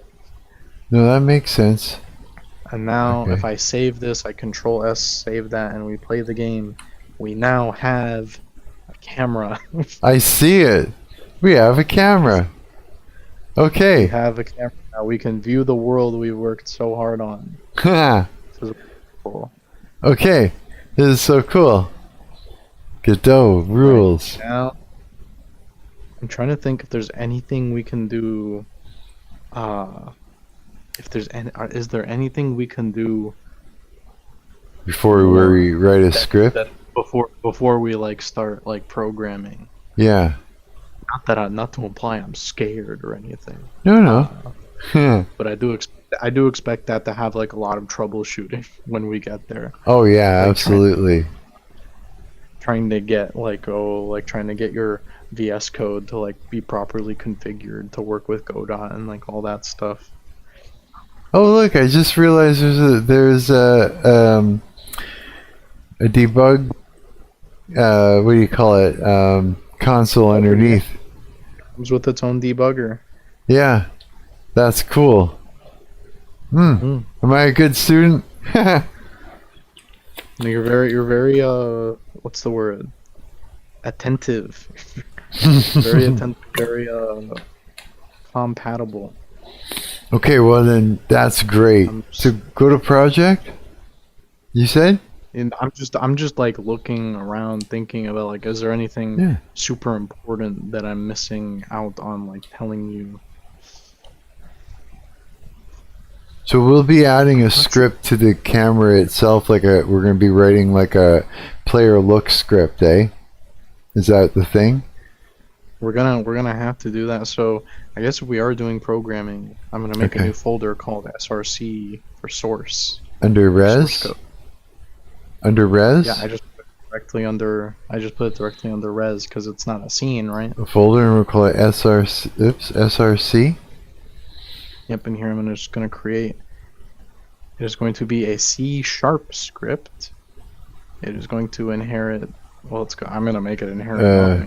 Right click, create script. Is that what you said? Yep. Like this? Click create script. And Yes. then where do we the C# script? Okay. What am I missing? Don't do no GD script in this house, Marcus. We don't do no GD script. Okay. We are programmers. We don't. What does God say? God says no toys. No What toys. do we call We this? have Player look or toys. something? We're actually gonna call this main.cs. Main? Okay. And unfortunately for us, it seems that it is in fact customary in C# to name the file starting with a capital letter. I know it is tragic. Oh, okay. You got Means that it. it is customary to do this. Okay, and then hit create. Okay. I see. Oh, coolness. So we got a little editor in here. I don't want no gosh darn it. Now, Godot editing. My bad. Editing a C# with Godot and the Godot like editor Yeah. sucks so bad. Oh, why? Because it It's- doesn't finish off the syntax? There's no nicety. You get nothing. Okay. You get nothing. So then I'll just do a bit of referencing to remember where I'm at. I see your window looks different than mine. What am I got to do here? The reason yours looks different than this is what I was talking about troubleshooting. It's because I opened it and it opened VS Code for me. Right? It opened VS Code for me. And I've got VS Code open already. I'm gonna close VS Code. And yours isn't, because you're not using VS Code. Ideally, you should though. Ideally, we have to set things up first. For you to use VS Code. I'm wondering if that will take a long time. If it takes a long time and you have to wait, like watch a tutorial or something. Then I can do that. Maybe it might be. If it's quick, then maybe we can just do it. So I'm going into. It wouldn't be. Do I close something? Am I supposed to? I noticed. I would not. I wouldn't even bother having the script. I don't know where. I don't know where I'm going. Is what I'm saying. So you're in a like you see up there where it says 2D 3D script. That's where it pulled you. 2D 3D. Oh, got it. So just go back to. I would just go back. I don't even entertain Godot's scripting tab. Okay. I know that if I got there, I did something wrong. Okay, so you say go to project settings. I'm looking myself in editor settings for where we get external program. No. Okay. Not file system text editors. Shader editor run. We got shader editor, replacement, debugger, input, export. I'm so stoked right now. I'm just like.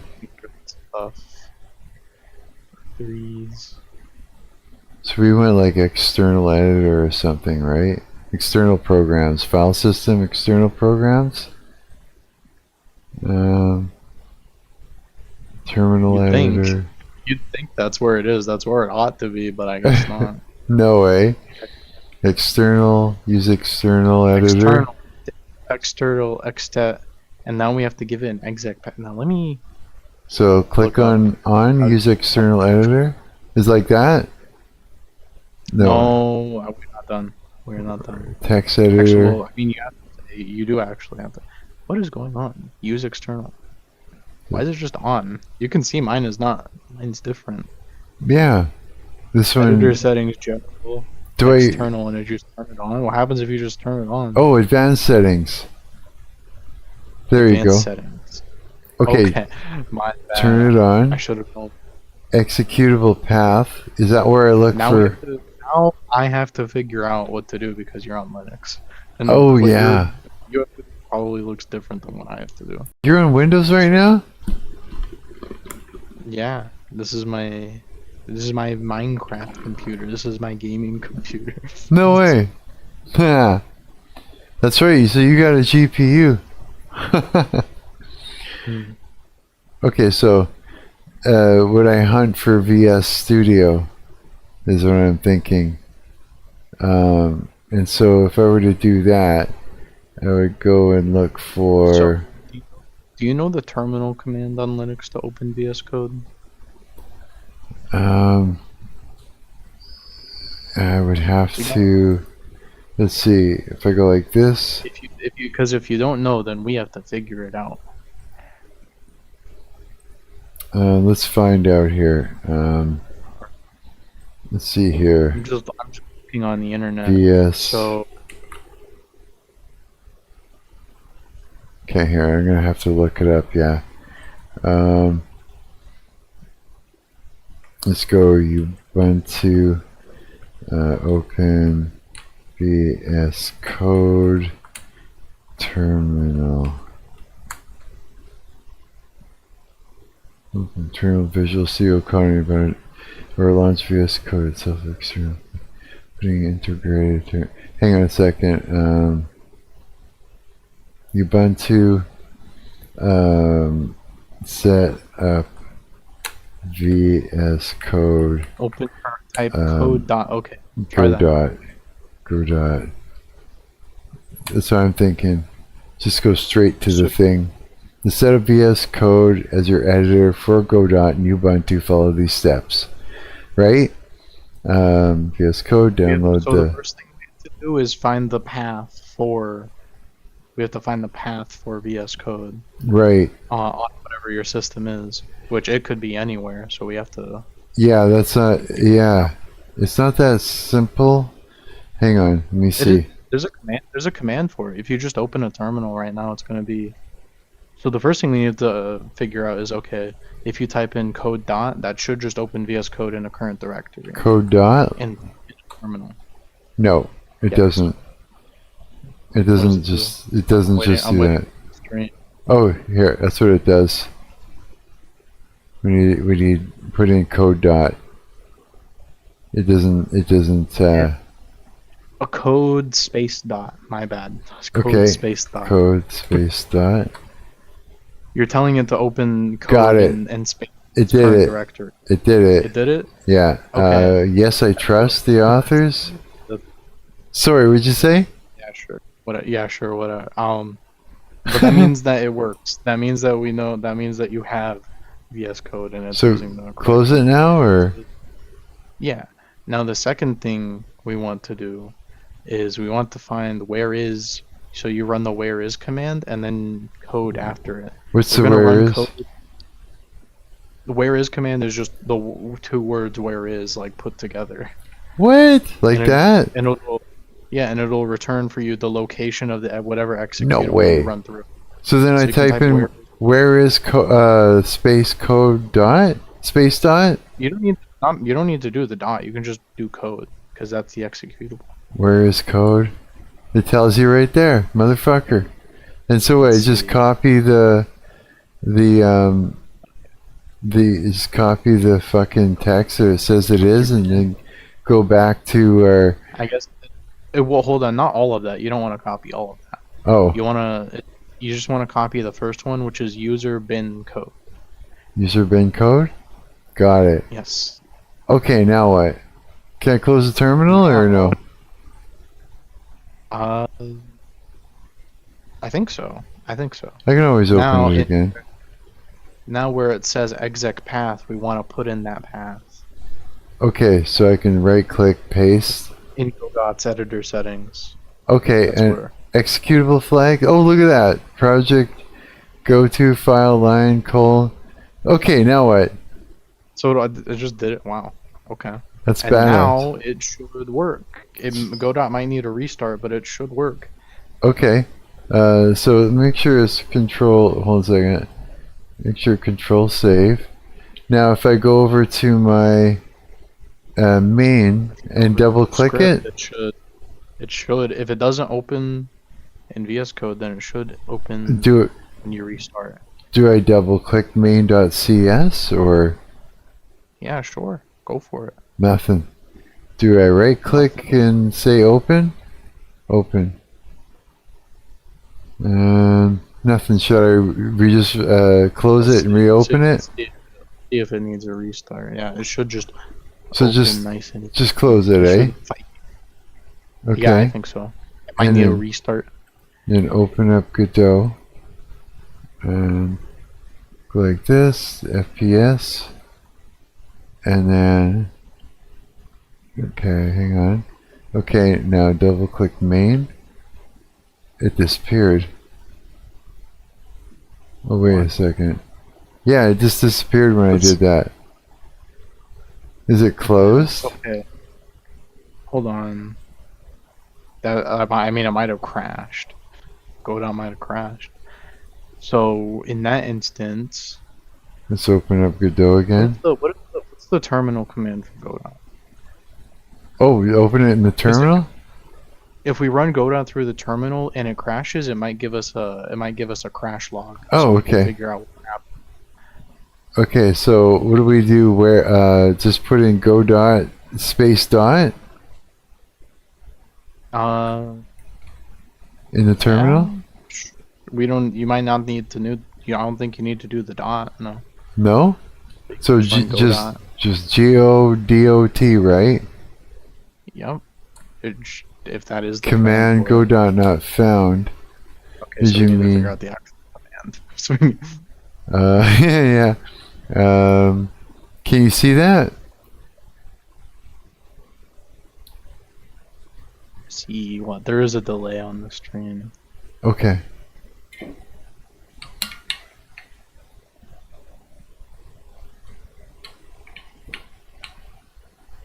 Not much of a delay? Ouch. Why is my ear? I do see that. I'm looking for.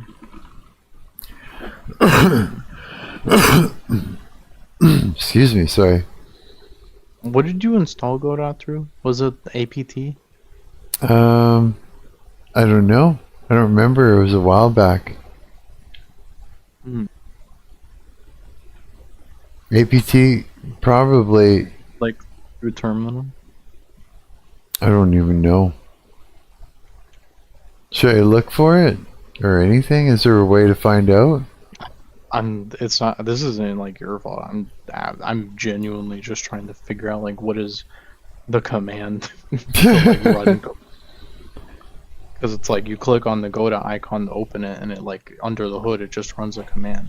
Does it let you right click on like whatever your icon thing is, and like see what the command it's running? Okay, here I'll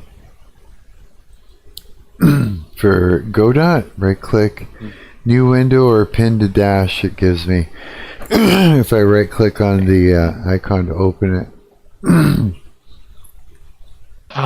They don't want you having information. Oh, is that what it is? Some bitches.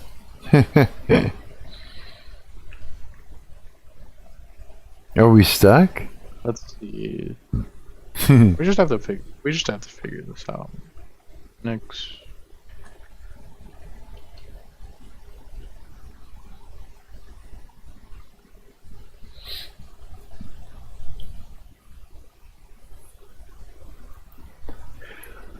I'm gonna put, just because it's kind of a mouthful for me to like tell you what it is, I put it in general chat.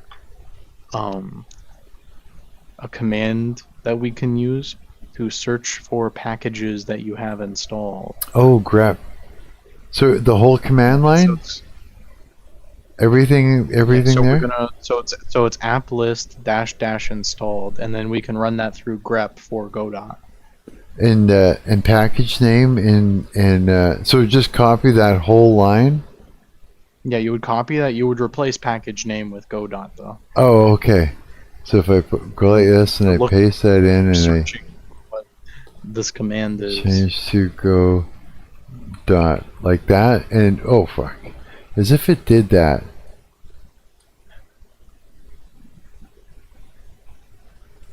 Okay, go dot like that. I'll wait till you see it. Oh, fuck! My ear getting killed by my glasses in my headphones. Exactly like that. That's right. Getting a hit enter. Warning: app does not have a stable CLI interface. Use with caution in scripts. Oh boy. We're not using a script. And it didn't return anything. What is this? This is why I hate Ubuntu. Do you? This is like, it might be installed as a snap package. Oh Is it yeah. install? Okay. Run that old command. For like figuring out where is like VS Code. So We're gonna try the other paths to see if the other paths work. Because there were two other paths than the one that we did first. So what do you want me to type in? Where is space Godot? Type in where is code. Where is code? Oh, code. Yeah, I'm giving up on trying to find Godot because I have no idea which package manager installed it. Apparently, it wasn't apt. Oh shit! It wasn't. We're gonna try now user share code.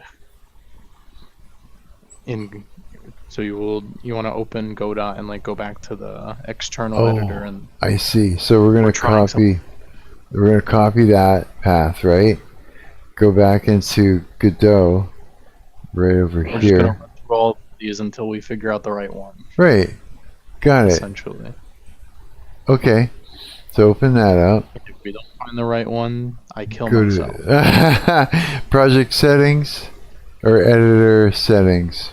Project settings, right? Yes. Okay, project settings. No, editor settings. Editor settings. My bad. Okay, editor. Project settings. Like settings for the individual, like this individual game. Oh, okay, yes, right, got it. We're looking Where you'd set for like a resolution and a tick rate, for example. text editor external. Now we're going to change that to this user share code, and then we close it, and then we're going to try open up main and see what happens. I don't see anything yet, so let's reboot it then. Okay, so Yeah, let's do a save first. Give it a Control reboot. S. And I'm then- sorry this thing is such a lead. I think now you No. understand what I meant when I said like I felt like this would be a rigmarole. Oh no, this is fine. We're gonna get this. Okay, I understand what we're doing. No problem. Right click. Let's open that up. Nothing opened, but it didn't crash. Okay, that's an improvement. Yeah, it Ouch. is. Let's try the third one. Let's hope this third one works. So let's close. Let's go to editor. Oh, I think I closed the terminal. I gotta open it up again. Where is Where is code? code? And so we're gonna use what? Snap-in code. That's the Yes. third one. Okay. Then go to editor settings. Oh, jeez. I gotta open up Godot again. It just closed when I went to editor settings, or clicked on editor to go to editor settings. Okay. All right. Editor settings. File system. No. Text editor external. All right. And then pop that in. Paste. And then you can close that. And let's just save it. I'm gonna literally close it and Are you not reopen getting it. any errors in the? Unless it works. I hope it works. Hang on. Okay. So I saved it and I rebooted it. Now I'm gonna right click main.cs and go open. And so far nothing has crashed. I don't see nothing. anything. No, nothing yet. Okay. Is VS open in like another workspace or like window? No, I don't see it anywhere in the tray or anything. Like in Look that. in, like near the bottom there, it'll say output. Near the bottom of what? Godot? Yes. I There'll be don't like s- a little tab that says output, and that'll Right. like we're talking about the debugger. Right, got it. Okay. Debug adapter server started on port script. GD script language server started on port. Blah blah blah. Try What? now. Try opening the main.cs. Okay, right click, open. Shit, nothing. But it doesn't show anything in the console. Or what the heck? What the heck? All right. What if this is going to be an outlandish plan? We go in the editor settings. Okay. Oh, jeez. What if we go in the editor Oh, settings? it crashed when I went into the editor settings. Did that last Read- time. Yeah, just by clicking on editor. There, I reopened This is- it. That's twice it did that. This, so there we go. Editor settings, no problem. Go back down to external. Okay, I'm here. I'm just like Okay. whipping around.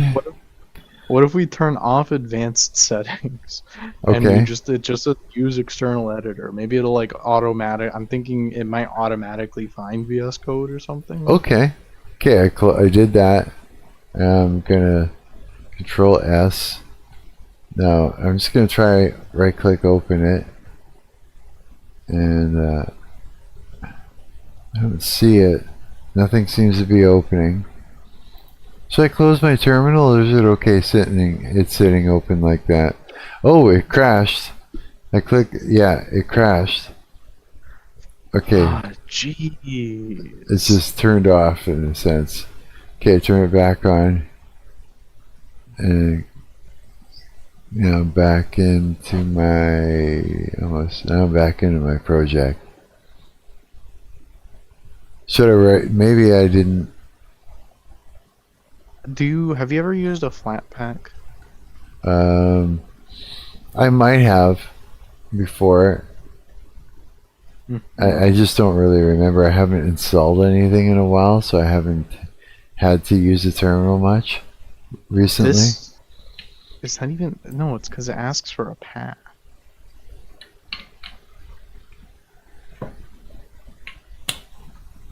I'm sorry. I'm trying to figure No, out that's okay. what could possibly be going on.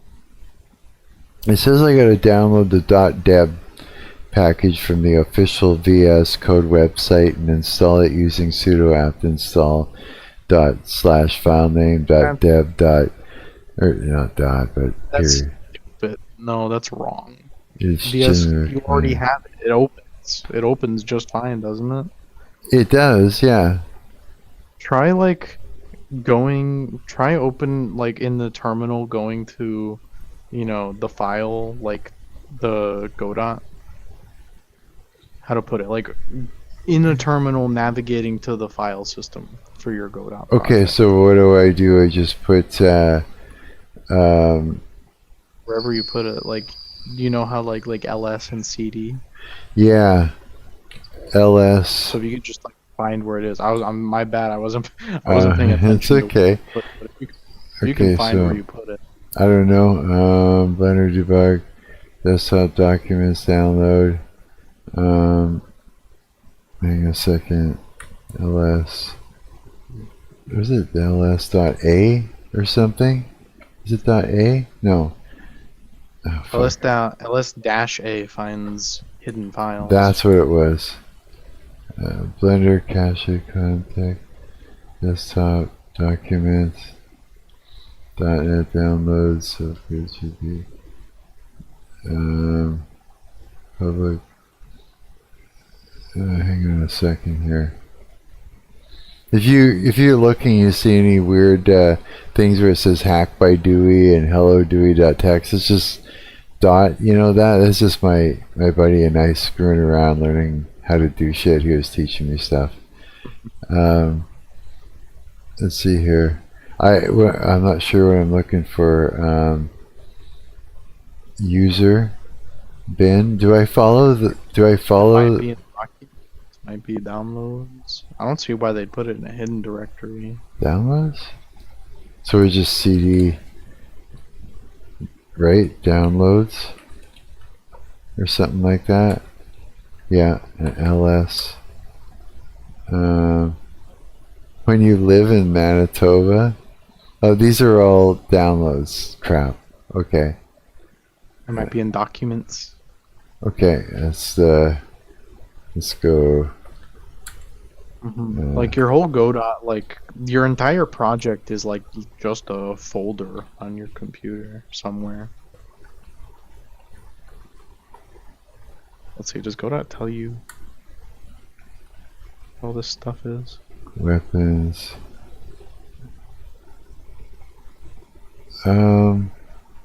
Yeah, why isn't there like a what do you call it? A folder. Desktop documents, downloads. Snap. Would it be in Snap? Whoops. Code. Code is under Snap. I noticed when you open Godot and it's like showing you all your projects, it does tell you where they are. Okay, ls, common, current. Well, there's like snap/code under, like there was that I got into, but it doesn't, it's just when I do a list, actually, list. Yeah, those are just gonna snap packages, but here it tells you exactly where your project is. Do you see? Oh, I see Godot-4 under snap.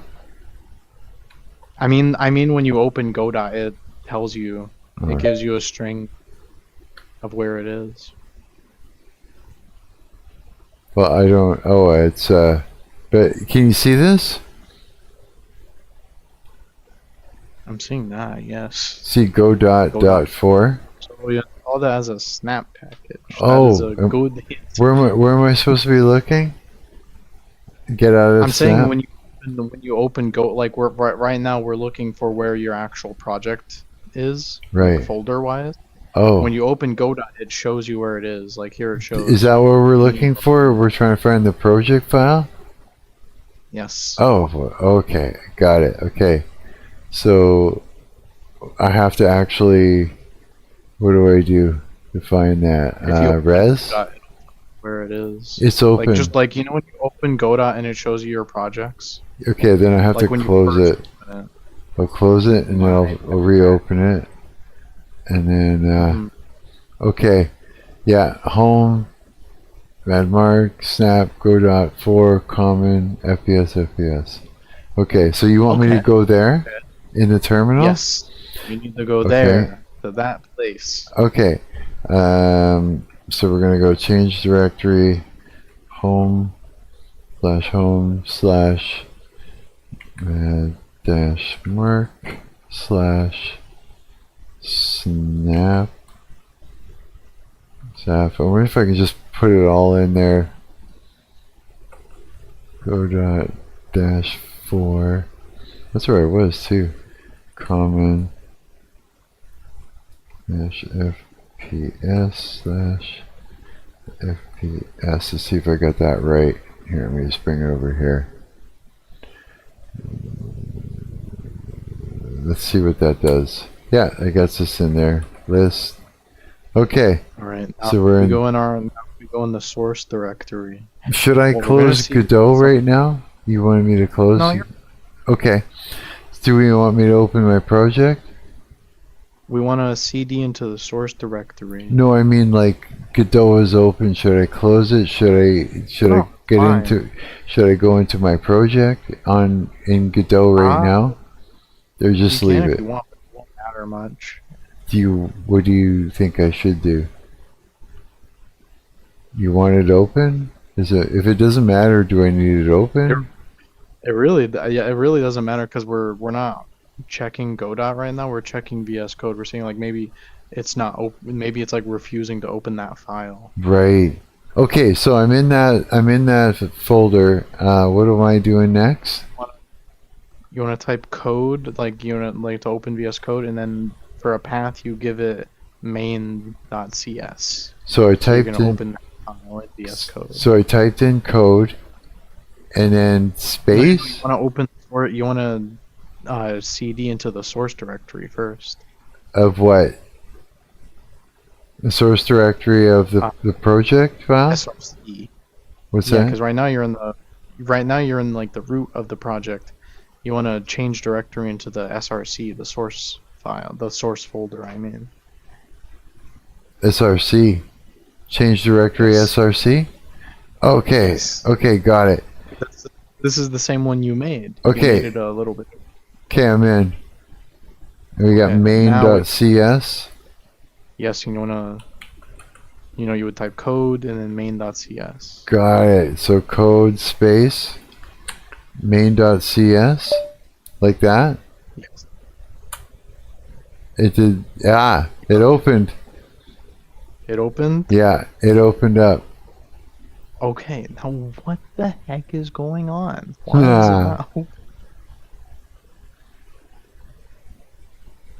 Very cool. I love terminal stuff, don't you? You type shit into a terminal and going through all the little folders, and then something opens up when you do a thing. It's just exciting to me. Terminals. So what you thinking? What you thinking there? What I'm thinking about is what the hell is going wrong that it doesn't open when you do it in Godot? Why is this not working? Okay. I'm so bad. I'm gonna kill my diet, but I feel like doing that again. I literally feel like eating a whole loaf of fucking bologna sandwiches again. I'm like literally craving it. That's terrible. I'm gonna fuck myself up, bro. I can't do that. Sorry, I know you're trying to think, and I'm like, bologna sandwiches. Fucking bologna. Bologna fucking sandwiches.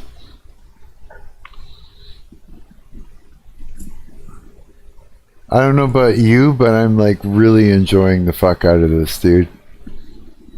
I got you. I'm enjoying it. I don't mind the grind. trying to figure out what's going on. Yeah, me neither. It is a lot harder when I'm like I'm not the one on the wheel. You know what I mean? I have to like vicariously figure it out like through like telling you what to do. It makes it a little bit difficult, eh? Hmm.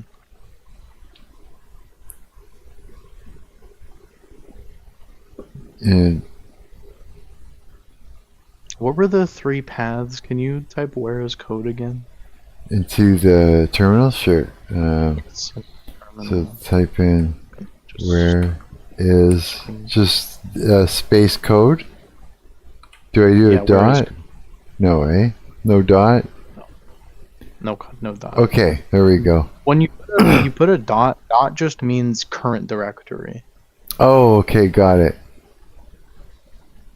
Okay, I got my. I don't know if you can see that. Too small. I can. Oh, here, let me move it up out of the way. There, do you see that? Okay. No, you're fine. It's not your fault. It's my screenshot thing. I have to manually type it now.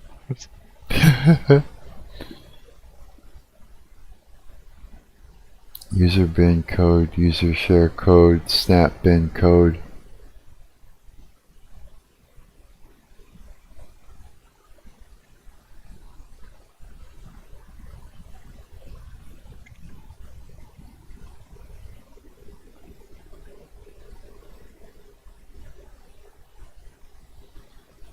Okay, run type. So in a terminal, I want you to run type So just space -a space code. run. When you say run, what do you mean by run? So what do you want me to type? But you type the word type. TYPE? Yes. Okay. Type, and then a flag, What? which is going to be like -a. What? Space So or space -a. dash A? Okay. That's it. No, that's not it. I'm just stream's lagging. I'm making sure it's right. Oh, okay. And then through that you put code. Through so it. What do you mean? Space code. Yeah. Then what? I know I'm using like a lot of like jargon terms and like stuff that doesn't immediately make sense, but it's like kind of like exposure therapy, if you know what I mean. Like, Oh, I get it. Yeah, like yeah. Getting you used to it, because that's how like you watch tutorials, people are gonna Instead of word just things type, this way. right? So instead of just Like typing, -a, that's a flag, right? Because it tells the type command what oh, to do. did you say code dash J or dash A? It's dash. You got it right. It's -a. So Okay. run that. Run the hit enter. Okay, there we go. Code See what's is, going on. code is, code is, code is. So it basically did the same, not totally the same thing. So we got There's 4, something on here. we got snap bin code twice, we got bin code, and we got user bin code. I went from, I told you from the bottom up, but that's what's there, yeah.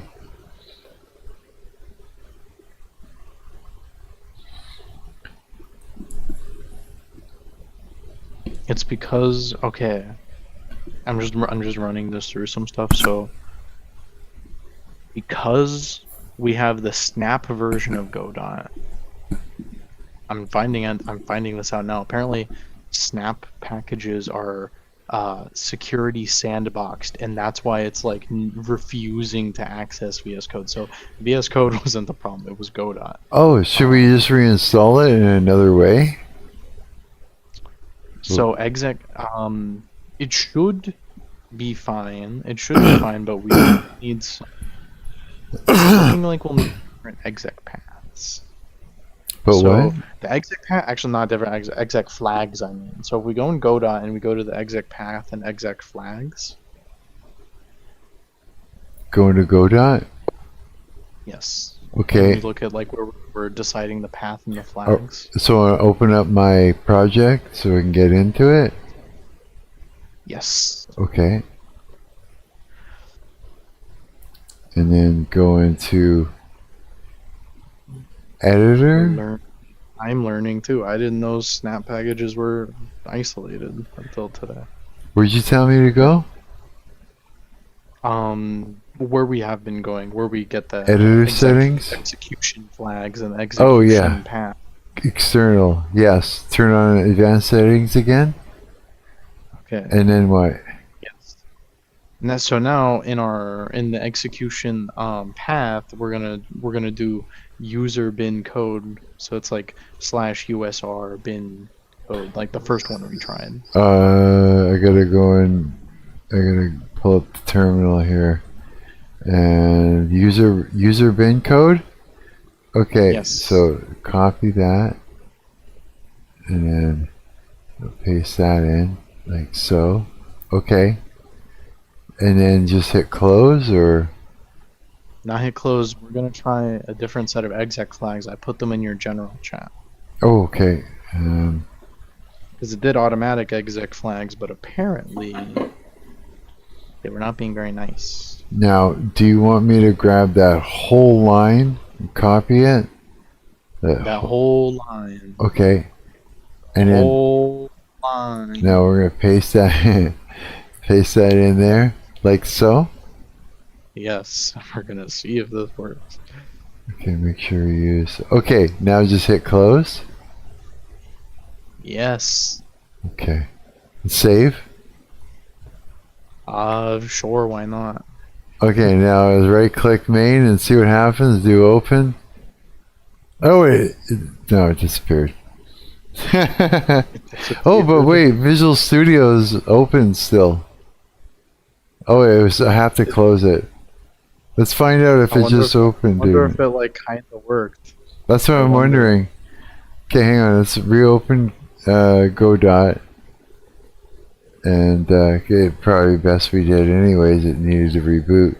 Let's try it. Right click main and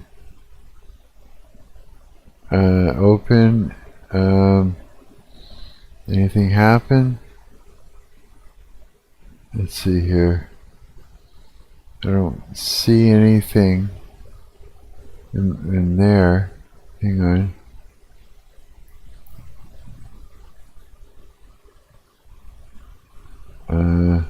Oh, fuck, where did Godot go again? It fucked off on me. Did a crash. It just keeps Okay. disappearing.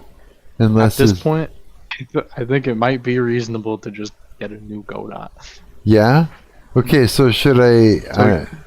So we're gonna save your project first, though. So okay. maybe this is also like a little Linux day too. Let's go to your home directory. Close Godot? Yeah. Okay. In my humble opinion, I think we're just gonna jump ship and go to a different, like we're gonna jump ship to a different Godot that's not sandboxed. Is it home? No, It would be it's CD and directory. then like the squirrely brace. Oh, that's right. Squirrely brace and then slash? Oh, It would just be a squirrely brace. You could just do a squirrely brace. just CD Slash squirrely? is like the root of your whole system. Squirrely brace is Got it. just your home. Okay, so I'm there. Okay, now Alright, what? Now, if you disagree with me, that's fine. What I would do is I would go into your documents and like make a file called Godot projects. Okay. Change directory documents. Okay, let's see here. And make a... Here, you know what? I'm just going to do that right from the folder so I'm not fucking around too much. Documents.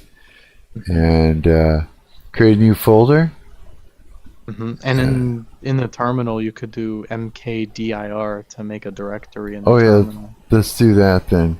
MK space Or how do I type it it's in? just one command, mkdir. It's like shorthand for make directory. It's all one word, right? Yeah, mkdir. And then type in what after that? What are we gonna? And then after that, you just type in the name of the directory that you want to make. And Would you it'll say make to it. call it? I would just call it like go.projects or Go something along those dot lines. Whatever go- helps you remember.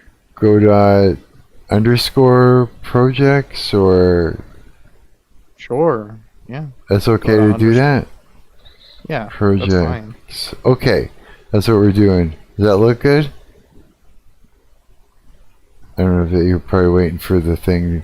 It looks good to me. Okay, I'm gonna hit enter, You can see it there. and then Now we're gonna want to find your project. It was in like a snap place. You might want to open Godot again just to like get the oh just yes, like figure out how to go back there. okay, So we're gonna copy that. I mean, if you're more comfortable doing it just in a file browser, okay. I've opened it. Oh, I've opened my project. I probably went too far. okay, so yeah, I know what you mean now. Yeah, Close it. yeah, probably yeah. I think so. Okay, let's just so just 'Cause open. we're just looking for where the project is, and then we're gonna move it over into that folder you just made, so that Okay, when we so- uninstall and reinstall Godot, it your project isn't destroyed. Got it. Okay, so I'm just gonna go over to, so we'll go to home, go to, I'm just going right into the folder over here. Hmm.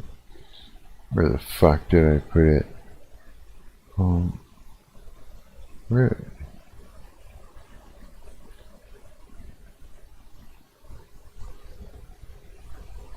Okay, I'm in home. Why isn't that showing the next thing? What's going on? Oh, I'm looking. I'm in home. My home. Hang on. I'm in my home directory. I'm looking for the next. Like it's like home, Madmark, Snap, Go.4, and I don't have Madmark. It's just that's it. It runs out. What the fuck? Home. It has Snap right there. Home, it's probably just doing like a shorthand thing. It looks right to me. But you see that in the corner there? Can you see where the actual home / mad - mark / snap / go.-4? You're in home / mark. It's probably just like, and I was saying it's just like short. Oh, got it. So we're Like, looking for Snap. You can see the Snap directory right there. Yeah, you're right. Okay, and then so I'm gonna get into that folder. So do we want to go into go.4 and then common? Yeah. And then the No, FPS. Go.4. We got our. Common. We're staying common. So- actually. Here we go. Here's the FPS folder. So ha- if we stay in common, what? I'm assuming you can right click the FPS folder. I have no idea. I Yeah. haven't used Copy. I haven't used Linux like folder like a file thing in years. Okay. um, FPS. Right click. Copy. Yes, we're gonna copy. Now go to where do we create that directory and do Document. It documents? was in documents. Go dot projects, right click, paste. Boom, it's in there. So Okay. double click, it's saved, yes. Okay, so we got that. How do you uninstall a Snap? Okay, let me close Go dot now, right? That's probably a wise thing. That's really Okay, yeah. If we're close gonna, Godot. be a murdering. Okay, now what? Okay, so we're gonna uninstall it. How do we do that? Do it in the terminal or? It's going to be. I just looked it up. The command is going to be sudo snap remove go.-4. Now, do I do that in a certain folder or like No, it shouldn't be. It's should a I package manager. should I so it's remove- It's just like software. back out of documents, like get out of documents by hitting CD, I guess, right? Okay. And it shouldn't matter, honestly. Okay, so what's This- the line again? The line is sudo for like, Space. do Yeah. space snap snap space remove remove space go dot dash 4. go dot dash 4. Okay, just like that. Put in my password.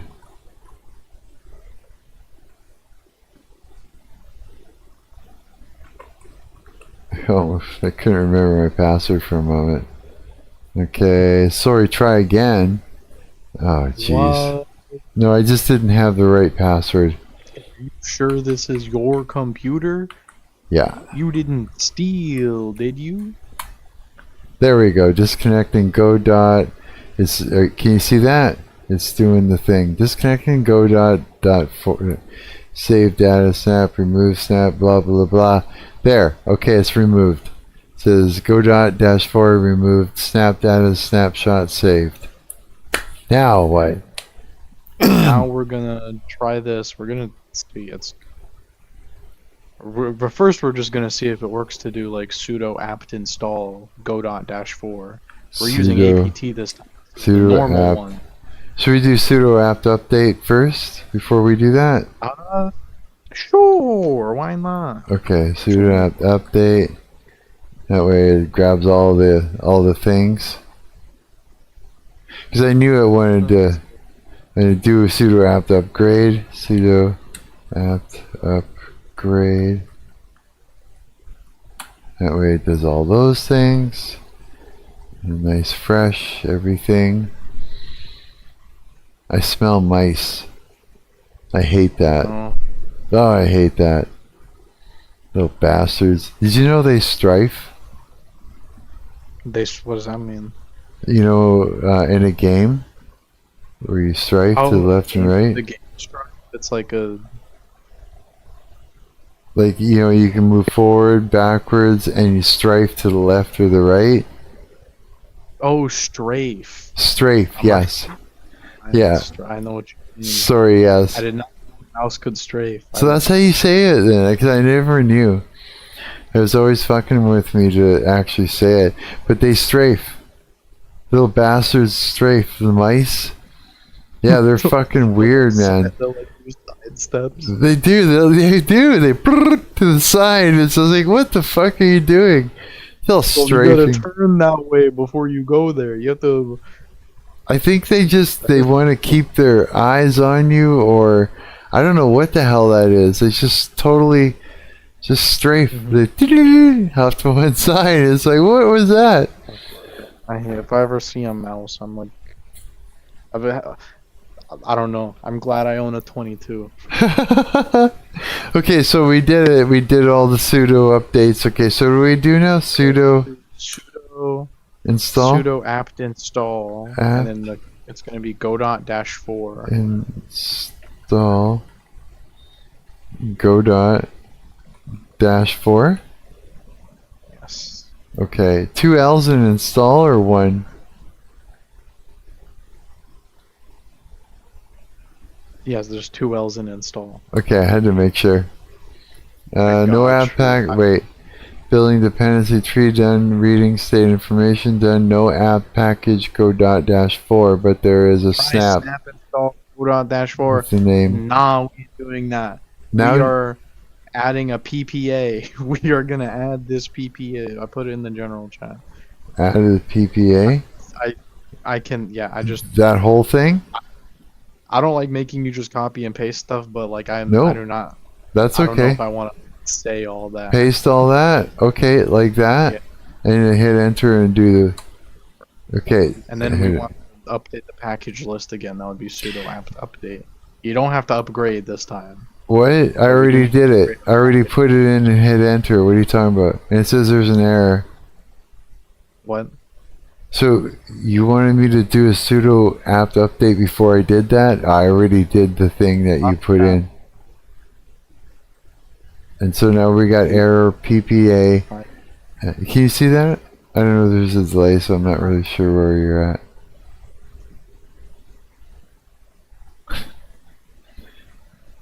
I'll wait and see what. I hate Ubuntu. I hate Ubuntu. I hate Ubuntu. Yeah? Ubuntu. I hate Ubuntu. I hate Ubuntu. Okay, wait. What do you mean? So complicated. Let me tell you, on Arch, do you know what I do on Arch? On Arch, I just do YAYS go dot. And it's And just that I never have to think about any of these PPAs, these like no snap way. packages, None of it's just like it's just all right there. Fuck. I hate it so much. I wish I would have known better. I would have just installed that. That's what. Being Okay. on it, like it's your. Is this the first time you've used a Linux system? This is my first Linux system. Backups. I've Make also got what? What did you say? Make sure you make backups. What do you mean? Like backing up your stuff, like saving your like all your important stuff like elsewhere. That's like I got nowhere else to put it right now. Remember my hard drive died. right. Well, whenever you do like get the chance to, that is very important. Just because, you know, it's your first time, and especially because of AI now, and you know, like you go and you ask an AI, what do I do, and it gives you like some bullcrap command, and like it works, but then it like causes a little tiny problem. Like that's a big thing that happens. I see it all the Okay. time. So you're talking about just- just my projects and stuff, or Yeah, just like whatever. It is important to get backups, just because. so you mean go around and I'm not I'm just asking specifically. We can get past that. Hold on. We can get past all that babble. Like I'm gonna ask specific questions. So just you're talking about just go into my go in and grab the folders that have, you know, my work or my important documents and different stuff. Gather them up and stick them onto another hard drive as well, right? Is that what you mean? Yeah, that's what I mean. Okay. Just because, like, and by the way, this does not mean that you're like dumb or anything. It does not No. mean this at all. It's just like it's like rite of passage. Eventually, like whether it be like you make some like critical mistake or more likely like a bunch of tiny mistakes over the period of like a year add up, and then Right. eventually something just like snaps. Like this current configuration and system you have is going to either it's going to break or it's going to become unmanageable and it's going to piss you off. Okay. And then you're like going to move on to something else, or maybe you'll just like reinstall the same thing. What should we do next, though? What do we do next? Well, part of the reason I'm talking is because I'm trying to like, I'm like buying time while I figure out like what the hell. Oh, you don't have to worry about that. Yeah, take your time, figure it out.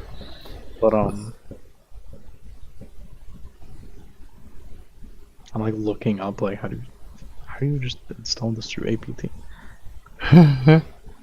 I'm like I see like a Reddit thread like titled "Struggling to install Godot on Ubuntu."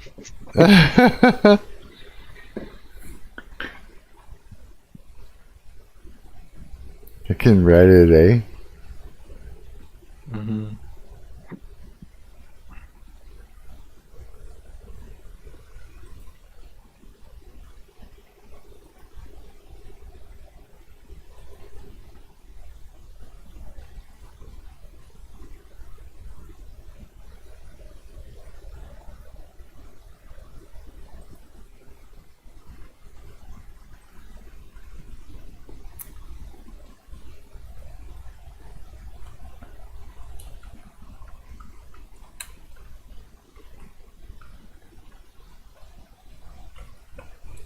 Can you do APT in a terminal? Can you do APT search? Hang on a second. I got you. So I just We've left spent more time trying to like fix this one thing than we were learning about like the engine and stuff. Sorry, would you want me to put in a terminal? APT search. Dash search? Go. Not dash search, no. Ah. I don't know why. I mean APT space. Space, I meant. Yeah. Search. Normally you'd be correct. Most programs are normal and sane. You and they're must give flat. at least one search pattern. Yes, we're with APT search Godot. Oh, okay. APT search Godot. Okay. Okay, we got a bunch of stuff. I'll let you read it. Let me. Engine editor, Godot game engine runtime, headless Godot game. 5.2. Nah, we don't want 3.5.2. There is no way that they want you to use Godot 3.5.2. I'm not letting you use Godot 3.5.2. That is old. That is ancient Godots. Really? And that's what's in the. That's what it's offering, like as far as what I'm able to install. Is that what that is? Godot PPA.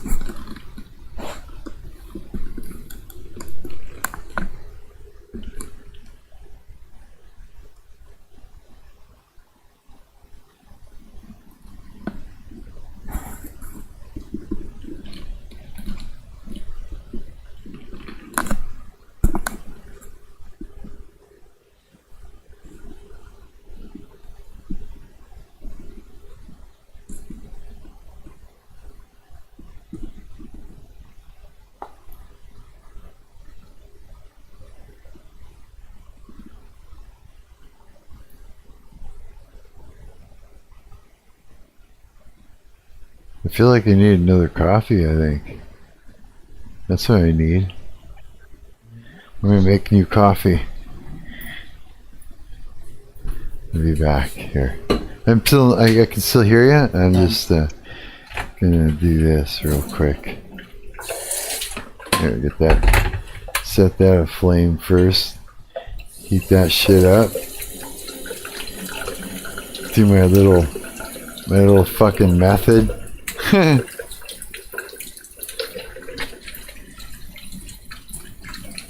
Hey, anybody that's watched last stream knows exactly how I make my coffee.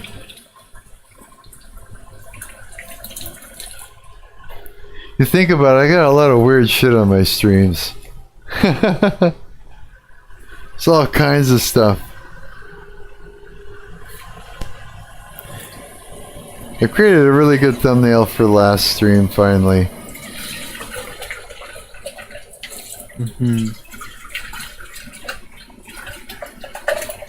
Yeah, Sorry, man. I'm just reading. No, go ahead, buddy. You giver. This is fun. Thank you for doing this with me. This is fucking great. I got you. Anything to help a buddy game dev. This is fun, yeah. This is cool, dude. I'll be building games in the same engine you use now. I see why you like it. Already I do.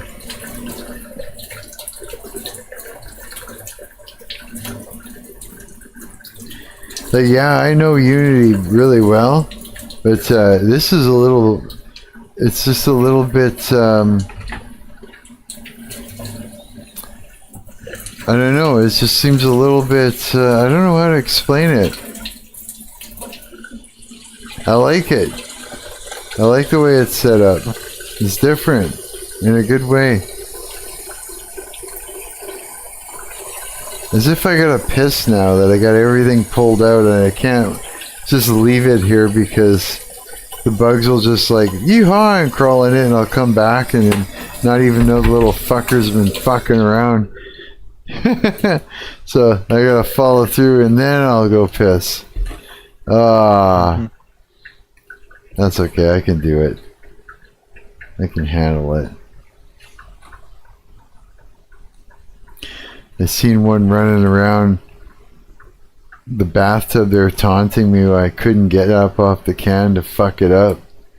I was like, oh, you little bastard. I was just thinking, God, I should like go into my workshop and come up with some sort of a gun, like a taser thing that can zap something from a distance and just take them right off the wall.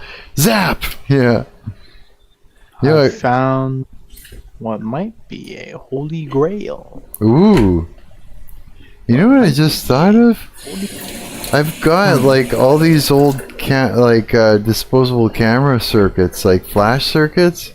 You know, the thing where you charge up the capacitor to an ungodly amount of voltage, and then you let it free on a flash bulb, and it goes. Psh!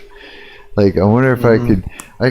Well, I've made little not taser things like crazy, like for, go and use, but my buddies and I have fooled around with that, made a little joy buzzer, but it's like electricity, and it's like really it really grabs the muscle and fucks you up. We played around with that for fun, but I was thinking, I wonder how maybe I could make something like that. I could zap a fucking roach from a distance, create a big arc or something, on it. Memories of like when I was in high school and I had my first girlfriend who was older than me, and she I'm reminiscing about it like it's a good memory. Yeah. I don't know, it's too late for me. I guess it's too late for me to stop telling the story, but I might be a little uncomfortable. That's okay. She had taser her, and it would she would tell her, wouldn't it be funny? And and I did it, and I did it, and she liked it, and I was like, haha. I thought it was just funny, and it took me years to realize, oh, she was into that. No way. Oh, that's wild. She very crazy. She was a very crazy lady. She was what's the word? Sadomasochistic. Oh, yeah. You know what? I had a girlfriend that was like that too. She was just just kind of pushing the boundaries, weird little paddles and things like that. Yeah. I remember we're sitting there, this is before I had Pornhub, and she's like, all sudden out of the blue, she's like, we need to get some porn. I was like, what? And she's like, yeah, literally told me to go to a porn video shop and get something specific. I don't even remember what it was exactly, but... she did research, that's funny. Or something, yeah. This is before she was sitting on the internet. The only reason I had dial-up at that time was because I knew a guy that worked in a computer store, and they had a dial-up a username and password that they would use at work in there, because when they're servicing computers and that. And I got lucky, he gave me the fucking password and everything, and so that was my free internet. But I didn't use it for much, except for I think YouTube was happening back then, or maybe it wasn't. When the fuck did YouTube come out? That was it didn't take off until 2006, 2007. 2006, 2007? Oh yeah. I remember. Because who was it? I think it was my buddy Garrity. He calls me up and he's like, "Hey, you gotta check this out. It's this new fucking website. You put video up on it." I think because before. Oh yeah, there was also MySpace too. I remember when MySpace took off and started up. That Tequila was all fucking getting all kinds of action on there. Remember that chick? She was kind of famous for a while. Tequila. I have no idea who that lady is. She was the first version of Belle Delphine on Instagram, but it was on MySpace. MySpace was weird. It was like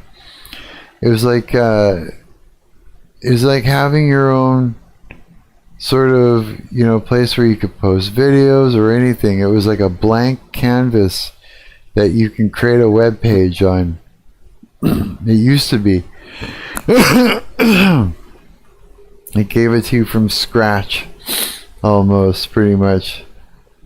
And so, yeah, it was kind of neat. Yeah. I used to play with it. I used to put up my old Vampire Alexis Machine videos and crap on there, and yeah. Oh, my buddy Dewey, he's the drummer there for No Complacent. Like I told you, he's into cybersecurity and he plays around with large language models and that, and he's created a website where he's got 2 AI agents running in 2 different terminals, and they're fighting each other with little tanks. There's like a little video game. Yeah. He says they're kind of stupid right now. He says, but you know, they're learning how to. So he was just showing me just now. He just sent me a message, showing it off. Yeah, he's the guy that actually got me. Has been teaching me. Got my server up and running, and yeah, was teaching me Linux and stuff. It was, yeah. He's a good little shit, that guy. He's the only one I'm been still in contact with that band so far.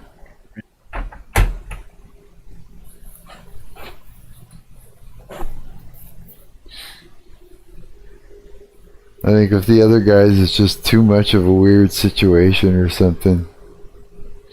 That's okay. Dewey and I, like doing stuff together, doing little.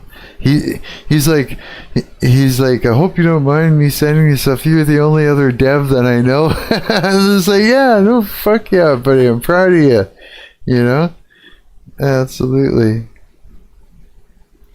Yeah, what he's doing is he's been taking courses because his whole thing is cybersecurity. So he uses like a website that companies will go and they'll literally post up, certain things that they want you to look for problems with, and then report it back to him, sort of like a bug bounty, right? And and so there's all these wild courses he was showing them to me. He says you take these courses and that, and then you can actually go into the website. You gotta have you register, and you got a whole what do you call it, an account with them and that, and then you search through and pick something that you can go in and check it for what do you call it, for vulnerabilities in that. And if you can find something, and it's sometimes it could be you could make a lot of money. They'll pay you a lot for certain things and that. And I was just like, wow, that is fucking cool. Yeah, I was just like, I want to do that. Yeah, he told me, he goes, yeah, if you ever want to, he goes, just don't do the, I think he said, don't do the courses that I haven't done or something like that. Like, just kind of do the ones I don't know. I think he used his account. Yeah, I should actually fucking do that. I should. I haven't done that. I haven't dug around on it for a while, but for a while there, I was like learning all of the commands and that, but I just fucking forgot most of them because I've been just doing game dev stuff and everything but getting into the terminal and that, But when I was like setting up that website, I was using the terminal constantly, like using SSH to get into the other computer through my network, and then I was in the root directory, and that's when I could do stuff. And so I could like copy over files like from the website that I was working on my main computer, and sort of like move it to the directory it was supposed to be, or actually replace files, and stuff like that. And that way I was able to update the website. Yeah, and I had like, what the fuck was it called again that I was running on there? I can't remember now. It was, what the fuck was the server thing called? Shit. I don't remember. But yeah, it was cool. It was really cool. I remember setting up my my router and everything, and creating rules, and yeah, I was like, this shit's wild. Yeah, I'm pretty quick though at things. It's like I pick up on it fast, and yeah, as you notice, a lot of times it's just like, go.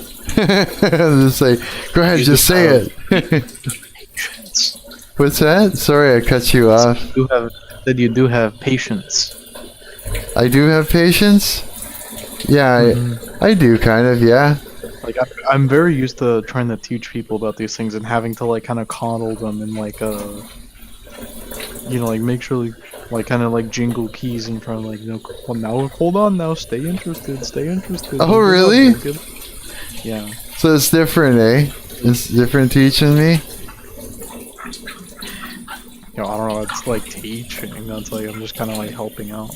But you know what? Yeah, you know what? Like I don't know. I don't mean to make fun of these people. It's like I would die to become a game dev. God forbid I shut the hell up and listen for 15 seconds. Right? I don't know. It's like I have to kind of like babysit them while I'm trying to tell them about something and like make sure like keep them from just closing it. So do you want to hop on Minecraft? Like no, I don't want to fucking hop on Minecraft. Right. So they just kind of drift off into their own world and go, oh, I can't, or something like that. Yeah. Yeah. That. It's like, oh, this is yeah, I love this shit, man. I like here's the thing is like I'm used to back when we had like I remember my first Pentium computer. I remember like the 386 being something that was awesome. I remember that shit being wicked. I got fucking 386, man. Like I mean, like I come from like old school, right? And so when it came time to like do something badass, like install a new hard drive or God forbid, like install an actual CD-ROM, right? The first CD-ROM or whatever, like there were like dip switches and all that, and yeah, I remember sitting there with my with my dad like for fucking hours, sometimes 2 days. He'd come back as we're trying to figure out how to get this thing to accept this CD-ROM, and so it was like a lot of hurry up and wait, right? And I'm used to that. This is actually way faster what we're doing. Even just waiting here for this is just a small interlude. We sit there for fucking all night, just trying to get one thing to work, and it was exciting though. I knew it was going to work sooner or later. So I mean, during that time, I was kind of like, anticipating it and sort of dreaming about, how great it's going to be when it does work. And so, yeah, I kind of see it like that. It's just all of it. The whole process is exciting to me. You know what I mean?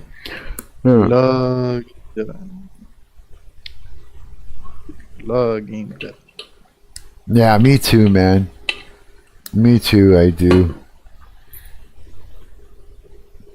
Yeah, that's cool. This is gonna be great. I'll know how to use Godot, and I'll make some cute little games to play with and shit. That'll be badass. Like, it is. Yeah, and I do like have a faith in you that like, okay, it's not gonna be as immediately rewarding as like you go in Unity and use what was it called, Tiny FPS. Oh yeah, but it's not. Like, it's not again. Gonna be immediately rewarding. Nah. You're not gonna have like a guy in a model with fully rigged skeletal animations walking around shooting. You're probably not gonna have that. I want to say for like a month, maybe, depending on how quickly you learn, how quickly you get things set up. Like I'm imagining, okay, you get a few things, like maybe in the next like 3 or 4 days, you get an actual first-person controller, like walking around and jumping around. Here's the thing is that I've done all that without templates already in Unity. The only time I use I don't use templates because I have to. I use templates because it's if I'll use a template if it's going to benefit what I'm trying to do, and it's not to replace what I can do, because I can do whatever the fuck I want in there, you know what I mean?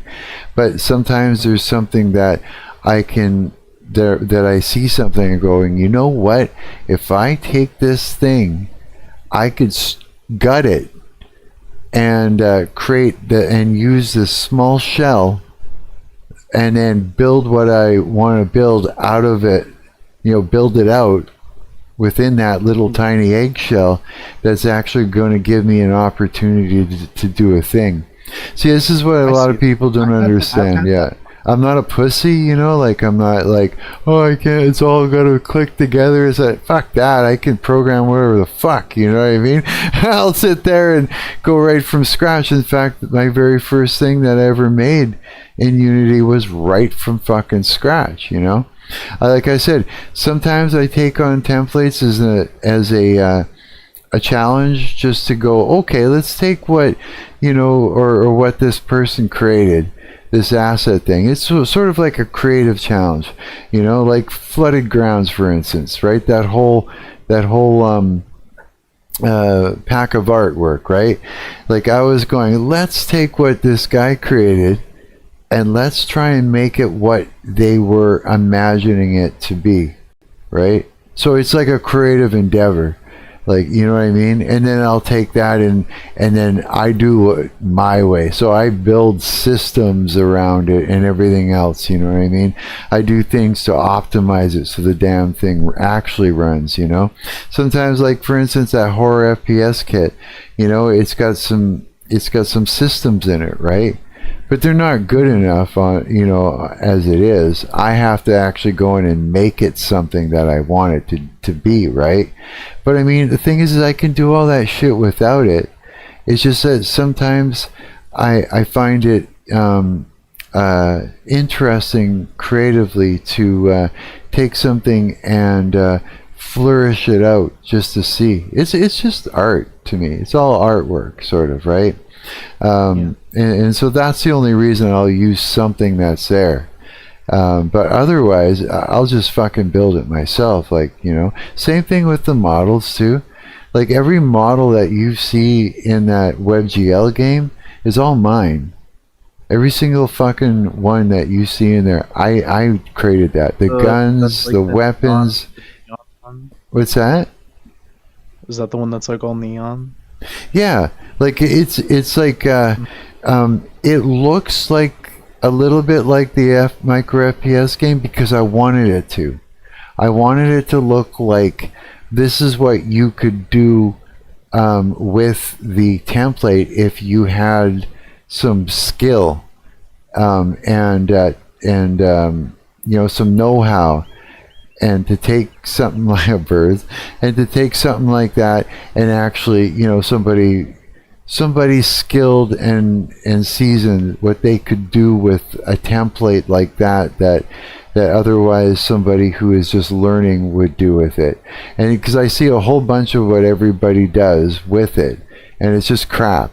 Because they're just learning and they're just kind of moving models around and, you know, doing a thing. But I'm like, no, look at what I'm doing with it. I'm gutting this fucking thing.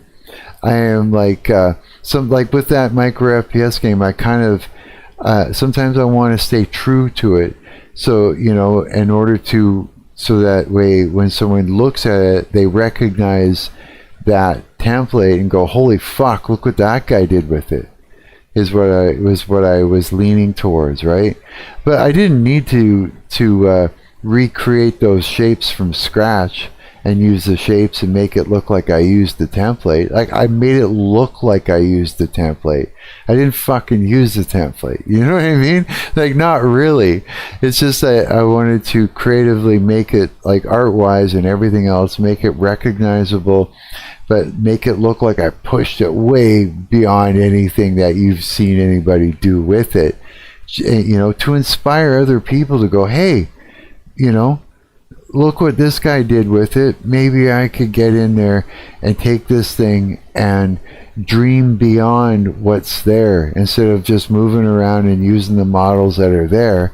You know what I mean? Like, for instance, it's like creatively what I did is I took like that turret, for instance, right? I came up with a creative way to completely remove all the geometry from it, create my own geometry from scratch using the Pro Builder tools, which is just a model editor within right inside of Unity, like Blender, right? Where you're actually taking a shape and then you're like cutting it, extruding, you know, you're doing all the things, you're create, you know, everything, right? And create, and then use like shader graph, create shaders, create my own textures in GIMP, you know, stuff like that, and really get into it and create my own models, you know, separate pieces and that.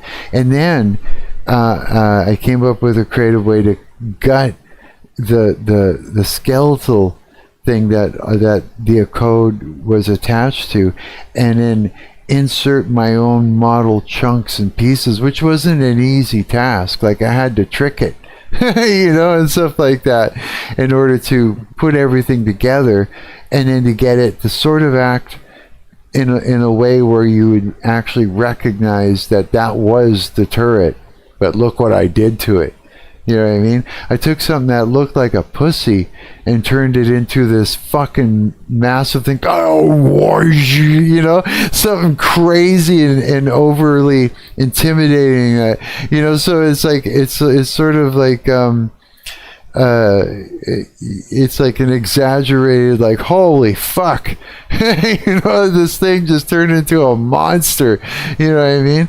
It's a creative endeavor sort of thing. Plus, it's like pushing the limits by using my knowledge in order to take something like that. They would have no idea what to do with it in order to do that, and show a new game dev what you could actually do if you take your time and learn how to use Unity and get some skill behind you, and dream big and actually, you know, force it.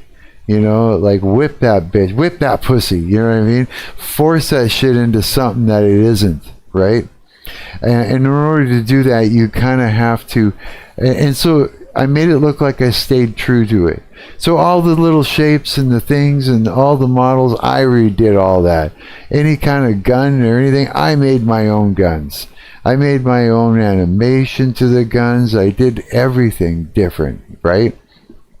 But I make it a little bit recognizable, just so that they're going, hey, that was that template, and look, holy fuck, what I could do to it if I just learned something, right?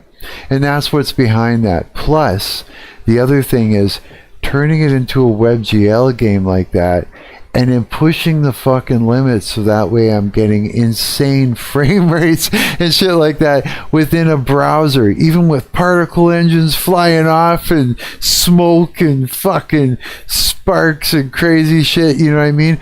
It's like, it's kind of unheard of to see within a browser, right? So again, I'm showing off. It's a smoke show, bro. That's what that whole thing is. It's a smoke show. It's a fucking, yeah, I'm showing off.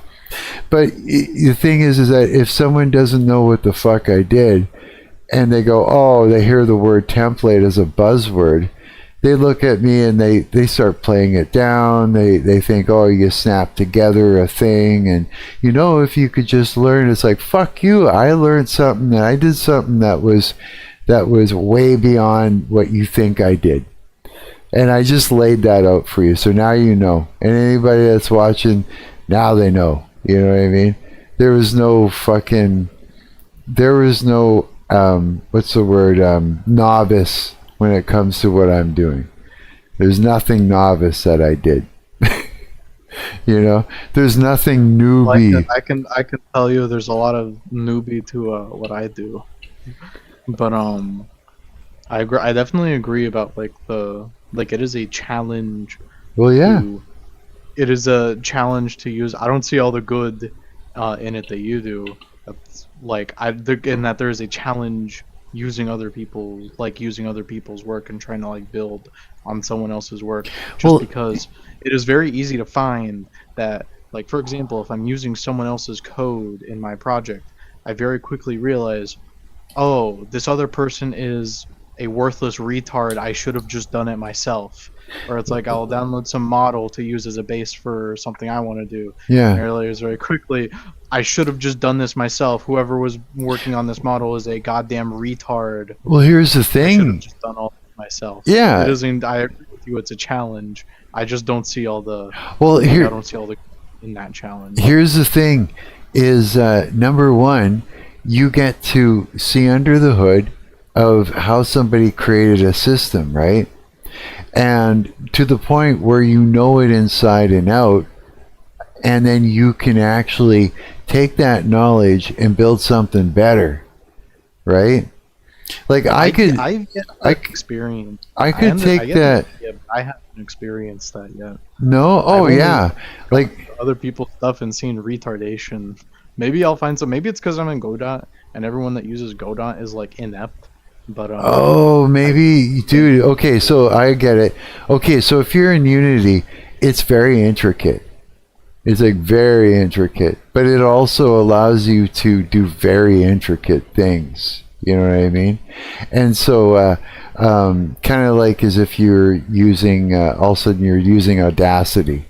And you know how you could get right in there to the smallest shit. It's like Unity's like that, right?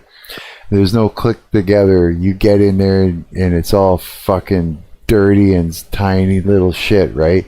And so when you get in there, you look at how somebody has built a thing. Like I'll bring in like a template or an asset pack or something where somebody's got some systems, and I'll go in there and look under the hood and learn the code of everything they did and understand how they put the whole thing together.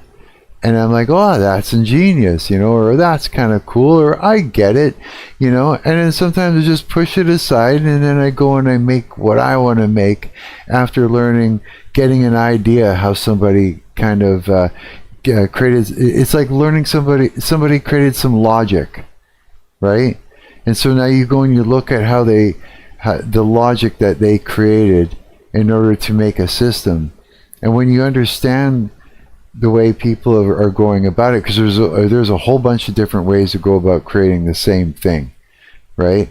And so when you figure out, you know, a bunch of different, when you see a bunch of different ways that people go about creating a certain effect, because it's all about creating an effect. It's all about creating an illusion that something is happening, right?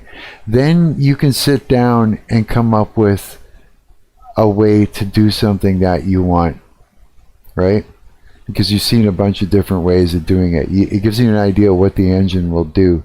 And you also figure out what actually is an efficient way of doing it as well, right? A way that the engine is going to like. And when you start to do that, you start to understand the engine. And then you start to be able to spank it a little bit and get it to do things that, you know, it's otherwise you wouldn't think to do. You know, almost like exploiting the bugs in order to get it to run more efficiently. Like, you know, I'll do weird shit like that. I figured out weird shit like that over time, you know, and so that's why it's so important to take a template that somebody's created and open it up and look under the hood, or to download like a system. Let's call it a system, you know, like a water system. You know, people do it in all kinds of different ways with shaders and let's say colliders on the camera as well as on the surface that change the post processing. When you pass the collider down underneath, it'll turn on different post processing assessing for the camera that actually makes it look like you're underwater. You know, different shaders and depth fog and shit moving and stuff. And when you come up out of the water, you know, you set off different sound effects and make it look like you got water on the lens, you know, with different shit. But it's all little systems in order to create an illusion, right? And so when you go and you look under the hood of all the different ways that people have come up with ways to create these illusions, you get an idea of how the engine works, right? And then after a while you get good at it, and then you want to go, hey, let's do something artistic. Let's take a thing, like for instance, Flooded Grounds, right? It was just a bunch of fucking models and some shitty water. It was just a surface thing, right? Doesn't do anything. It's just a surface area with a shader that you're taking what do you call it? You're using like normal maps and having them scroll like 2 different ways, and in some like sort of like a depth thing, sort of like a depth system where from above it kind of looks like there's some depth, and it sort of changes the color and foggy or whatnot, and maybe like a texture on top and different kind of colors and foam on the side. It's all shaders, right? But if you go underneath, there's nothing going on, right? It's just very basic, bunch of models and some materials and some, some what do you call it? Some terrain that you could do yourself, but there's some great textures to use on the terrain that actually look nice, that you can enhance and take it to another level, as far as like also because you can lay down grass on terrain, with the terrain tools that are built within Unity, right? Well, there's like trees that people have created with the tools that are there for creating trees that look nice, and you could take that. You could take little things from it, maybe textures, maybe leaves, and then take it into say a photo editor, and then have a look at it and go, oh, I'm going to create my own, using it as sort of something, a guide to see how they did it and stuff. And then you create your own stuff and you bring it in and that, and you create something beautiful, right? There was UFOs that wasn't much to it. It was just a model that sits in the sky. It's just a bunch of shit, right? And so what I was like, let's take what the creator of Flooded Grounds was thinking when they were creating this area and bring it to life, but take it to another fucking level. You know what I mean? Like, take it above and beyond. Bring it to life, right? And stuff like that. And so that's that challenge. Like, use your skills to go in there and take these things, bring it to life in a way where someone will go, where the creator of it will go in and go, wow, holy fuck, how did they figure out how to do that with it? Or how'd you figure out how to do that with it? Create a whole new water system, one that that actually moves and actually is buoyant. It makes things flop around in the water, and actually have it so that when the ship comes down, a beam of light, and it's actually turning, and crazy sounds are happening, and aliens are there now. You know what I mean? It's like crazy shit. And every time the ship comes in, you make the water freak out and stuff, and it's like, that's a lot of fucking work, and it takes a lot. That's me. That's my work, making it happen and bringing it to life, right? And also, too, is like, all those models they're highly fucking, what do you call it? They're not efficient. Like, the engine hates it, right? So I'm going to make the engine fucking like it by understanding how the engine, how to make things efficient by using like the draw distance correctly, using the occlusion calling direct. What I mean. You see what I mean?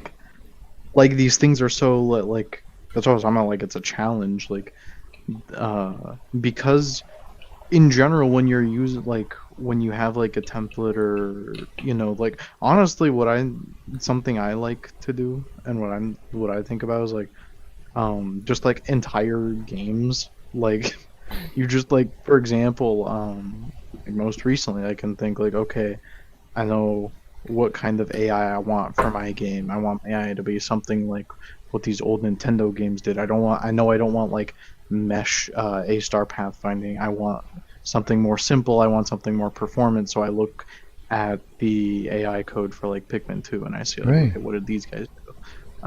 Exactly. I I actually have a degree of respect for like that game. You get and the it. programmers behind it. It's like you look at these like sometimes they're templates, sometimes they call them something else, sometimes they're Yeah. like starter kits, whatever. Sometimes they're like specifically aimed towards any kind of audience.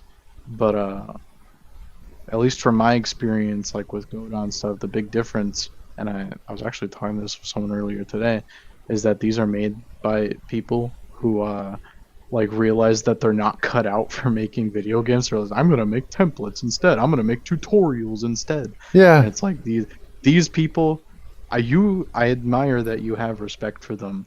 I have zero respect for these people. Oh yeah. I have zero patience for these people. It's the exact same way that like I think when you can listen to this corporate country music, and you like from your expertise as a musician, you like recognize that there is something wrong with this. That this is like a display of like a lack of skill. Like this country music is not good. There is some objectively bad aspect to this. Hence your emotional recoil towards it. And in the exact same way, like I download a model, I import it in Blender, I look at it, I try messing with it for a little bit, I was like fuck this, I'm just gonna make it myself. The person who made this model is too retarded, I cannot work with this person. Oh yeah, like I'll rebuild things.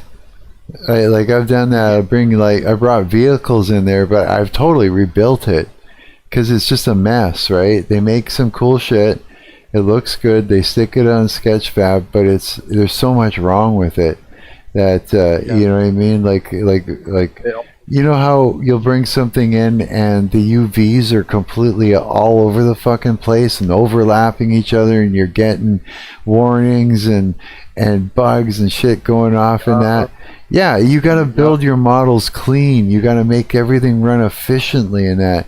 So I'll bring something in, but I'm erasing fucking almost like a whole bunch of their problems. I just going to rip fucking things apart and everything, remake things. Sometimes I'll just end up using like a couple textures or whatever. Sometimes I'll use it as it's sitting there. I'll outline it to get like the dimensions, throw the model out, and then start building the model on my own, right? Like replace the model sometimes I'll replace the model, make it look almost exactly like the actual one, but do a better job. Like do a make it more intricate, make it more beautiful, make it more efficient and clean and that, but I'll literally deliberately make it look like an upgraded version of the guy's work, so that when someone looks at it, they can go, holy fuck, you know what I mean? It's for inspiration, right? You know what I mean? Just leaving little inspiration things. It's like, look, if you put some time and effort in it, you can take something and make it better than it is. I like that. Yeah, I like doing that. And it challenges me. It's like, how could I fucking improve on it? If I were to rebuild this from scratch, what would I do? Let's find out, right? I like that. If that's all the case, then yeah, I think you'll have no problems. I'm just used to working with people who have like they have such high expectations for for such a humble, like ultimately a humble project, and they have these really high expectations where like originally what I was saying is like, yeah, I don't think you're going to have a character in the game with like a moving skeleton animated mesh and like nice animations and like particles and guts. I think you're not gonna have that for maybe 1 month, 2 months. Oh yeah, I ain't even worried about it. It's like the whole thing is fucking fun. You know what I mean? It's like starting from scratch it's exciting, and you just take your time and learn it, right? There's no rush. Like how long will it take to get like the character controller actually like nice in the way that you want it? Well, let's see. Like, will you have to make it go back and forward? You have to make the camera move. Yeah. I'm expecting just that, like just calibrating that the way that you want. That'll probably take a couple days, a few Oh, days. yeah. Might And then even there's take. things like crouching. You want to crouch in your game? Well, that's a whole rigmarole. Oh, I've done yeah. crouching. Oh, Did not yeah. like it. Bunny hopping in your game? Well, that's a whole thing. Yeah. You want to like coyote time? That's a whole thing. Like there's Building you a can spend system. infinite amount of time doing like making these character controllers, and you Yeah. can spend even more time building other systems around it. Like, do you want to interact with a door and the door opens, and do you want the door to interact with you, or do you want the door to Yeah. just be static and on its own? Well, that's what's This is so all- cool about it. Sorry, I don't mean to step on you. I mean, that's exactly what's so cool about it, is taking the time and start and building out systems. You know what I mean? And it takes time. There's never any kind of need to rush and go, this is too much, or it's taking too long. No, it's like this, dude. It's like, you know how when you learned how to play an instrument, like when you first start, you can barely fucking do anything, right? It's like your hands don't want to do shit or whatever, but every day you see some progress, and that's the best part. That is the carrot that's in front of you, is that every day you do a little bit every day, you get a little bit further along. And that's what, like when I first opened up Unity, I was like, what the fuck, right? What do I do? So what I did is I read, I looked through tutorials, and I learned over time, and I did a little bit every day, and every day that I did a little bit, I learned a little bit more about the engine. And it was just so exciting just to explore it. To literally explore the software was so exciting, and that was the best part. Like Godot right now, I'm excited to find out, everything about it. Everything you were showing me, I was like, wow, it's like taking a tour of this little fucking program that, it's like the idea of... gone to the part. I was kind of excited to get to the good part, and now I get to show you the retarded, but I can explain why it's way better than the alternative way that I program in this engine. Because like I was telling you earlier, like normally a lot of people though, and by a lot of people I mean every single person but me, the way that they'll do things is they'll just attach all of these different scripts to different objects. In my opinion, that is retarded. What we are going to do is we are going to have a single script that runs as a background, and it's essentially just like a god script that does everything. And there you go. I'm telling you right now, every single AI that you show this code to is going to say, no, it's not portable. It's not portable. It's not flexible. It's like, it's way more flexible. than the Are you alternative. doing, so you just do one big script with little sections that look for It's for the different things, for control flow, for performance, that's and really I cool, could because go that's on like the old school way of doing it. Sorry, I didn't mean to step on you. I'm excited. Yeah. It's like you're fine. This is the old way of doing it. Like it's my Godot code and my Raylib code do not look that different. The only difference meaningfully is that my Godot code is indented 2 extra spaces because I have to make a namespace, and my Godot code doesn't have like a rendering section where I figure out how to draw everything to the screen, because the engine does that for me. What do you like better? Do you like the Godot code, or do you like C#? What works better for you in Godot? I never use GD. It's useless. GD script is useless. No, you When I can't do said Godot fucking. code, I meant the C# when I said Godot code. Okay, so what's the name of the other script? GDC. So in Godot you have C# and GD script. In my humble opinion, GD script is the most useless piece of shit language ever made. Really? And there's zero purpose. I have experimented for over 3-4 years now trying to understand it, and ultimately the best thing I did was give up. No way. That's a lot of things with Godot is, oh, like I spend a long time trying to figure out what is the optimal way to use this system the engine insists I use, and then I find out it is actually preferable to give up and to fight the engine and just avoid using it, and Really? even like take extra measures to just not have to deal with the engine because the engine is wrong. Right. Right. The engine, because the engine is built. The engine doesn't know what game you're making. Like for example, I can't remember, but I encountered this problem. It had to do with input. I feel bad that I can't remember the exact details, but essentially because the engine wants to give you the ability to like make a game within a game, and how like that affects like rendering and stuff. Right. It complicates things. The engine needs to be prepared for you to make whatever type of game that you're gonna make. Right. So it does a lot of things that are like very not straightforward and very So silly. So you gotta set it. You gotta set it up so that way it's gonna run the way you want it to run first before you even start to build out your system. So preparing it. Yeah.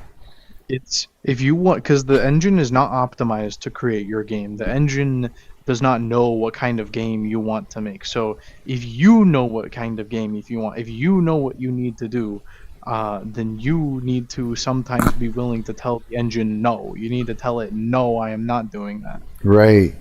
That makes sense. Yeah. Or more often than not, it's actually no, I am doing this thing you don't want me to do. Yeah. So you can make some decent little mobile stuff with this, or what? Like mobile game stuff? You can do VR games. You can do like touch gestures on a mobile game. You could do.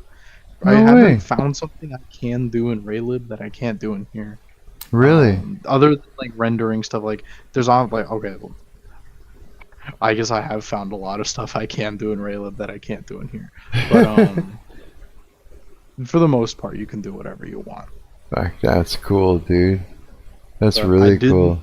I'm not gonna lie, I just noticed like 15 seconds ago that you're like back in your chair. I found a flat pack for Ooh. Godot, and I found the golden scroll that tells me what you're supposed to do. Fuck yeah, bro. Let's do it. I put Oh! a link. I put a link in your general chat. What do I And do? it tells you. I don't know. It tells you what to do. It I have tells no me what idea. to do? Should I click on it? Okay. Sure. Leaving Discord. Visit site. Got it. Mozilla Firefox. Open. Oh god, does that ever look pretty? So you can do some beautiful artwork in here as well, eh? You can. Wow. Most people tend to do kind of a low poly thing just because it's easier and faster, but yeah. So you can do all kinds of shit. Oh, that's cool. Yeah, I don't know. It's like, yeah, pick a style, eh? And then it has like an installation guide, like right next to the donate button. I don't mind installation. Where? Right here? So just install from here? It's like, yeah, next to the donate button. Is there anything special? Manual install or run? Can I do that? What would you suggest? Yeah, I'm pretty sure it's telling you to do that. Like, I don't know what the first is. That 2 commands or 1 command? I can't tell. Let's see I'm here. guessing you do Make that one first, then you do the run command. Like, so after make sure do, you like, follow the setup guide for your Linux distribution before installing. Flatpak install flat and sharp go.sharp. So org go.engine.go.sharp. That's the fucking programming language. Run that first, yeah. And then run flatpak run org.go.engine. So should we do this? Copy. Let's get that terminal Yes. up. Okay, let's Set just it on. fucking put it in there. We won't even read the fucking thing. Right? Okay, Oh, let's go for it. Let's do the first one. Command flatpak not found, but can be installed with sudo apt install flatpak. I guess we gotta do that, right? jeez. All right. Copy. Because we're gonna need flatpak if we're gonna do that. So I'll put that in then. And then, hold on a second. Don't say anything. I gotta think of my password. Oh fuck! I forgot how to do it.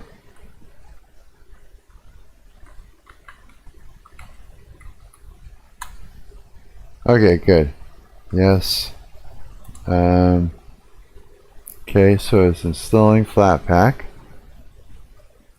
Okay, now let's go back and get that command line again. And now we're going to paste that in and hit go on that. Note that the directories blah blah blah blah blah are not in the search path set by the XDG data environment variables, so applications installed by Flatpak may not appear on your desktop until session is restarted. Looking for matches, no reference found for FlatHub error or whatever. Okay. Does that mean that we just need to read the installation? Fucking bullshit. Ah. That's a pain in the ass. Okay. Okay. Found seems I'm gonna put it in general chat because it's too long. Okay. So, scary. There we go. So click that. Not click that. It's a command. That's it looks like a website address. Well, the command has a website address in it. Okay. Just making sure I was grabbing the same thing. Okay. Paste that in. Hit enter. Bash. No such file or directory. It says bash https in that whole thing, the FlatHub, Flatpak repo, no such file or directory. So it's seeing it as maybe I'm supposed to be like sudo apt install space and then that or something. I'm guessing. Is that totally wrong? I don't know. That's a guess. I hate Ubuntu. Ubuntu. This was so simple and arch. You know, I even installed like. Sorry? Did I type it in wrong? I'm checking if I typed it in wrong. No, I didn't type it in wrong. Oh, no. You just typed in the link. Yeah. The link is the end of one command. It just like gets cut off because it's long. Oh, I see it now. I see the command. Yes. Oh, fuck. Okay, I was like I was so tripped up. Okay, now I get it. Alright, let's fucking put that shit in here. Okay, password. My bad. No, that's funny. Let's see. Are not in the search path, blah blah blah environment, so application installed by Flatpak may not appear on your desktop until session restarted. Note the direct. There's no error. Do you see that? Okay. No error. Okay, let's try it now. Let's try. You can do an up arrow twice. Up arrow twice? Yeah, you can press the up arrow to do like a previous command you've already run. Oh yes, that's right. So we want that one, right? The Flatpak install FlatHub org.godengines. Yeah, go for it. Let's try it. Hit enter. Did you see? Yeah. Yeah. Okay. All right. Yes. Ooh, look at all that stuff. Proceed with changes. Yes. Yes. Yes. Drum roll, please. Yes. Woo! Excited. I gotta pick up my guitar and play a happy lick. That's all there is to it. That's all there. Oh, I hear a voice. Who's that? That was me. That was you? Guitar. Oh, I thought there was a girl. I was like, yes, another girl is here. The girls are coming in. Yeah. I'm gonna use my slide.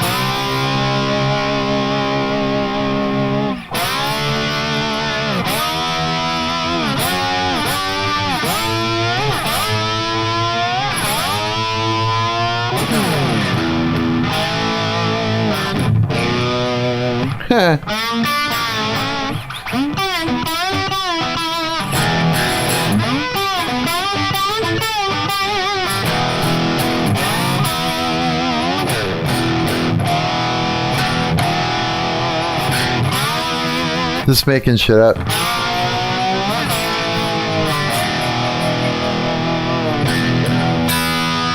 Oh, wait. That sounds neat. That's like a King of the Hill. Yeah, eh?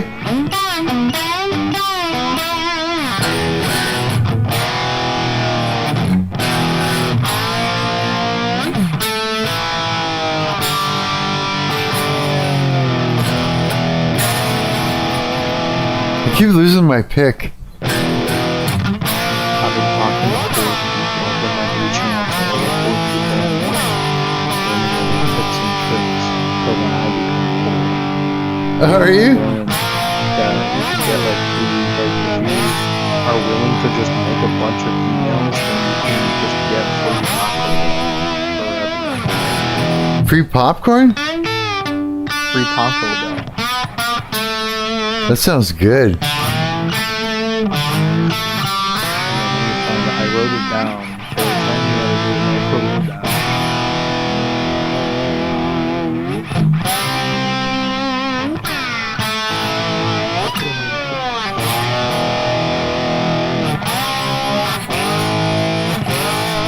Slides are fun.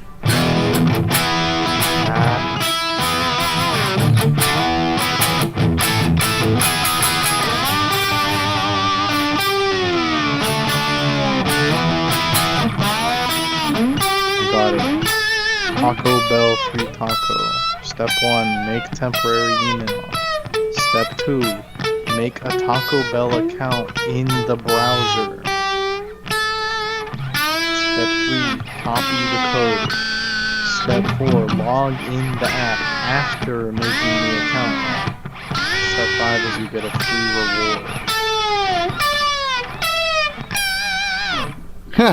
reward. Somebody's like clicking on it right now going, what the fuck's that guy doing on his guitar? And there's Wendy's free nugget. You can get Wendy's free nugget, but only with a purchase.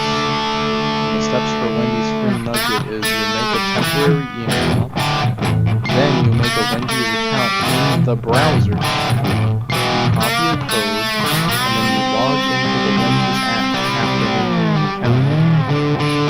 You get a 10-piece nugget and a free Frosty with a purchase. That's how you get free Wendy's nugget. That's it. Ain't that cool? Ain't that cool? You have free taco, free Wendy's.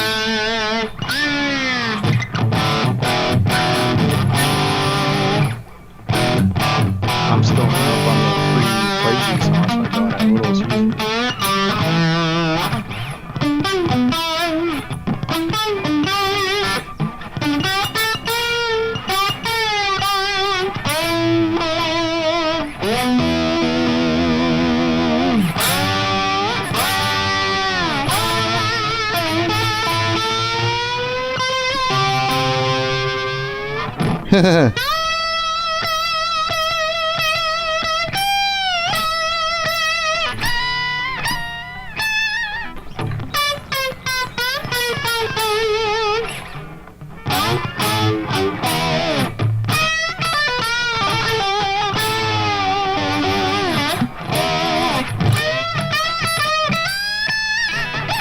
I'm just trying to do weird things that anything I like haven't even thought of, you know, or something. Let's try it.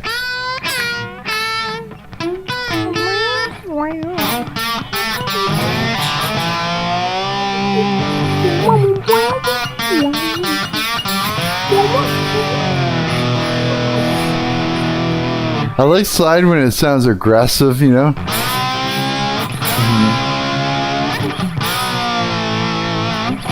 It makes me think of those old like those old like 1920s like socialists. That's it. Socialist international songs.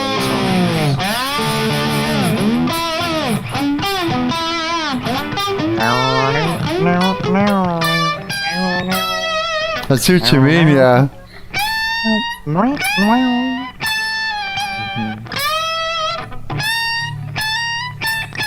It would always be like every single one of those songs is there's a guy who's singing and he's playing a slide guitar, and then there's a girl playing a piano who is maybe she's singing and maybe she's like just playing the piano, and that's like it's always that kind of like a duet.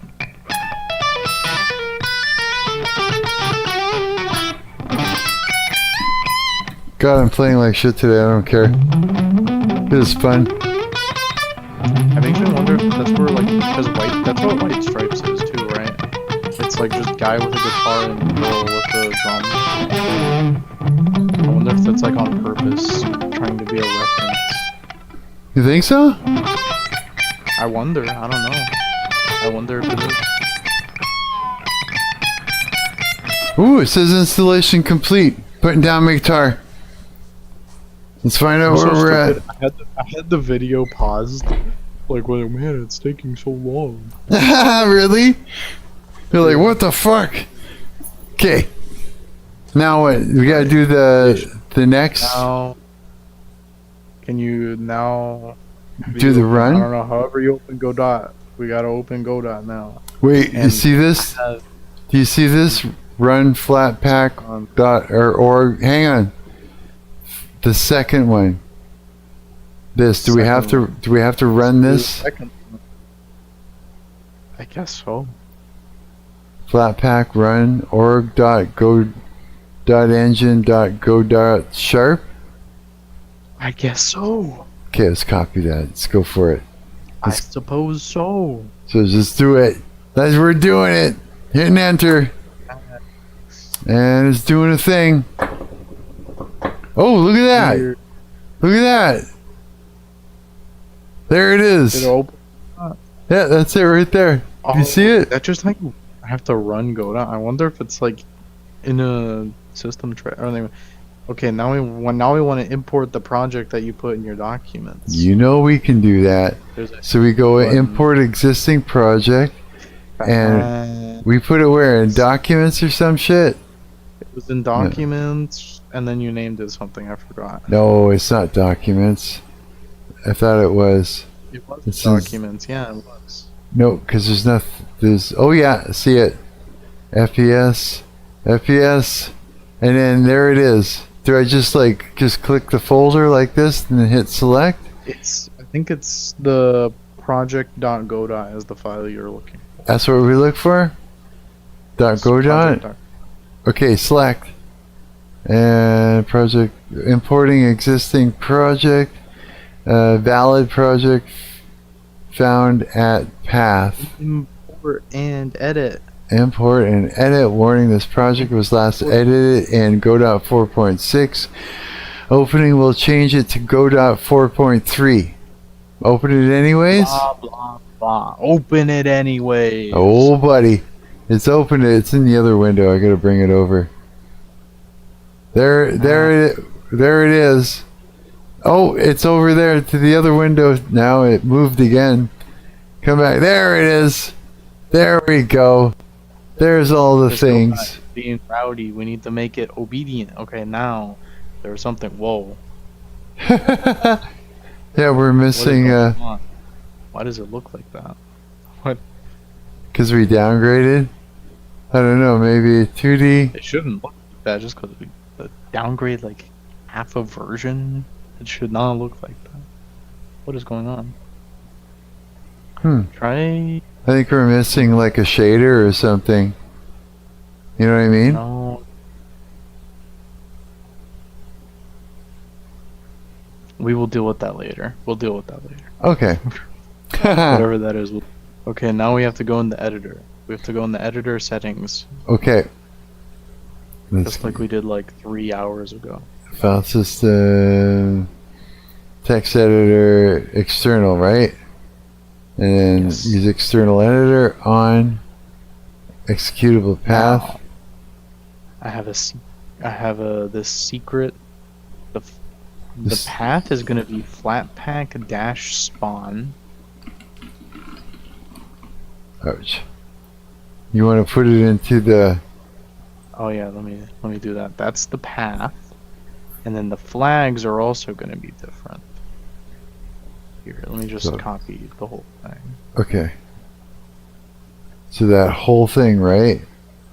This one down here, or that right? One is the path. One is the path, and one is the flags. Um. And this. So there's two lines. I've got.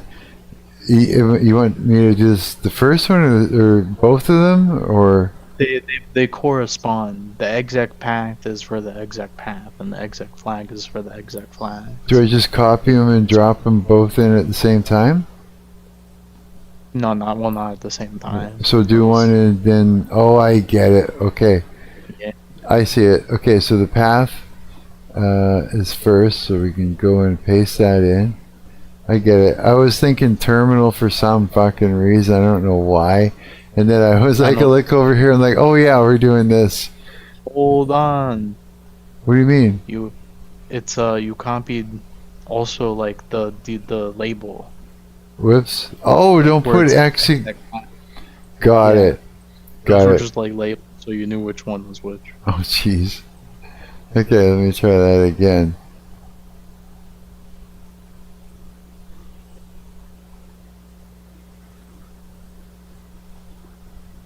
Okay, let me just make sure. Yeah. Okay. Did the thing. Get out of there. And Go host code. I'm just making sure it's the same. Yeah, host code. And now you should be able to close. okay, let's try it. Do save. Control S. Yeah. Okay. Now, should we reboot How it is or this should we? I'm thinking about how this is. How's it gonna know? Go to. Okay, host code. Okay, I see it. Never mind. I was overreacting. Now we go in src main.cs. I hit open. Should- Yes. Oh, look at that! It did it. Did it work? Yeah, Did yeah, it work? yeah, it did. Wow. I think so. Is that right? I know there's a delay, right? That's it, That right? is right. That is Shit, right. that's fucking awesome, bro. We did it, dude. You did it. You did- Okay. We did it together. Oh, that was so worth it. The whole thing. That was exciting, and it actually we pulled it off. Let's go. No. Quick question. What's going on? Quick question. I got one. I'm being honest, Mark. I got one quick question in me. Sure. No, you. No, I mean, like, I can take one question. Oh, if I were to close Godot, how do I open it? Do I open that in the terminal? I don't know. If you have to run that command every time, I would look into like how to just make a custom Godot shortcut that runs that command for you, because that seems annoying to have to run that command every time you want to open Godot. Let's see here. Yeah, I don't see it over here. So, what was the command I ran? Let's just have a look. What was the command I ran in order to get it? So, is it the whole Flatpak thing? This here, was that the command I ran? Start with Flatpak run. Yeah. Run to order. So that would be the command you're looking to like create a shortcut for. You're using GNOME, right? GNOME? Yeah, that's like I think whatever desktop you're using, it looks like GNOME to me. I can't remember. Okay, if I were to do that, what do I do? So copy this. Can I just? have no idea. I haven't used a gonna try desktop something. environment in years. I can't just right click and make a shortcut. Maybe I can. I hope you can. You can make a shortcut and then have it like run a command. That would be very convenient for you. No, there's no right click shortcut. Wait. What if I just do this? Let me just minimize that. Right click. Arrange icon, select new folder. Change background. So desktop icons, any display settings, open terminal. So here, let's look up how to create a shortcut. Since we have this, we might as well, right? Ubuntu, how to create a short How to Cut. create shortcut for on like your a desktop. icon, or How to make a desktop shortcut in Ubuntu. Oh, I don't know what version I got. This is 2004. Click the item shortcut as produced with the left mouse button and drag it to the desktop folder. What do you mean? No, how do I create one? Ubuntu.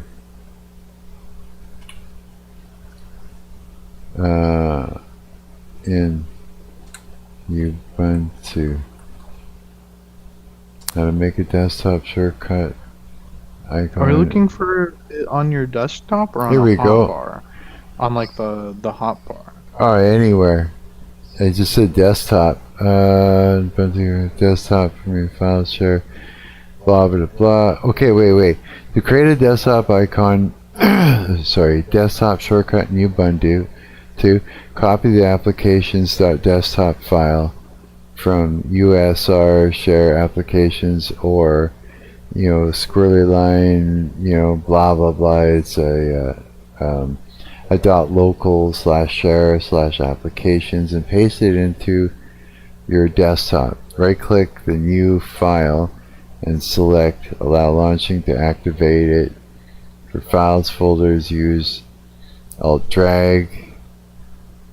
Can we find it in a folder to begin with? I have no idea. I'm being honest. I have no idea about any of this Ubuntu stuff. My experience. No, I mean like is I make a bash script and I chmod exit and then I run it with a D menu. That's Okay. all I know. Can we find the application here in the in this folder? How do I look for that?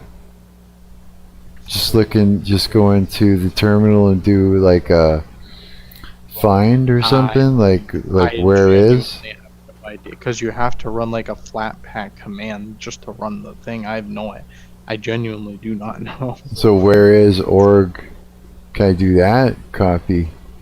Can I do? I don't know. I don't think you can, because that's not like a command itself. That's just a location. That's not like a binary. No. I mean, where is like space org dot? I know that, but it's like in order Oh. to like that's just like the location, but Flatpak run like Oh. looks at that location. I Right, think that's how- right. Okay. So very weird. So we just need something that we can click and it'll run that whole command is what we need to do. Okay. Yeah. Well, for starters, what I can do, copy. Can't we take this and give it like a pet name? Like you can do shit like that. I know you can. Have you like played around with a bash RC? I can't remember how. It's in Bash, right? Fuck. How do you do It's that? in your home directory. It should be a hidden file called .bashrc. In my home directory? Yes. There should be a hidden file called .bashrc. .bash history, blah blah blah temp. Immerse, bash history.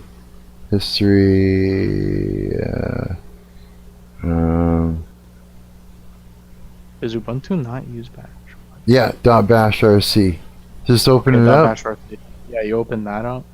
Okay, Um, and then here. so even if you do this, you will still have to run the command every time, but it'll be a That's little more okay. convenient to. And then like, Yeah, wow, was that it?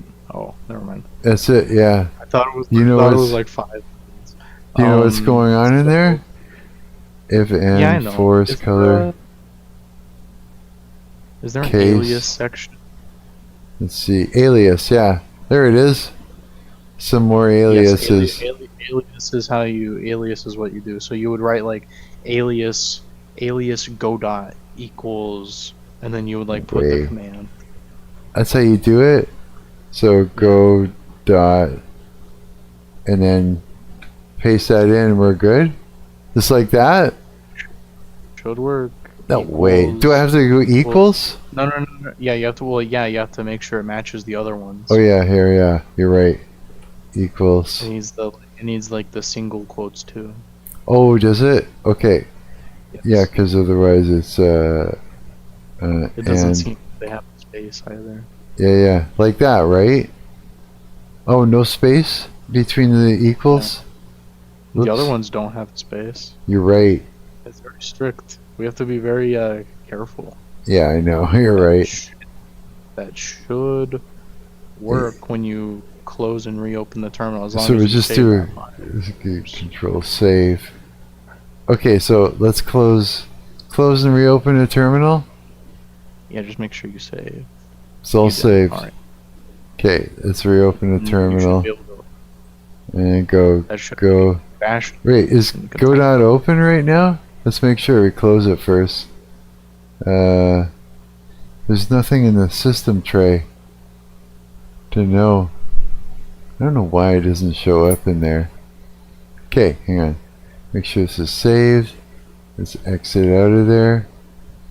Let's make sure we've closed this as well, and we'll close this for now. What else is open that we gotta fucking... That's okay, that's a text. It's a text editor. Right? Actually, let's close that. All those things, good. Okay, I got the terminal. Okay, buddy, here we go. Go dot. Boom! Just like that, motherfucker. Yeah! I think that works for now. Here. I hate to leave you stranding. I hate to leave you like this without even having written a line of code yet. But unfortunately, I am 30 minutes late. Oh, are you really? My Bible Okay. study. No Yeah. problem. So Look I what you gotta- did. I gotta bounce quick. You see all that? You got it to work. Everything opened. Dude, you Okay, fucking did yeah. it. You did it, That's bro. wonderful. Yes. Okay, I'm sorry I made you late. No, you're fine. You're fine. We'll do more later. That sounds good. No, there's a lot's gonna happen. We do need to figure out why everything's in a wireframe.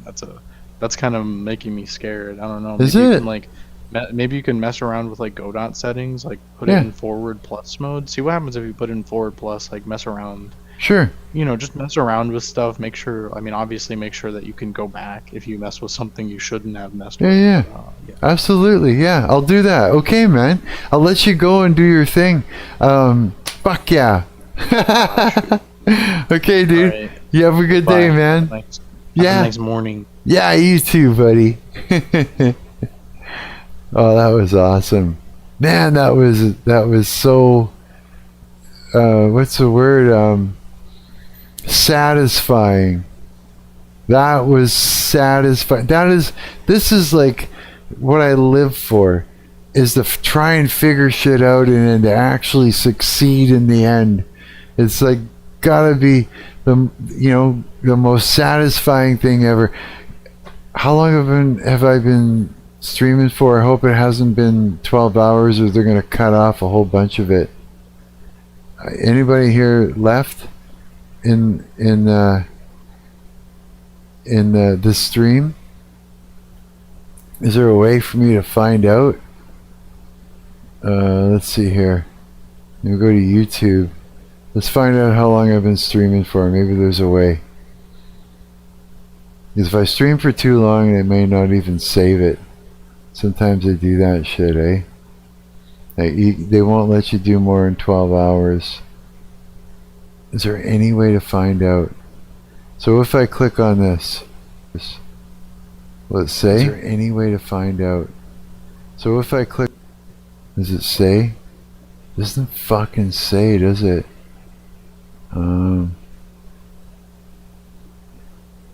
Damn it. I might just have to like end the stream just in case. Just so I don't lose everything. I don't know. What do you guys think? who's left around here? Is anybody still here? Or did I lose is everybody gone to do things? Off and about. Is everybody off and about? I guess I should let's see here. Let's see here. Is everybody gone? Is everybody taken off? If so, that would be good. I can end the stream and stuff. Let me know. Anybody want me to keep the damn thing running, or are we good?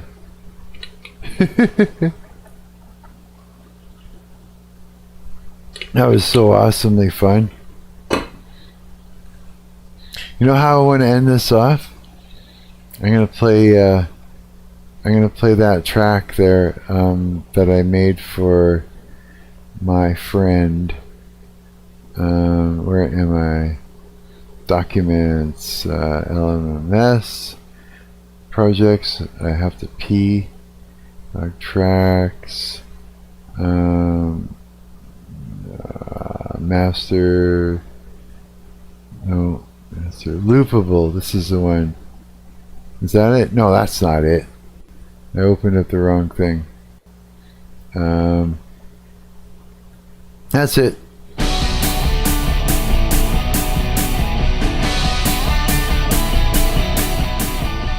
That's how we're gonna end this stream, is with this music. So, did you learn anything? If you haven't learned anything, my name is Mark. Hi, I'm Mark.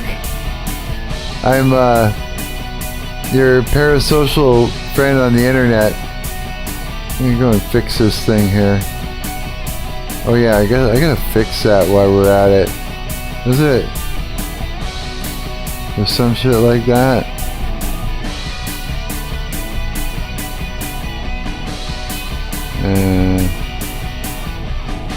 Figured I gotta fix my chat thing so it fits in again. Yeah, it's supposed to be like that.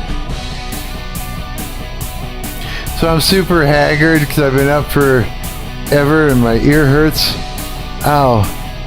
But that's okay. That's okay. So Kill Pop Splatterpunk has got, this is her new streaming music. I'm quite pleased to announce I did it. Yay! And all the things. And yeah. Whatchamacallit? I'm Mark. I'm your parasocial friend on the internet. And next time you see me streaming, jump in. I'll put the Discord on. We can have phone calls and different things. And I just hang out with my friends on here. And you can be my friend too. And if you found me from Instagram, then that means that we were meant to be. You and I are meant to be friends. Yeah. And I'm just gonna play this whole thing because it just feels good to actually hear that. Pretty fucking cool, huh? Yeah. The LMMS thing is fucking great. Alright. Peace. Love ya. Bye.